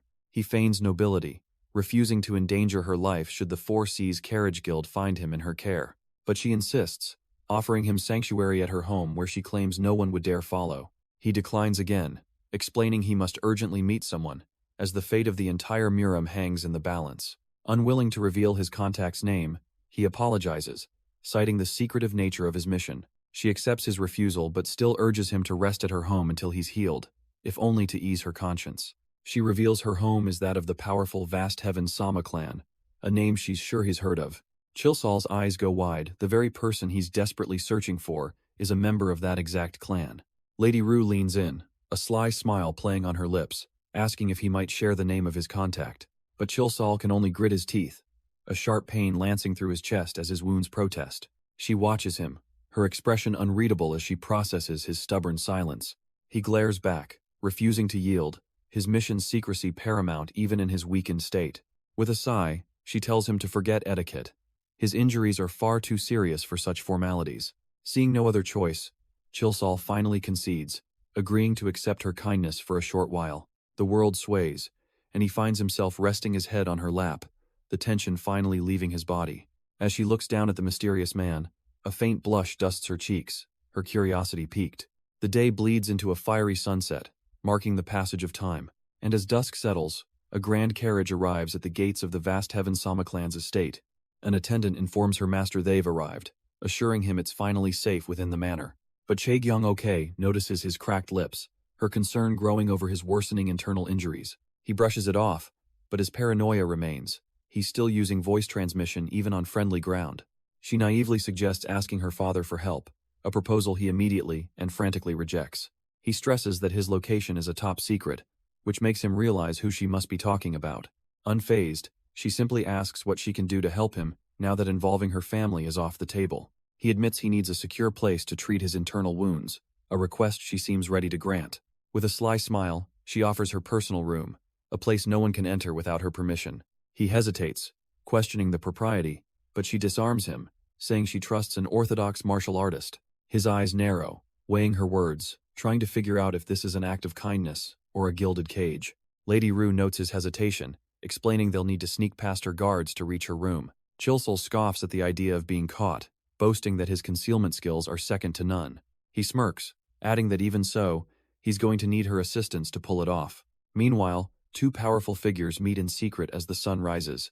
One pours a drink for the other, their conversation turning to the recent chaos. The Jin Manor Master declares with cold certainty that Jin Muang is the culprit behind it all. His companion, the Blue Robe leader, agrees but points out the man has a perfect alibi. A cruel smile spreads across the master's face as he suggests a high-quality skin mask was used. But even they have to admit that such a mask is nearly impossible to acquire. The master's eyes narrow. Their only hope is to find two missing witnesses to prove his guilt. The Blue Robe leader listens intently as the Jin Manor Master lays out his grand theory. He begins by pointing out a strange coincidence. A murder occurred the very day Jin Muang reappeared.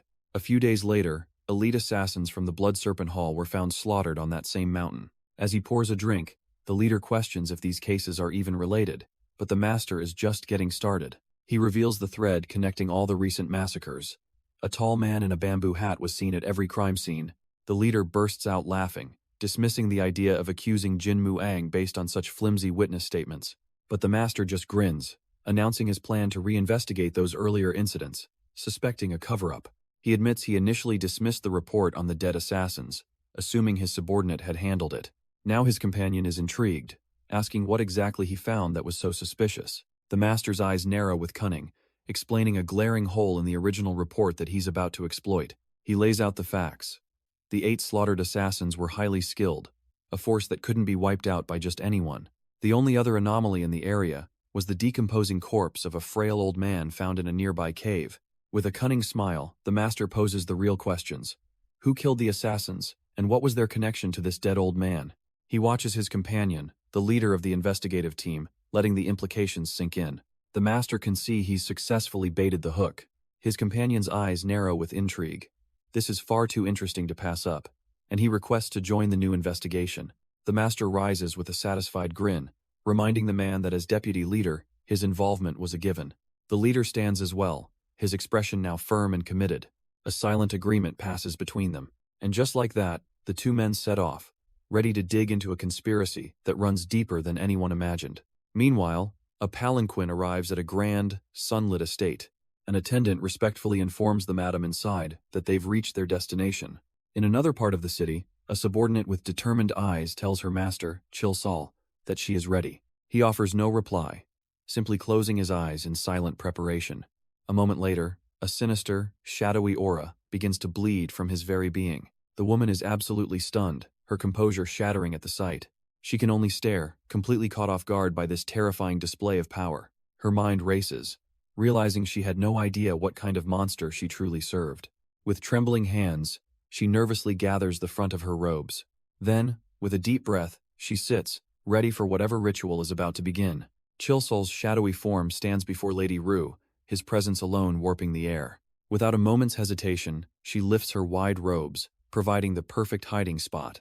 A faint blush colors her cheeks, a mix of thrill and the close proximity of the assassin. As their carriage pulls up to the destination, an attendant bows deeply to receive them. Lady Rue gracefully exits the carriage, her expression serene, concealing her hidden cargo. She and her entourage ascend the steps to a massive, eerily quiet estate. She finds it strange. Security is almost non-existent for the residence of a young clan head.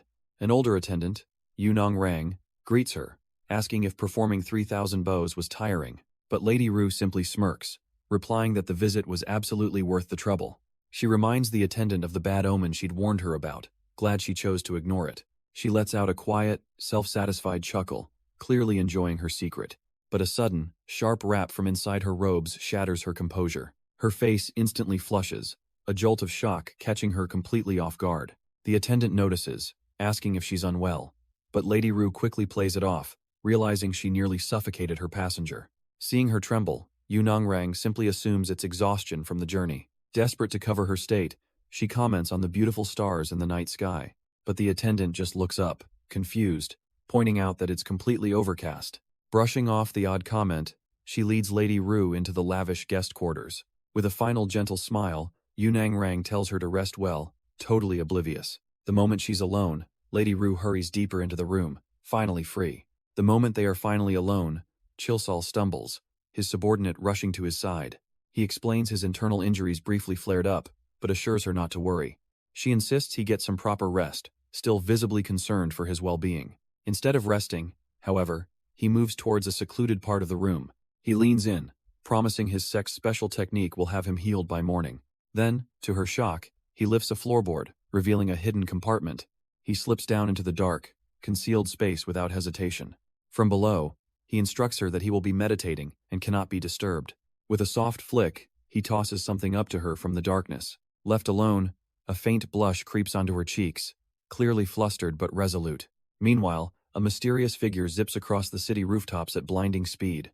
A trail of strange purple energy snakes through the streets, completely unnoticed by the crowds below. Elsewhere, a young man sprints for his life, terrified that being late will get him fired. The night deepens under the light of a full moon. In a secluded courtyard, Lady Rue stands alone, waiting for someone. She lets out an impatient sigh, her breath misting in the cool night air. Her patience finally snaps, and she calls out into the darkness for her guest to show themselves. The ground itself seems to tremble with anticipation as she stands her ground, and in response, a tall, shadowy figure emerges from the gloom. She looks up, meeting the imposing stranger as the silent confrontation begins. The shadowy guest steps into the light, revealing himself to be Chilsal, who greets her with a smug grin.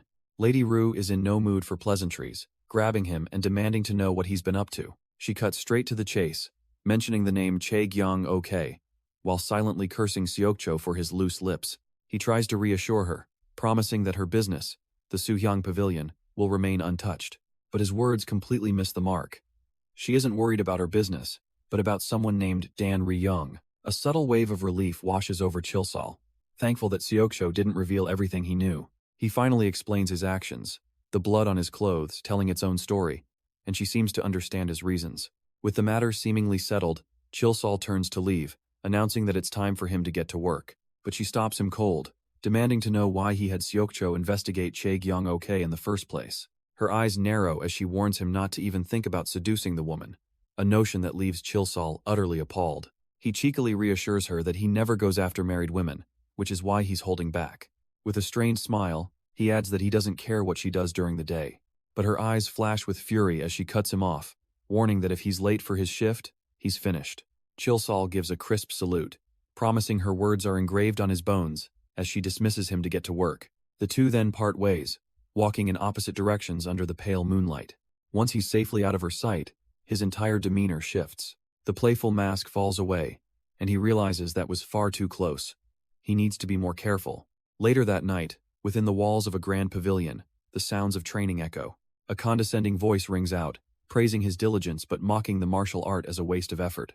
Chilsol whips around to face a newcomer, challenging how he could possibly know what skills he's truly mastered. The man smugly explains that the purple chi from Chilsol's technique is a dead giveaway, making his style easy to recognize. He seems impressed, challenging guard Jin to a duel to see if his fighting skills match his sharp insight. But Chilsol, relaxing with his eyes closed, couldn't be less interested, stating that fighting for free is pointless. The challenger scoffs at this, mocking him for having a sharp tongue that his martial prowess apparently can't back up. Chilsol just smiles, completely unbothered by the taunt, telling the man he can think whatever he likes. In a flash, the man is right beside him, startling Chilsol as he warns him never to speak of his martial arts again. Chilsol feigns ignorance, questioning why his simple training would warrant such a serious, threatening warning. The man, guard Mok, promises to silence him for good if he doesn't comply, but Chilsol calmly asks if he's ready for the fallout. He reminds Mok that Lady Rue personally chose him, and killing him would mean getting thrown out of the pavilion for good. Mok's confidence wavers, his glowing hand hesitating as Chilsol tells him to back down, promising he has no intention of telling anyone. He waves off the concern, casually mentioning he has no one to share such stories with anyway.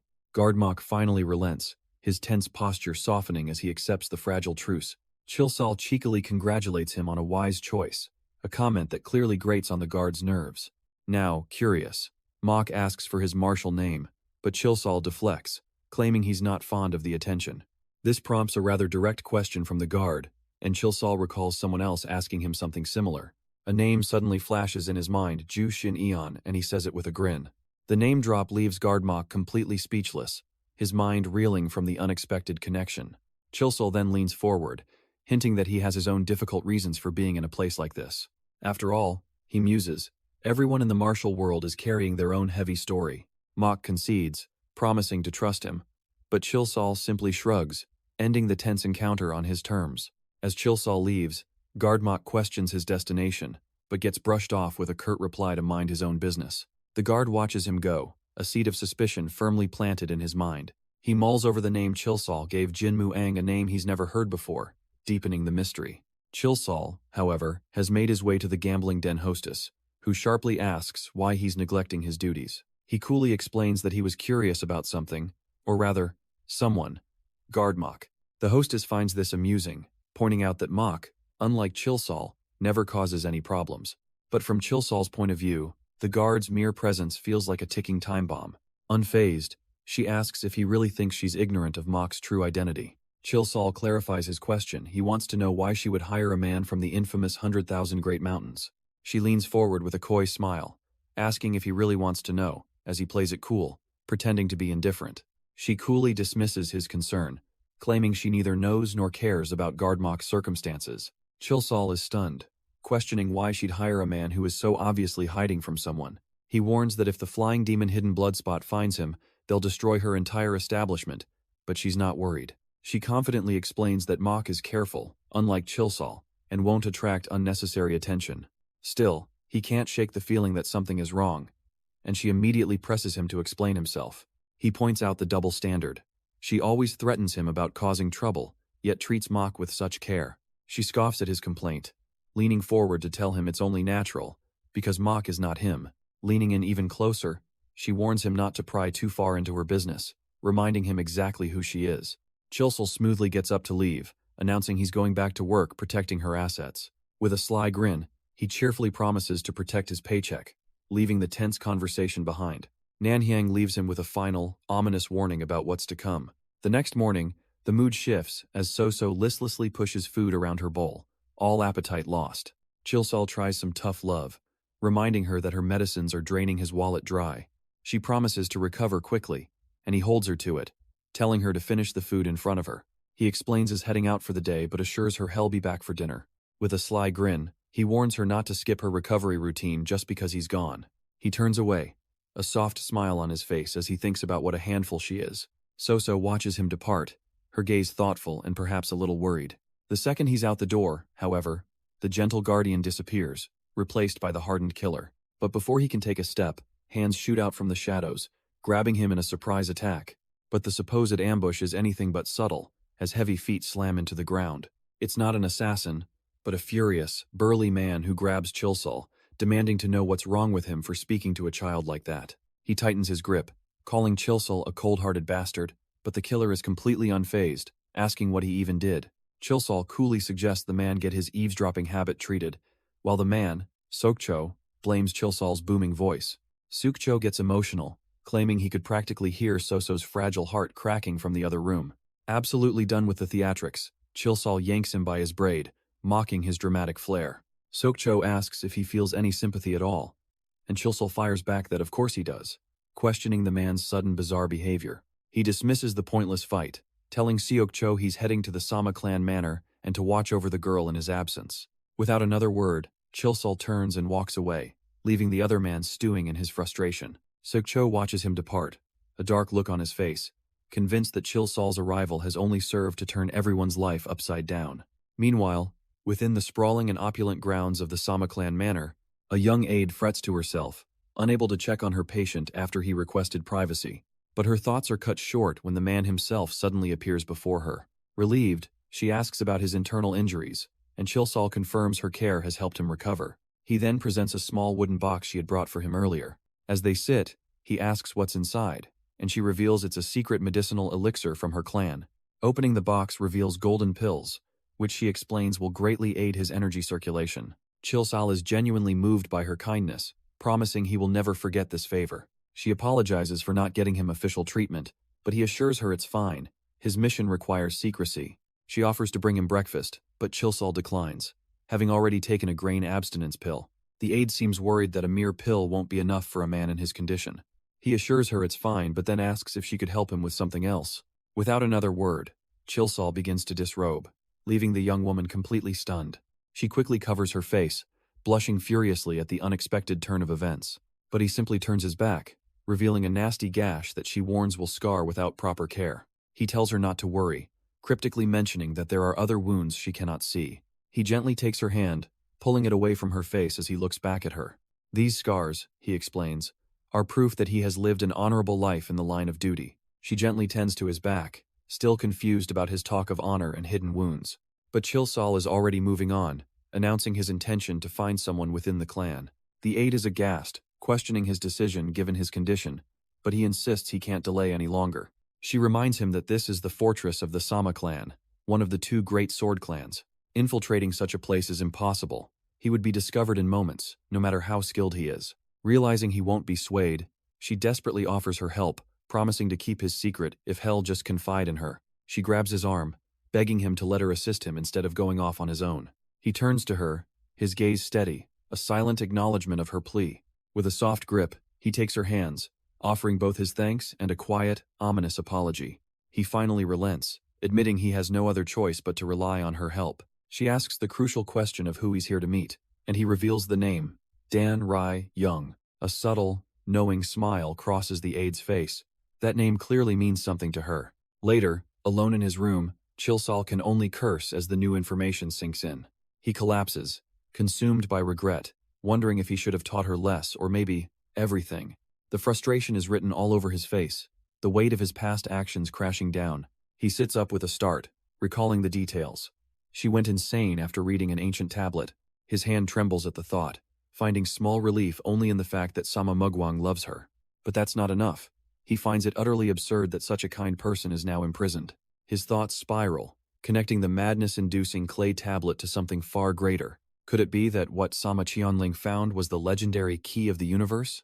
He realizes Young must still be alive, but her current state is undoubtedly dangerous, a kind girl twisted by human greed. Now that he knows the truth, he decides he cannot let this injustice stand. His hand clenches into a fist, and with renewed purpose, he rushes to find the aide.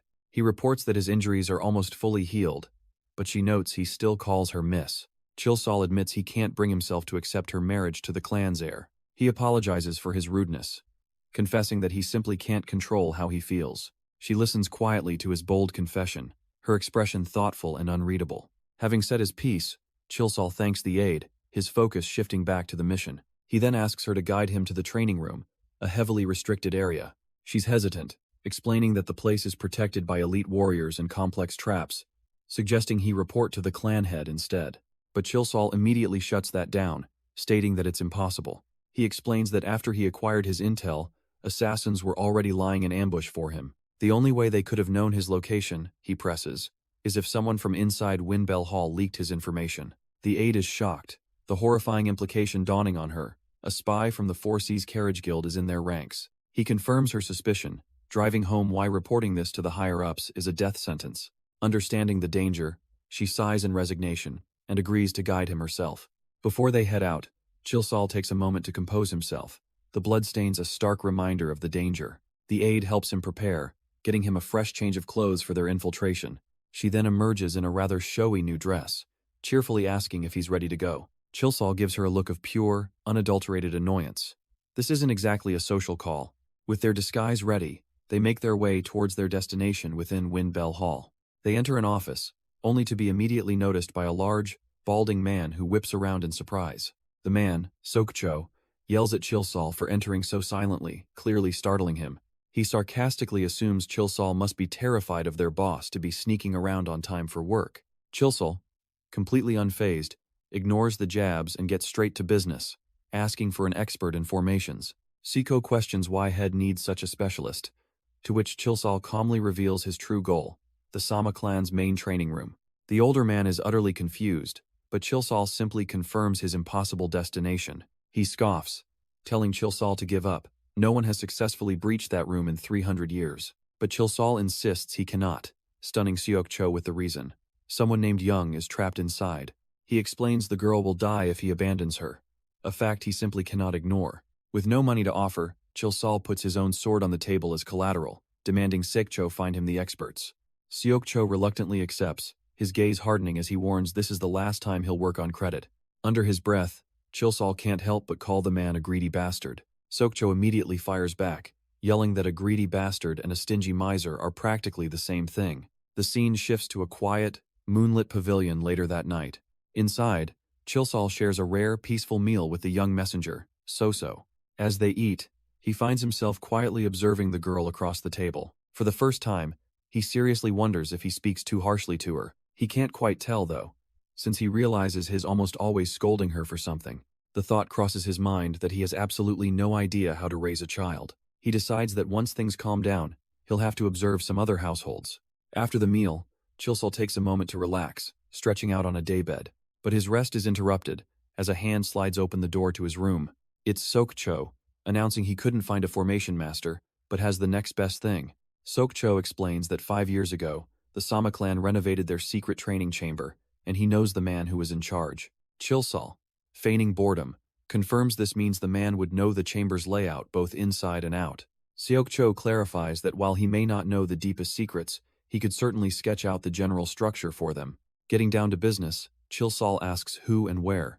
The man is Gam Sungdo, a master architect, and he's right here in this very tower. This gets Chilsol's attention. The target is here? He immediately probes for a weakness, asking who the architect is obsessed with. Seokcho gives him a name, Ja Yanghwa. A faint smirk crosses Chilsol's face. The man has high standards, and apparently, he thinks He's actually worthy of her. But it's a one-sided affair. Seokcho reveals he's been trying to meet her for over 6 months, and she hasn't agreed once. He explains, it's an unbreakable rule. The 7 fragrant flowers have the absolute right to choose their clients. Chilsol leans back, the gears turning in his head. After 6 months of constant rejection, the architect's patience must be at its breaking point. Seokcho points out the obvious flaw in the plan. Gam Sungdo would never talk, as spilling those secrets means certain death. But Chilsol simply stretches, completely unconcerned by what seems like an impossible task.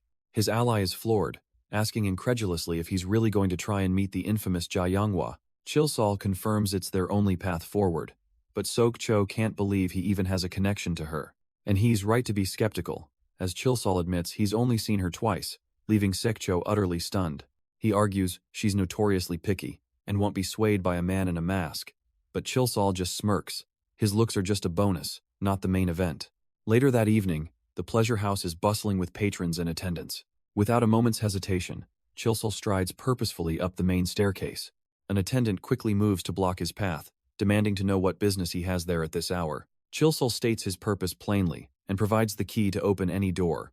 Tell her he has information on the Song Ok-ru murder case. The attendant is completely stunned by the audacity of his request. Chilsol simply tells him to relay the message and bring back the answer, leaving no room for argument. With a reluctant nod, the attendant hurries off to deliver the high-stakes message. He returns moments later, his expression a mix of shock and awe, announcing that Guard Jin may enter. Chilsol steps into a vast, quiet room, where a woman is focused on her work at a distant desk. Her hand moves with a steady, practiced grace as she continues with her calligraphy. He approaches and stands silently before her, allowing her to finish without interruption. With a final, delicate stroke, she sets her brush down upon the stand. She finally lifts her gaze, a sharp, knowing smirk spreading across her face. She calmly greets him as Guard Jin, remarking that this is now their third meeting. She finds him interesting, pointing out that his eyes don't see her as a woman, which she finds peculiar. Chilsol's response is cold and professional. To him, colleagues are just colleagues, regardless of gender. While she finds his answer hard to swallow, his eyes are so truthful that she has no choice but to believe him. She's almost touched, admitting it's been a long time since anyone has simply taken her at her word. Her curiosity grows. He doesn't look trustworthy, yet she prides herself on rarely misjudging people. She then challenges his rigid posture, asking if he intends to just keep standing there. His unwavering directness finally breaks her composure, and she bursts into amused laughter.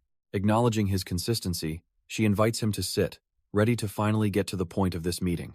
A faint, knowing smirk crosses Chilsol's face as he agrees, the pleasantries now officially over. Once they are seated, he cuts right to the chase, asking why she thought he'd care about the Song Ok-ru murder case. Manhwa parries his question, demanding to know why he came to that conclusion in the first place.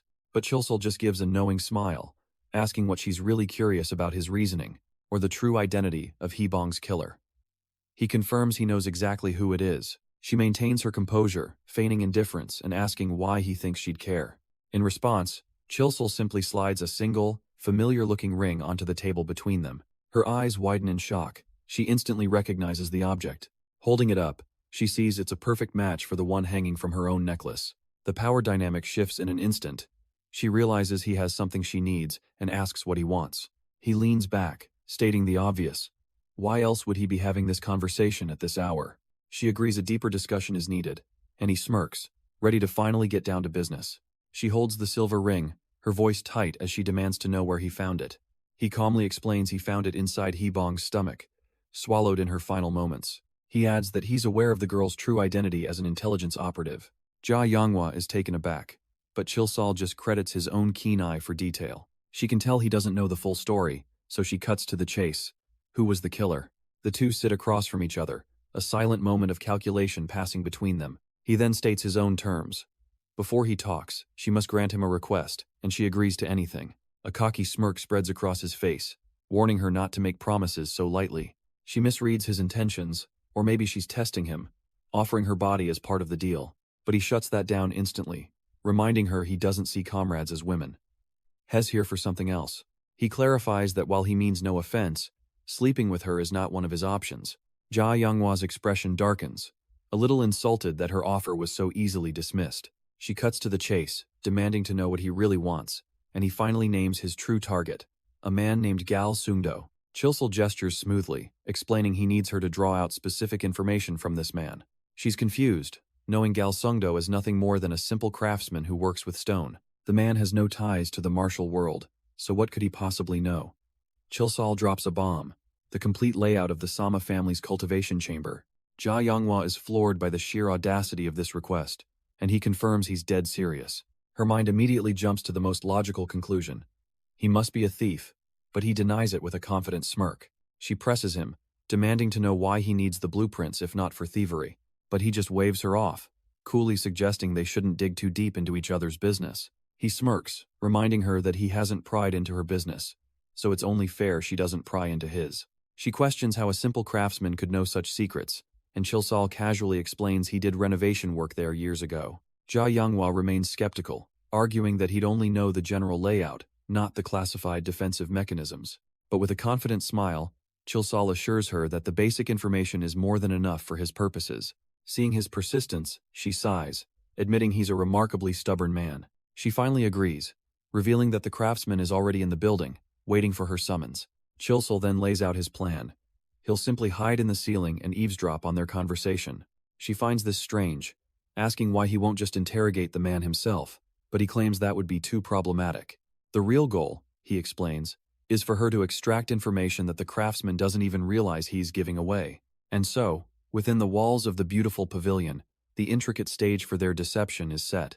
Meanwhile, a certain large man named Sokcho is rudely awakened from his slumber. He jolts upright, completely disoriented, wondering how he ended up here. Standing before him is Nanhyang, who immediately asks if he knows where Muang rushed off to. Sukcho plays dumb, claiming he has no idea where the man went at this hour, but she's not buying it for a second. She points out that Muang was acting incredibly suspicious all night, and Sokcho starts to sweat. Nanhyang lays out the facts. Muang met Jia Yanghua at midnight and then lingered outside her room for a full hour. And it gets weirder, another man, someone who hasn't visited in years, also went in, right before Muang bolted. She leans in, asking if he honestly believes none of that is suspicious, but he weakly deflects, saying Muang is always strange. That excuse won't work. Nanhyang's eyes narrow as she reminds him she saw the two of them whispering together earlier. She demands to know what they discussed, but Sokcho nervously insists it was nothing special at all. Sukcho tries a pathetic excuse, claiming he just told Muang to be nice to So-So. Nanhyang's smile turns cold as she asks if he's in a rush to die tonight. She grabs him, whispering that she can snap his neck before he even feels the pain. A sharp kick sends the large man flying across the room. He crashes to the floor in a heap as she watches, completely unimpressed. She tells him to cut the theatrics and get up before she decides to beat the truth out of him. That's all it takes for Sokcho to break, instantly promising to confess everything. A short while later, the interrogation is clearly over. Sokcho is now scrambling down a long hallway, his mind racing. He wonders why Muang would ask him to set sail for Teha out of the blue. The more he thinks about it, the more he fumes, feeling like nothing more than a servant. He vows that once this whole affair is over, Muang is going to get what's coming to him. That same night, a shadow moves through an opulent residence under the pale moonlight. A figure lands silently within the estate walls, an uninvited guest. He moves with practiced stealth, making his way deeper into the compound. His destination, a bedroom where a woman sleeps, completely unaware of the intrusion. She's lost in her dreams, looking peaceful and unguarded. But a faint sound cuts through the silence, stirring her from her slumber. Her eyes flutter open to see Chilsal looking down at her in the darkness. Jia Yanghua sits bolt upright, startled, demanding to know what he's doing in her room at this hour. Rather than seeming threatened, Chilsal simply offers a calm apology for waking her. He smirks, confessing he couldn't leave without seeing her eyes one last time. Her initial shock gives way to quiet concern as she processes his words. He explains that his time here is over, whether he succeeds or fails in the cultivation chamber. Jia Yanghua's expression hardens with worry, knowing that chamber is a one-way trip for most.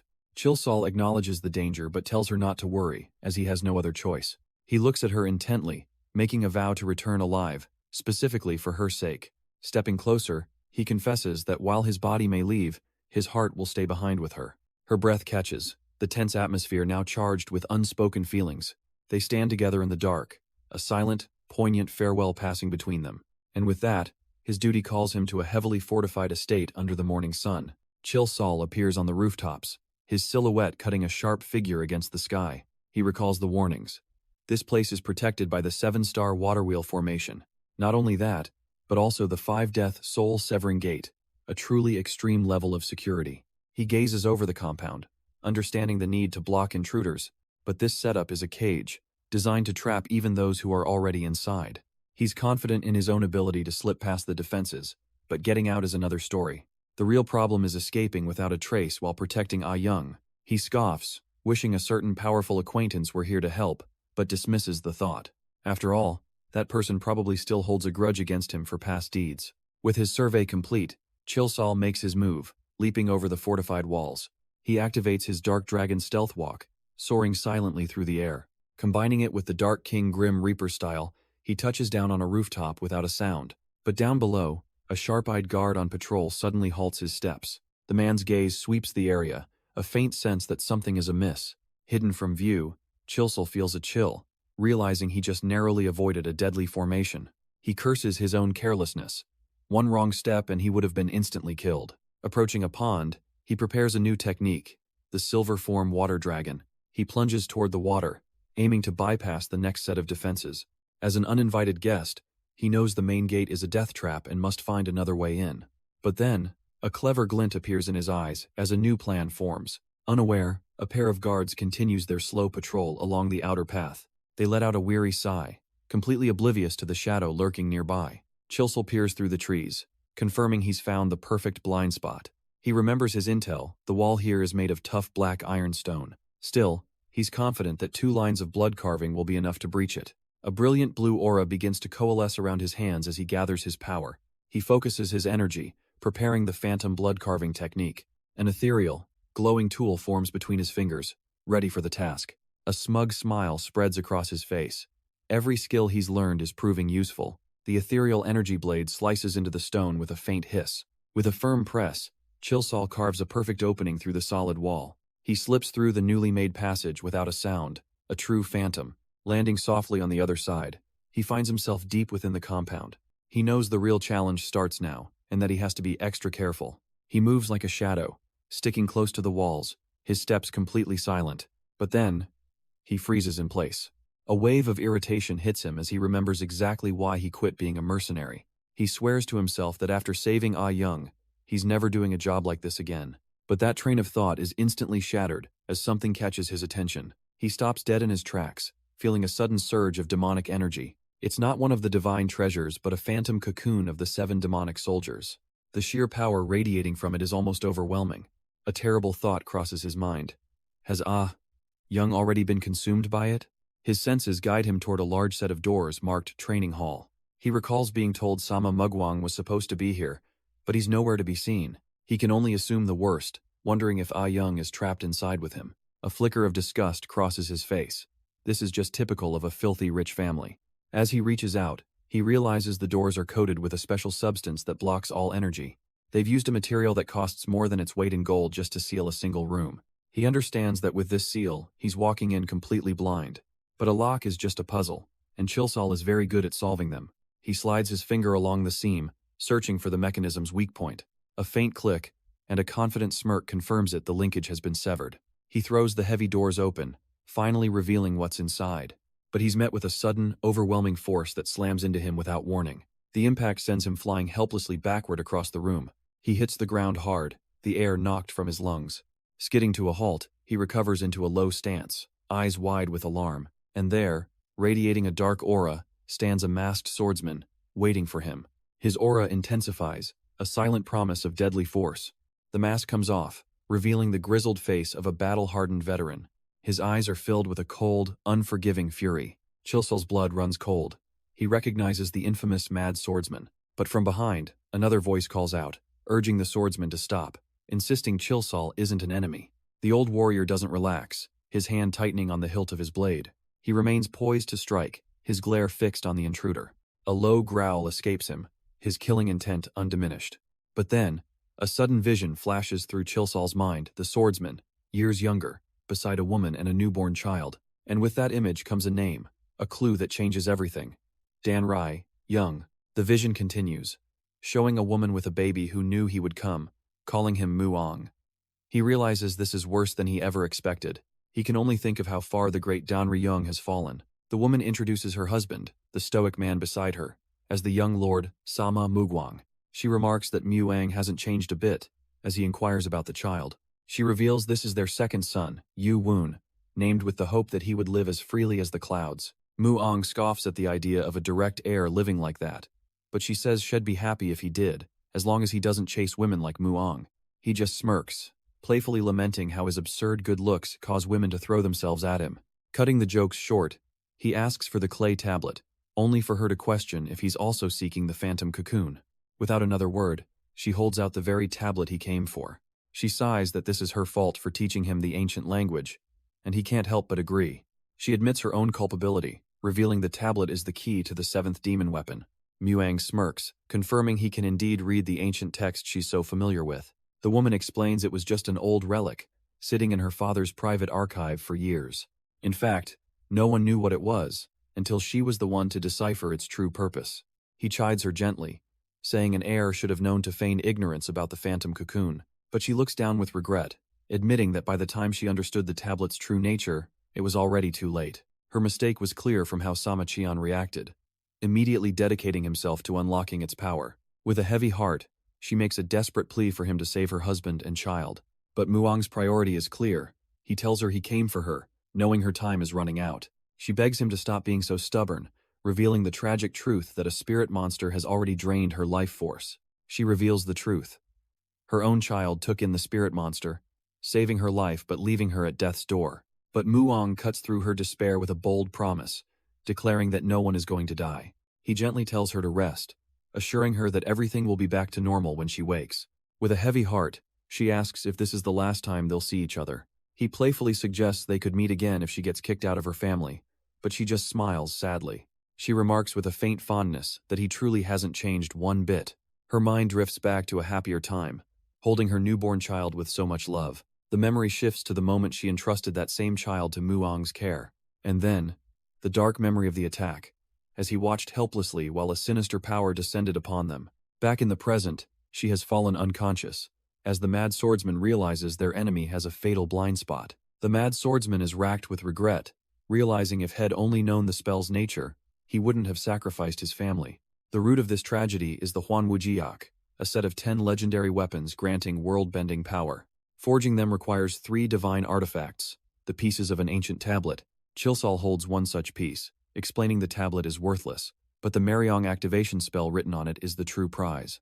The translation Ah Young worked on was incomplete, and worse, she was pregnant and not a virgin, causing the unstable spirit to go berserk. He continues, revealing the Huanwu spirit as pure demonic energy that can only be accepted by a virgin. She couldn't handle the power and was driven mad, a consequence he seems to understand all too well. The spirit responds to willpower, not energy, which is how Sama Mugwang forcibly transferred it from her body into his own. He succeeded, but since he was no virgin either, he could only contain the rampaging spirit, not calm it. Chilsal concludes grimly. Any non-virgin who activates it is doomed to go insane and violently self-destruct. It was a desperate act of fatherly love, as the awakened Huanwu spirit in Sama Mugwang sought a new home. Even half-mad, he fought its instinct to transfer itself into the pure body of his newborn son. But Chilsal explains he could only stop the full transfer, not the demonic energy that leaked into the child. He tells the swordsman that his father possessed both him and his mother, and acted for their sake. In fact, the child's very birth fulfilled his duty, as without him, his parents would have long since perished. Sama Mugwang himself never thought he'd do something so crazy, all for the sake of his wife and son. With the story finished for now, Chilsal's eyes narrow. The real fight, he says, is about to begin. He sits across from the child, now grown into the masked swordsman, who has been listening intently. A final memory flashes Sama Mugwang, his face etched with desperation, reaching out to Chilsal for help. And in his hand, Chilsal holds the very item he was given, a strange, dark orb. Holding the dark orb, Chilsal prepares to fulfill his promise to Sama Mugwang. He focuses his will, commanding the spirit within the artifact to come out. But the spirit resists, prompting Chilsal to assert his true authority as the Lord of Dark Soul. He issues a final warning: obey his command or be erased from existence. In response, the spectral form of Sama Mugwang erupts in a furious crimson aura. A seal glows on the orb's surface, proof of Chilsal's absolute control over it. The raging spirit howls, a tempest of raw, untamed demonic power. Unimpressed, Chilsal repeats his threat to destroy him if he fails to grasp his predicament. He scoffs at the very idea of being threatened, dismissing any attachment to the broken blood divine wheel. Sama Mugwang's spirit can only roar, trapped and powerless before a master of souls. Chilsal cuts through the defiant roar, telling the spirit to stop whining and get in the orb already. He smirks. His goal is saving people, and if that means destroying this spirit, so be it. He offers it a final choice: survive by obeying, or be erased from existence entirely. With his ultimatum delivered, a torrent of crimson energy explodes from his hand. He clenches his fist, exerting his absolute control over the unruly demonic power. As the spirit is drawn into the orb, Chilsal mockingly says it's not such a bad place to be. He even offers a conditional release if the other pieces of the divine wheel ever appear. But first, he issues a command as the Lord of Dark Soul: return all the stolen life energy. He adds that it must also retrieve the demonic energy it spread to the others. The crimson tempest swirls, finally obeying as it's violently siphoned into its new prison. The last of the crimson energy is violently pulled into the dark orb in his hand. Inside its prison, the spirit of the mad swordsman is finally at peace, his true form restored. Chilsol lets out a quiet breath, the long and arduous sealing process finally over. With the madness that tormented the old warrior gone, he and Lady Rue lie unconscious. Chilsol reflects that just sneaking out quietly now would be far too disappointing for his audience. He glances over, remembering the food baskets that were brought here earlier. Bidding the unconscious Lady Rue a wry farewell, he decides it's time to leave. He channels his energy into a powerful palm strike, shattering the ceiling above him. Launching himself upward, he soars through the newly created escape route. With a final fluid movement, he slips through the opening and vanishes from the room. Peeking out from the rooftop, Chilsol has one last parting gift in mind. He unleashes a final technique, the ninefold thunder bomb. Outside in the quiet courtyard, his trap lies in wait. And then, a massive explosion shatters the tranquility of the night. A cloud of smoke and debris erupts, signaling his chaotic departure. The entire estate is instantly thrown into high alert, with shouts of an intruder echoing everywhere. Guards rush towards the blast, realizing the culprit has fled to the back of the property. The captain issues swift orders, splitting his forces to give chase and to check the training chamber. Alarms blare as the entire compound mobilizes in response to the breach. Squads of elite guards swarm the grounds, determined to hunt down their target.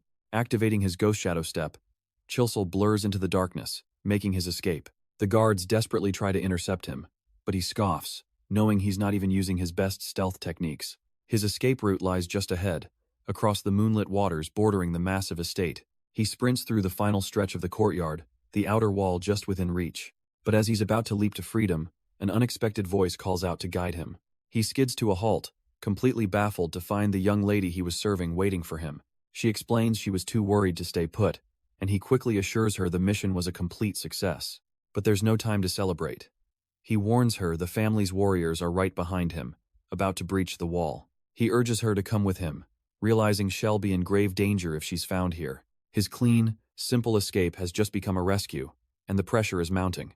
He shouts at her to hurry, his voice filled with a desperate urgency. But his words die in his throat as he suddenly chokes, blood trickling from his lips. He turns in utter confusion, unable to process why she would attack him. Before he can react, a powerful palm strike slams squarely into his back.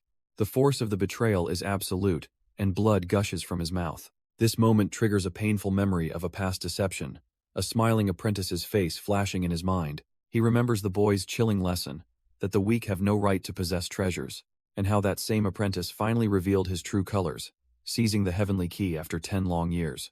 As he wipes the blood from his chin, Chilsol realizes with sickening clarity that he's been made a fool once again. The woman simply smirks, mockingly calling him master as his strength begins to fail. With a final, decisive push, she channels immense power into her palm strike. Chilsol is launched forward, utterly powerless against the blow from his supposed ally. Seolran stands firm, the technique's energy radiating from her as she completes her betrayal. He's sent crashing into the water below with a thunderous explosion, vanishing beneath the surface. Elsewhere on the vast, tranquil lake, a lone figure waits patiently in a small boat. This man, Sokcho, grumbles to himself, wondering why he was told to wait here when he hates fishing. Suddenly, a hand slaps onto the side of his boat, and he jolts in surprise. A drenched Chilsol pulls himself out of the water, much to Seokcho's utter disbelief. He collapses into the boat, casually remarking that it was just time to come out when questioned. But as he lies there, Sokcho's eyes lock onto a mark on his back, the legendary three-flower scar. Seokcho urges him to get moving, warning that lingering here will only invite the Sama clan's wrath. With a firm push of his oar, he begins rowing them away from the scene of the betrayal. Their small boat becomes a mere speck, navigating the vast river to safety. The scene shifts to an elegant estate, sometime after his narrow escape. Chilsol, now using his alias Muong, sits across from Lady Rue, grumbling about being summoned so early. She greets him with a sly smile, casually mentioning the rumor that he was soundly beaten by a woman. He grits his teeth, cursing Seokcho for his loose lips, but she points out that silencing the messenger won't change the facts. He tries to salvage his pride, claiming he allowed himself to be hit, an excuse she finds utterly ridiculous. With a wave of his hand, he shuts down the conversation, insisting there's nothing more to discuss. But Lady Russ' interest is piqued. She can hardly believe so. She leans in, a wicked glint in her eyes, and names his attacker, Chae Gyeong. Okay. Chilsol is genuinely stunned. How in the world could she have known that? Lady Rue just smirks, deducing that he anticipated the betrayal and had his escape boat ready. Annoyed, he throws his hands up and admits he noticed because of the dark blood. But that phrase catches her completely off guard. Dark blood? He explains it's the unmistakable sign of a killer, an aura so thick it made the woman's white robes look red. It was a complete contradiction for someone who was supposed to be shy and inexperienced in Muram. Lady Rue's expression turns serious as she connects the dots. He realized her entire public persona was a lie. Chilsol's gaze turns inward. The real mystery was why she would conceal her identity just to marry Sama Mugwang. He recalls their story, a loveless marriage where they lived apart for a decade, only meeting to produce an heir. He recalls how their relationship only grew colder after their son, Young, was born. Lady Rue realizes he saw through the facade the woman endured a decade of humiliation for a powerful reason, and once that objective was met, he predicted her every move, smugly noting that his mind is far from simple.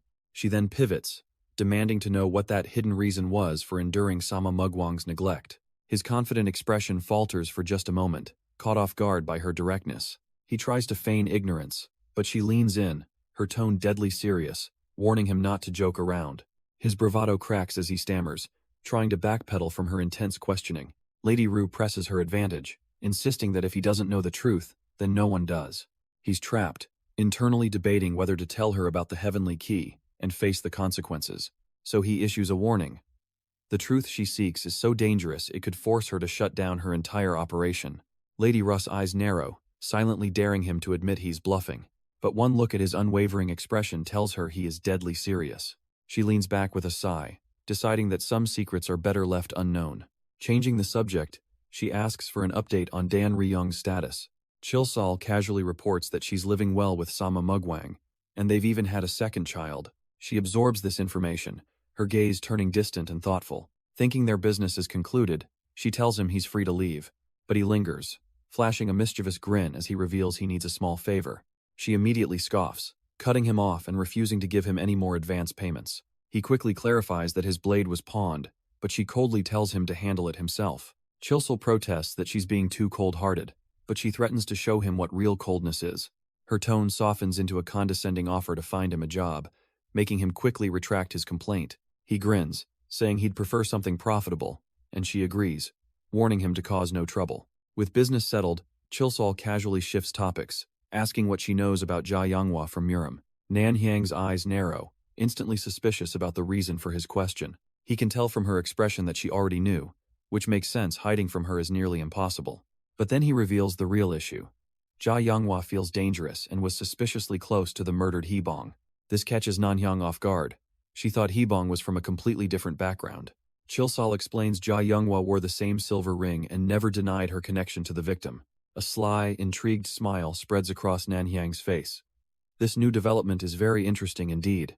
As they speak, a fleeting vision of Jia Yanghua appears, looking uncharacteristically shy. Chilsol, however, remains focused, pressing Nanhyang for information on the woman's origins. She shuts him down with a cold stare, telling him he doesn't need to know. He clarifies that he's not just prying. He's worried Nanhyang is underestimating a potential threat, but she remains unconvinced, dismissing his concerns and telling him not to worry about it. Realizing he won't get a straight answer, Chilsol accepts her word for now and prepares to leave. The moment his back is turned, her expression shifts, knowing he's just made a terrible mistake. A confident, almost pitying smirk appears on her face. It's not her who's in danger, it's him. She then reveals the shocking truth. Jia Yanghua is a disciple of the infamous Pear Blossom Palace, a legendary and formidable power that Chilsol has just blindly stumbled into. The scene shifts to an elegant, secluded estate nestled against a mountain. Inside, a carefully wrapped object is placed upon a wooden table. A young woman named Gyong Ok presents it to her master, the demon spirit incantation. The masked master looks on, her sharp eyes taking in the precious artifact. She commends Gyong Ok for her splendid work, admitting she felt terrible for what she endured.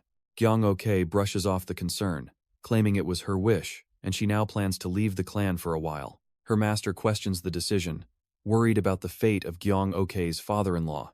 But with a sharp look, Gyong Ok reveals that staying is actually the far riskier move for her. She acknowledges their clan's strength has been weakened since the Great Tournament. However, her father is capable, and her absence will serve to confuse their enemy's judgment.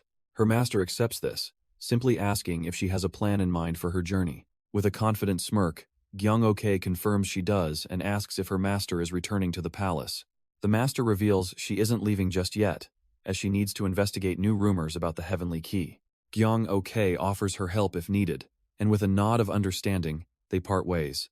The scene then transitions to a massive, heavily fortified estate nestled in the mountains. The courtyards are lined with guards, but the heavy security can't hide the tension in the air. Inside the main hall, a furious clan leader presides over his nervous-looking elders. Every single one of them is sweating, clearly terrified of the man on the throne.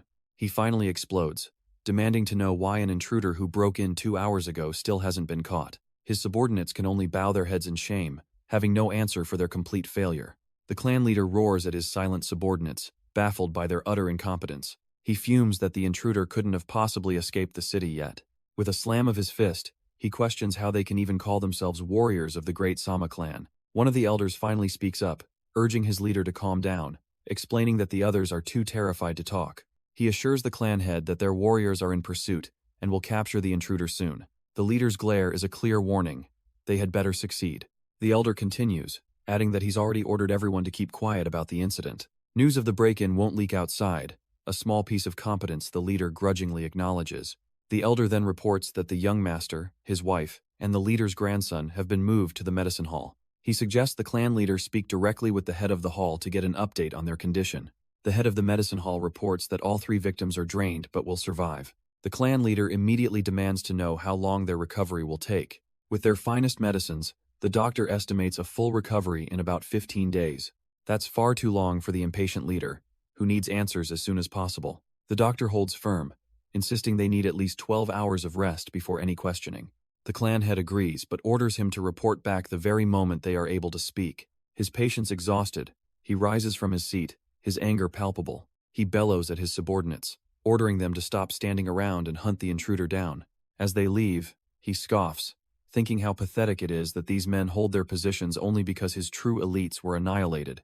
An aide steps forward, attempting to soothe the leader's boiling rage. The aide calmly suggests that even in this disaster, there is a silver lining. He reminds the leader that although an artifact was stolen, the eldest was freed from its madness. The clan leader grimly agrees. That small comfort is the only thing keeping him from losing his mind. But his patience is thin, and he pivots, demanding an update on the internal traitor investigation. The aide bows his head, reporting that the surveillance division is on the case, but his voice falters. The leader immediately senses the hesitation and presses him for what he's holding back. With a dark expression, the aide reveals that the young master's first wife is currently missing. The news hits the clan leader like a physical blow. Missing? The aide confirms it's true. He grasps at straws, wondering if she just stepped outside for a moment. But the aide crushes that hope, stating that no servant knows the whereabouts of Madame Che. The aide quickly tries to manage the clan leader's spiraling anger, urging him not to jump to conclusions. He offers a different, perhaps even more grim, possibility. Madame Che may have been kidnapped. Kidnapped? The word hangs in the air, sending a fresh wave of shock through the stunned leader. The scene cuts away from the tense clan hall to a quiet, serene lakeside pagoda. Here, far from the chaos, Chilsol and Soso are sitting peacefully by the water's edge. He watches her eat, making sure she's recovering her strength. But his thoughts betray a hidden agenda. He needs her fully restored to use her power to peer into the dark soul. He knows this quiet moment can't last, already feeling the pressure of his next assignment. Turning to the young girl, he breaks the comfortable silence. He asks if she's ever learned martial arts before, to which she simply shakes her head, still chewing. He offers to teach her a martial art designed for those with weak bodies, and her eyes instantly light up with excitement. He clarifies that it's more of a healing art, not some flashy technique for flying or shooting energy from her hands. But Soso is simply overjoyed, telling her uncle that she'd be happy to learn anything he can teach. The title seems to catch him off guard, a flicker of surprise crossing his face before he schools his expression. Pushing past it, he begins, introducing the profound life-and-death survival technique and its 12 branches. He'll focus on the core principle first, internal energy manipulation, since things like needles and poisons are too advanced. The lesson begins with him reciting the mnemonic phrases, instructing her to memorize them before he explains their meaning. Chilsol sits down, expecting this initial step to take some time for the young girl. But just moments later, Soso's voice calls out to him, breaking the silence. With a proud smile, she announces that she's already memorized everything, revealing a shocking aptitude. Chilsol is utterly dumbfounded by her claim. He scoffs internally, thinking the phrases are so obscure that even a genius would struggle. Still skeptical, he tells her to go ahead and recite them. Without a moment's hesitation, Soso begins reciting the complex mnemonic phrases perfectly. Her flawless delivery forces him to ask a crucial question. Does she have a perfect memory? Soso looks back, completely unfamiliar with the concept he's just described. He explains it's the ability to remember absolutely everything one has ever experienced. As the words sink in, a look of sudden realization dawns on her face. She confirms it, revealing she can recall every single moment since she was born. This changes everything, and he looks at her with new eyes, asking if that means she can't forget a thing. With a calm and certain expression, Soso confirms that yes, she can't forget anything. The scene then shifts, perhaps to one of those perfect memories, showing her and Chilsel sitting peacefully by a lake. In this quiet moment, he offers her a sweet snack, a small gesture of kindness. Meanwhile, in a grand and opulent building elsewhere, a very different conversation is taking place. A man walks down a long, ornate hallway, his mind reeling, thinking this whole situation is ridiculous. He enters a room and confronts Nanhyang, demanding answers. She questions why the Eastern Depot is chasing Soso, recalling how Muang claimed the girl was merely from the Asura blood sect. But the man isn't convinced, stating that nothing is certain and they must dig deeper. Nanhyang listens, her expression unreadable as he brings up a dark memory from the past. He reveals that when Muang attacked the Blood Serpent Hall, witnesses spotted Eastern Depot agents at the scene. Nanhyang can't hide her shock at this revelation. She quickly tries to brush it off, suggesting it could be a simple coincidence. But the elder isn't buying it, his grim expression asking what happens if it's not. A calculating smile returns to her lips as she agrees. They will need to be cautious. Her mind is already working, processing this dangerous new variable. She asks if any Eastern Depot agents have been seen nearby, and he confirms they haven't. Nanhyang quickly analyzes the situation, realizing it means one of two things. Either Soso isn't their real target, or they have no clue the child is right here. She then asks a critical question. Has Muang been told about this yet? The elder confirms he hasn't, and Nanhyang gives a firm command. Keep it that way. She explains her reasoning. Muang's protective nature is so extreme had threatened the emperor's life. Seokcho grimaces, knowing all too well that she's absolutely right about that. As she considers her next move, a chilling energy emanates from her hand, frost spreading across a paper. He flinches slightly, still unnerved by her powerful jade pool ice-white divine energy. Nanhyang then softens her tone, addressing Seokcho by name and apologizing for the trouble. But his fear instantly melts into flattery, insisting that any request from her is an honor. He even adds with a sycophantic grin that he's truly been enjoying his work lately. She plays along perfectly, offering a warm, appreciative smile for his supposed dedication. With a final word, he turns to leave, promising to get right back to his duties. The moment his back is turned, her smile evaporates, replaced by a cold, calculating stare. The story shifts to a magnificent, sun-drenched estate, a bastion of power hidden among the peaks.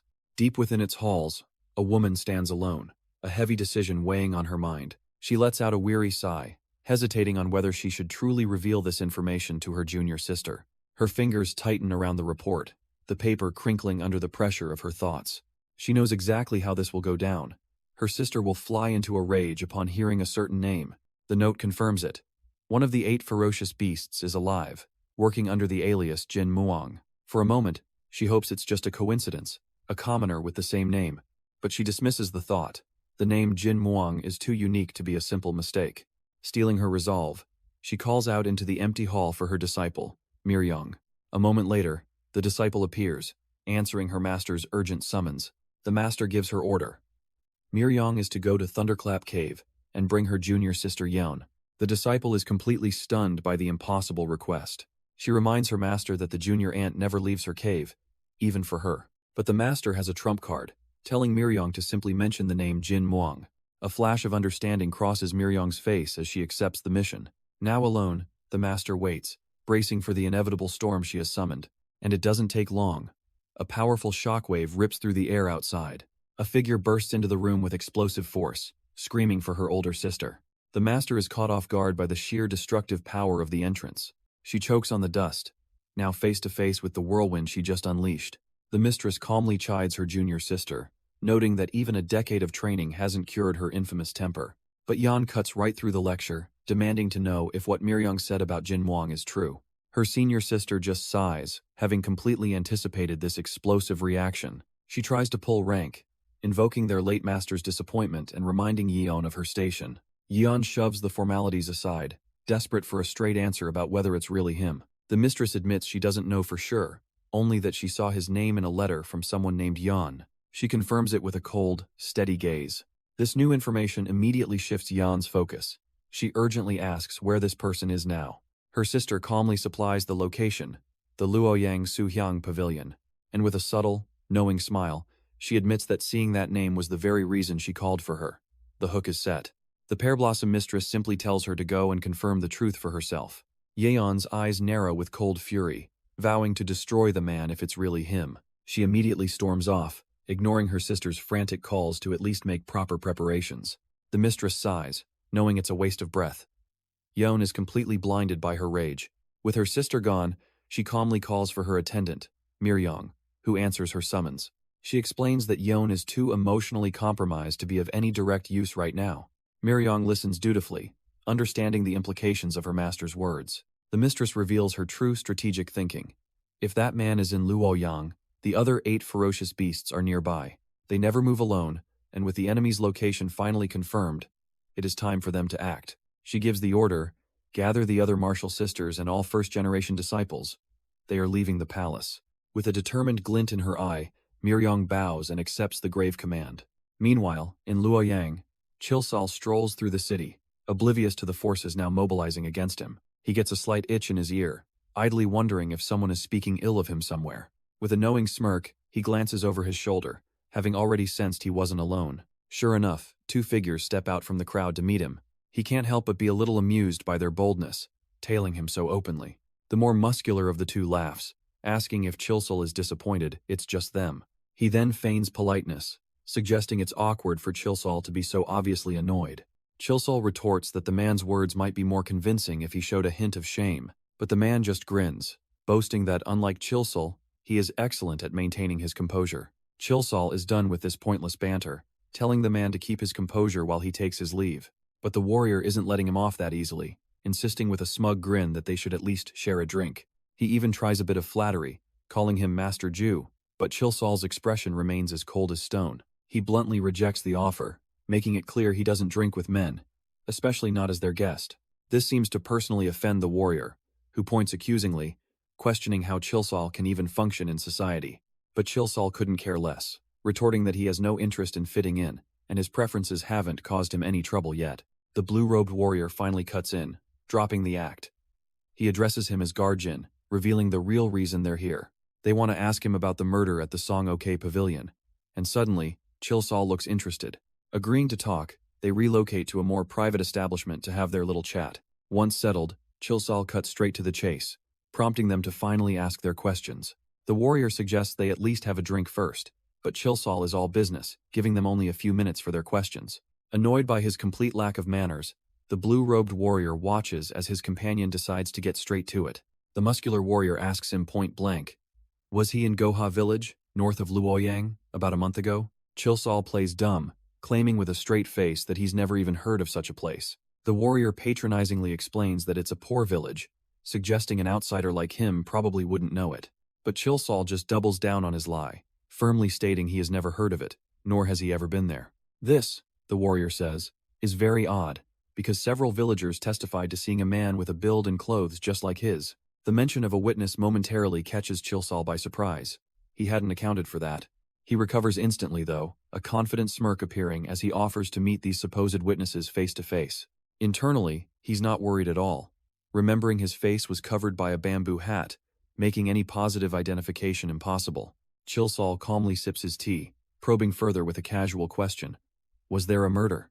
The warrior is intrigued, so Chilsal explains that only something serious would bring the alliance leader to such a slum. The warrior confirms it. 3 assassins from the Blood Serpent Hall were killed the day the man in the hat appeared. Chilsal feigns shock, repeating the word assassins as if he can't believe it. He asks what business assassins could possibly have in such a poor, remote village. The warrior reveals the man in the hat was looking for a girl named Sowa, who lived there with an old man, and, as it turns out, the assassins died at the very house where the girl lived. This leads the warrior to believe the man in the hat and the assassins must have fought there, though he doesn't know why. Seeing his opening, Chilsal asks if they managed to find the girl and the old man. But the warrior admits defeat on that front. The villagers said the two had simply disappeared. Chilsal casually remarks what a shame it is, since the story would be far more interesting if they knew the details. The warrior's eyes narrow, directly asking if Chilsol just so happens to know anything about it. With a dismissive gesture, Chilsol scoffs at the idea, rhetorically asking how he could possibly know. Unfazed, the warrior presses on, telling him to report back if he ever does find out. Chilsol gives a non-committal response, saying he'll think about it. But the warrior isn't finished, and leans in with another question. Chilsol lets out a sigh, looking thoroughly annoyed by the continued interrogation. The warrior asks if he was near the Mount Buckmang graveyard 20 days ago, making Chilsol feel like a suspect. He denies it, but then turns the tables with a sly grin, asking if another witness saw a man in a bamboo hat there. The warrior confirms it. In fact, several people saw a man just like him, as his partner looks on silently. The scene cuts to a cloaked man on the street, stopped by an old fortune-teller's ominous cry about the reek of peach blossom doom. Back in the present, Chilsol remains completely unbothered, coolly asking the warrior to elaborate on his claims. The warrior explains that the graveyard was the scene of a massacre, littered with the bodies of the Blood Serpent Hall assassins. He declares his suspicion that the man in the bamboo hat was the one responsible for the slaughter. Seeing he has Chilsol's full attention, the warrior smirks, promising an even more interesting part to the tale. Now genuinely intrigued, Chilsol leans in, prompting him to get on with it. The warrior reveals they also found the body of an old man in a cave, whose description matches the one who lived with Sowa. With a slow, mocking clap, Chilsol feigns admiration for the warrior's thorough investigation. The warrior plays along with the sarcasm, cheekily asking if Chilsol has a rule against buying drinks for men. Chilsol recoils with theatrical shock, asking if the man is completely insane.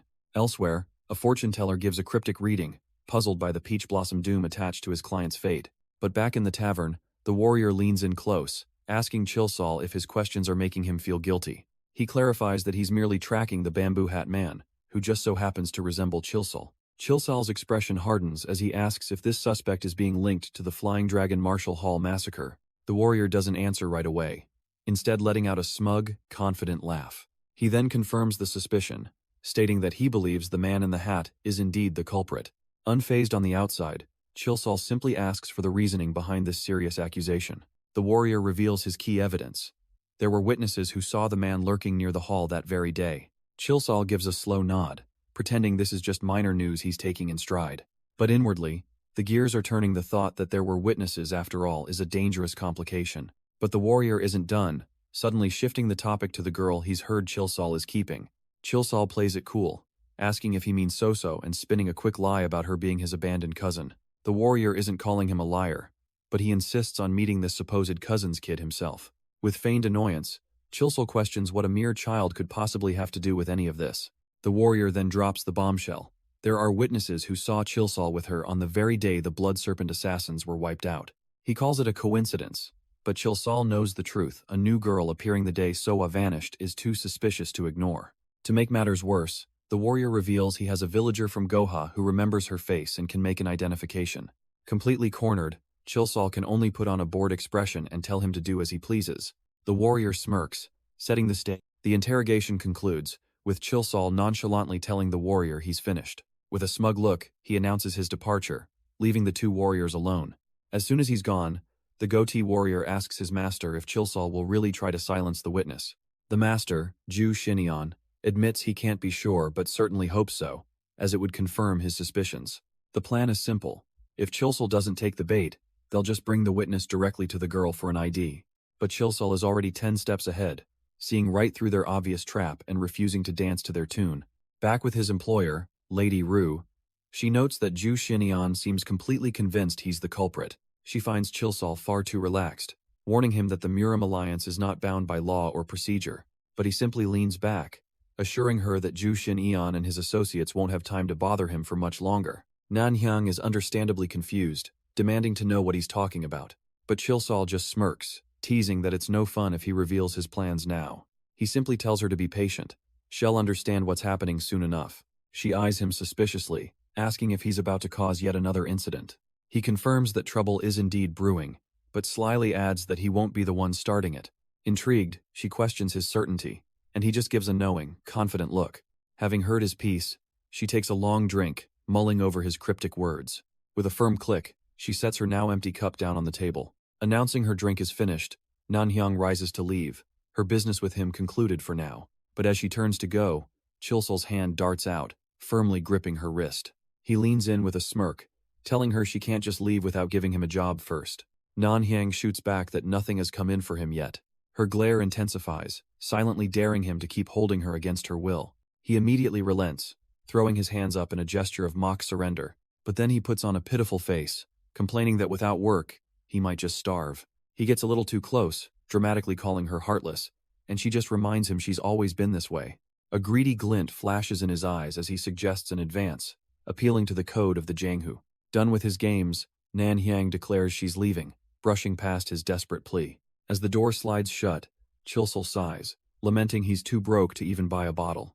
A sly grin crosses his face as he considers hitting up his acquaintance Sokcho for a drink, but the thought immediately dies. He'd be lucky if Soko didn't just grab him for the money he owes. With a look of grim acceptance, he decides it's time to actually find some work. He heads out, wandering aimlessly through the bustling streets of the city. He idly wishes for a simple bandit gang to appear so he could knock them over for some quick cash. A score like that would mean he wouldn't have to beg Nanhyang for work for months. His walk is interrupted when a curious sign in the marketplace catches his eye, promising to know all things under heaven. Seeing the street fortune teller, he gets a new idea. Maybe he should ask about his financial luck this year. He eyes the old man's stall, a flicker of annoyance crossing his mind. He quickly dismisses the thought, realizing he doesn't have a single coin for a fortune reading anyway. But as he turns to leave, the old man's voice cuts through the noise, calling out to the one reeking of peach blossom doom. Chilsol freezes in his tracks, as the fortune teller tells him to stop wandering and take a seat. The old man then taunts him, asking if he plans to beat up a helpless elder just for speaking the truth. He adds that there's no need for hostility. He has no intention of telling anyone Chilsol's secrets. Intrigued by the strange provocation, Chilsol finally walks over to the man's table. He crouches down, cutting straight to the point, and asking why the old man was trying so hard to get his attention. With a sly, knowing smile, the fortune teller explains that if he hadn't, Chilsol would have just kept on walking. Chilsol leans forward, demanding to know if there's a point to this whole charade. The old man just smiles warmly, claiming he was simply curious and wanted to talk. Annoyed, Chilsol cuts him off, bluntly stating that he's broke and can't pay. But the fortune teller's gaze sharpens, insisting that for him, there will be no charge. Now his interest is finally piqued, and he asks what the old man is so curious about. The seer explains that while the roaming star fate clinging to him is understandable, the peach blossom doom makes no sense, as his face reading doesn't match it at all. A cold edge creeps into Chilsel's voice as he reminds the man what happens to those who talk too much. The veiled threat lands perfectly, stunning the old fortune teller into silence. The old man senses a darkness in Chilsel's gaze, something truly beyond words. An oppressive pressure washes over him, so intense it almost chokes the air from his lungs. Despite the palpable threat, the fortune teller breaks into a hearty laugh, commenting on his frightening eyes. Chilsel just smirks, retorting that his blade is even scarier, though the old man notes he isn't even armed. Unfazed, he leans in close, a dangerous glint in his eyes as he asks if they should test whether it's a joke. The seer immediately backs down, waving his hands nervously and insisting he has absolutely no wish to find out. With a satisfied chuckle, Chilsal stands up straight, commending the old man on his sensible choice to live. But as he turns to leave, the fortune teller offers one last piece of advice, telling him to be careful. Chilsal pauses, glancing back over his shoulder, and asks what, exactly, he should be careful of. The old man warns him of a peach blossom doom, a fate that could claim his life before the day is even over. Chilsal considers this bizarre prophecy with a look of intrigued amusement. A smirk crosses his face as he asks if that means he's destined to die in the arms of a woman. The diviner confirms it with an unblinking, serious gaze. With a laugh, Chilsal turns away, remarking that he'd welcome such a pleasant end. But as he departs, the old man's thoughts darken, sensing the return of the dreaded dark soul calamity demon. Chilsal, too, has a sudden realization that was no mere fortune teller, but Seok Jinsang, the life and death diviner. The news has spread too far. He knows this means the greatest masters in the land will soon gather here. Yet, a wicked grin returns to his face. He'll simply let them fight it out and claim the prize from the ashes.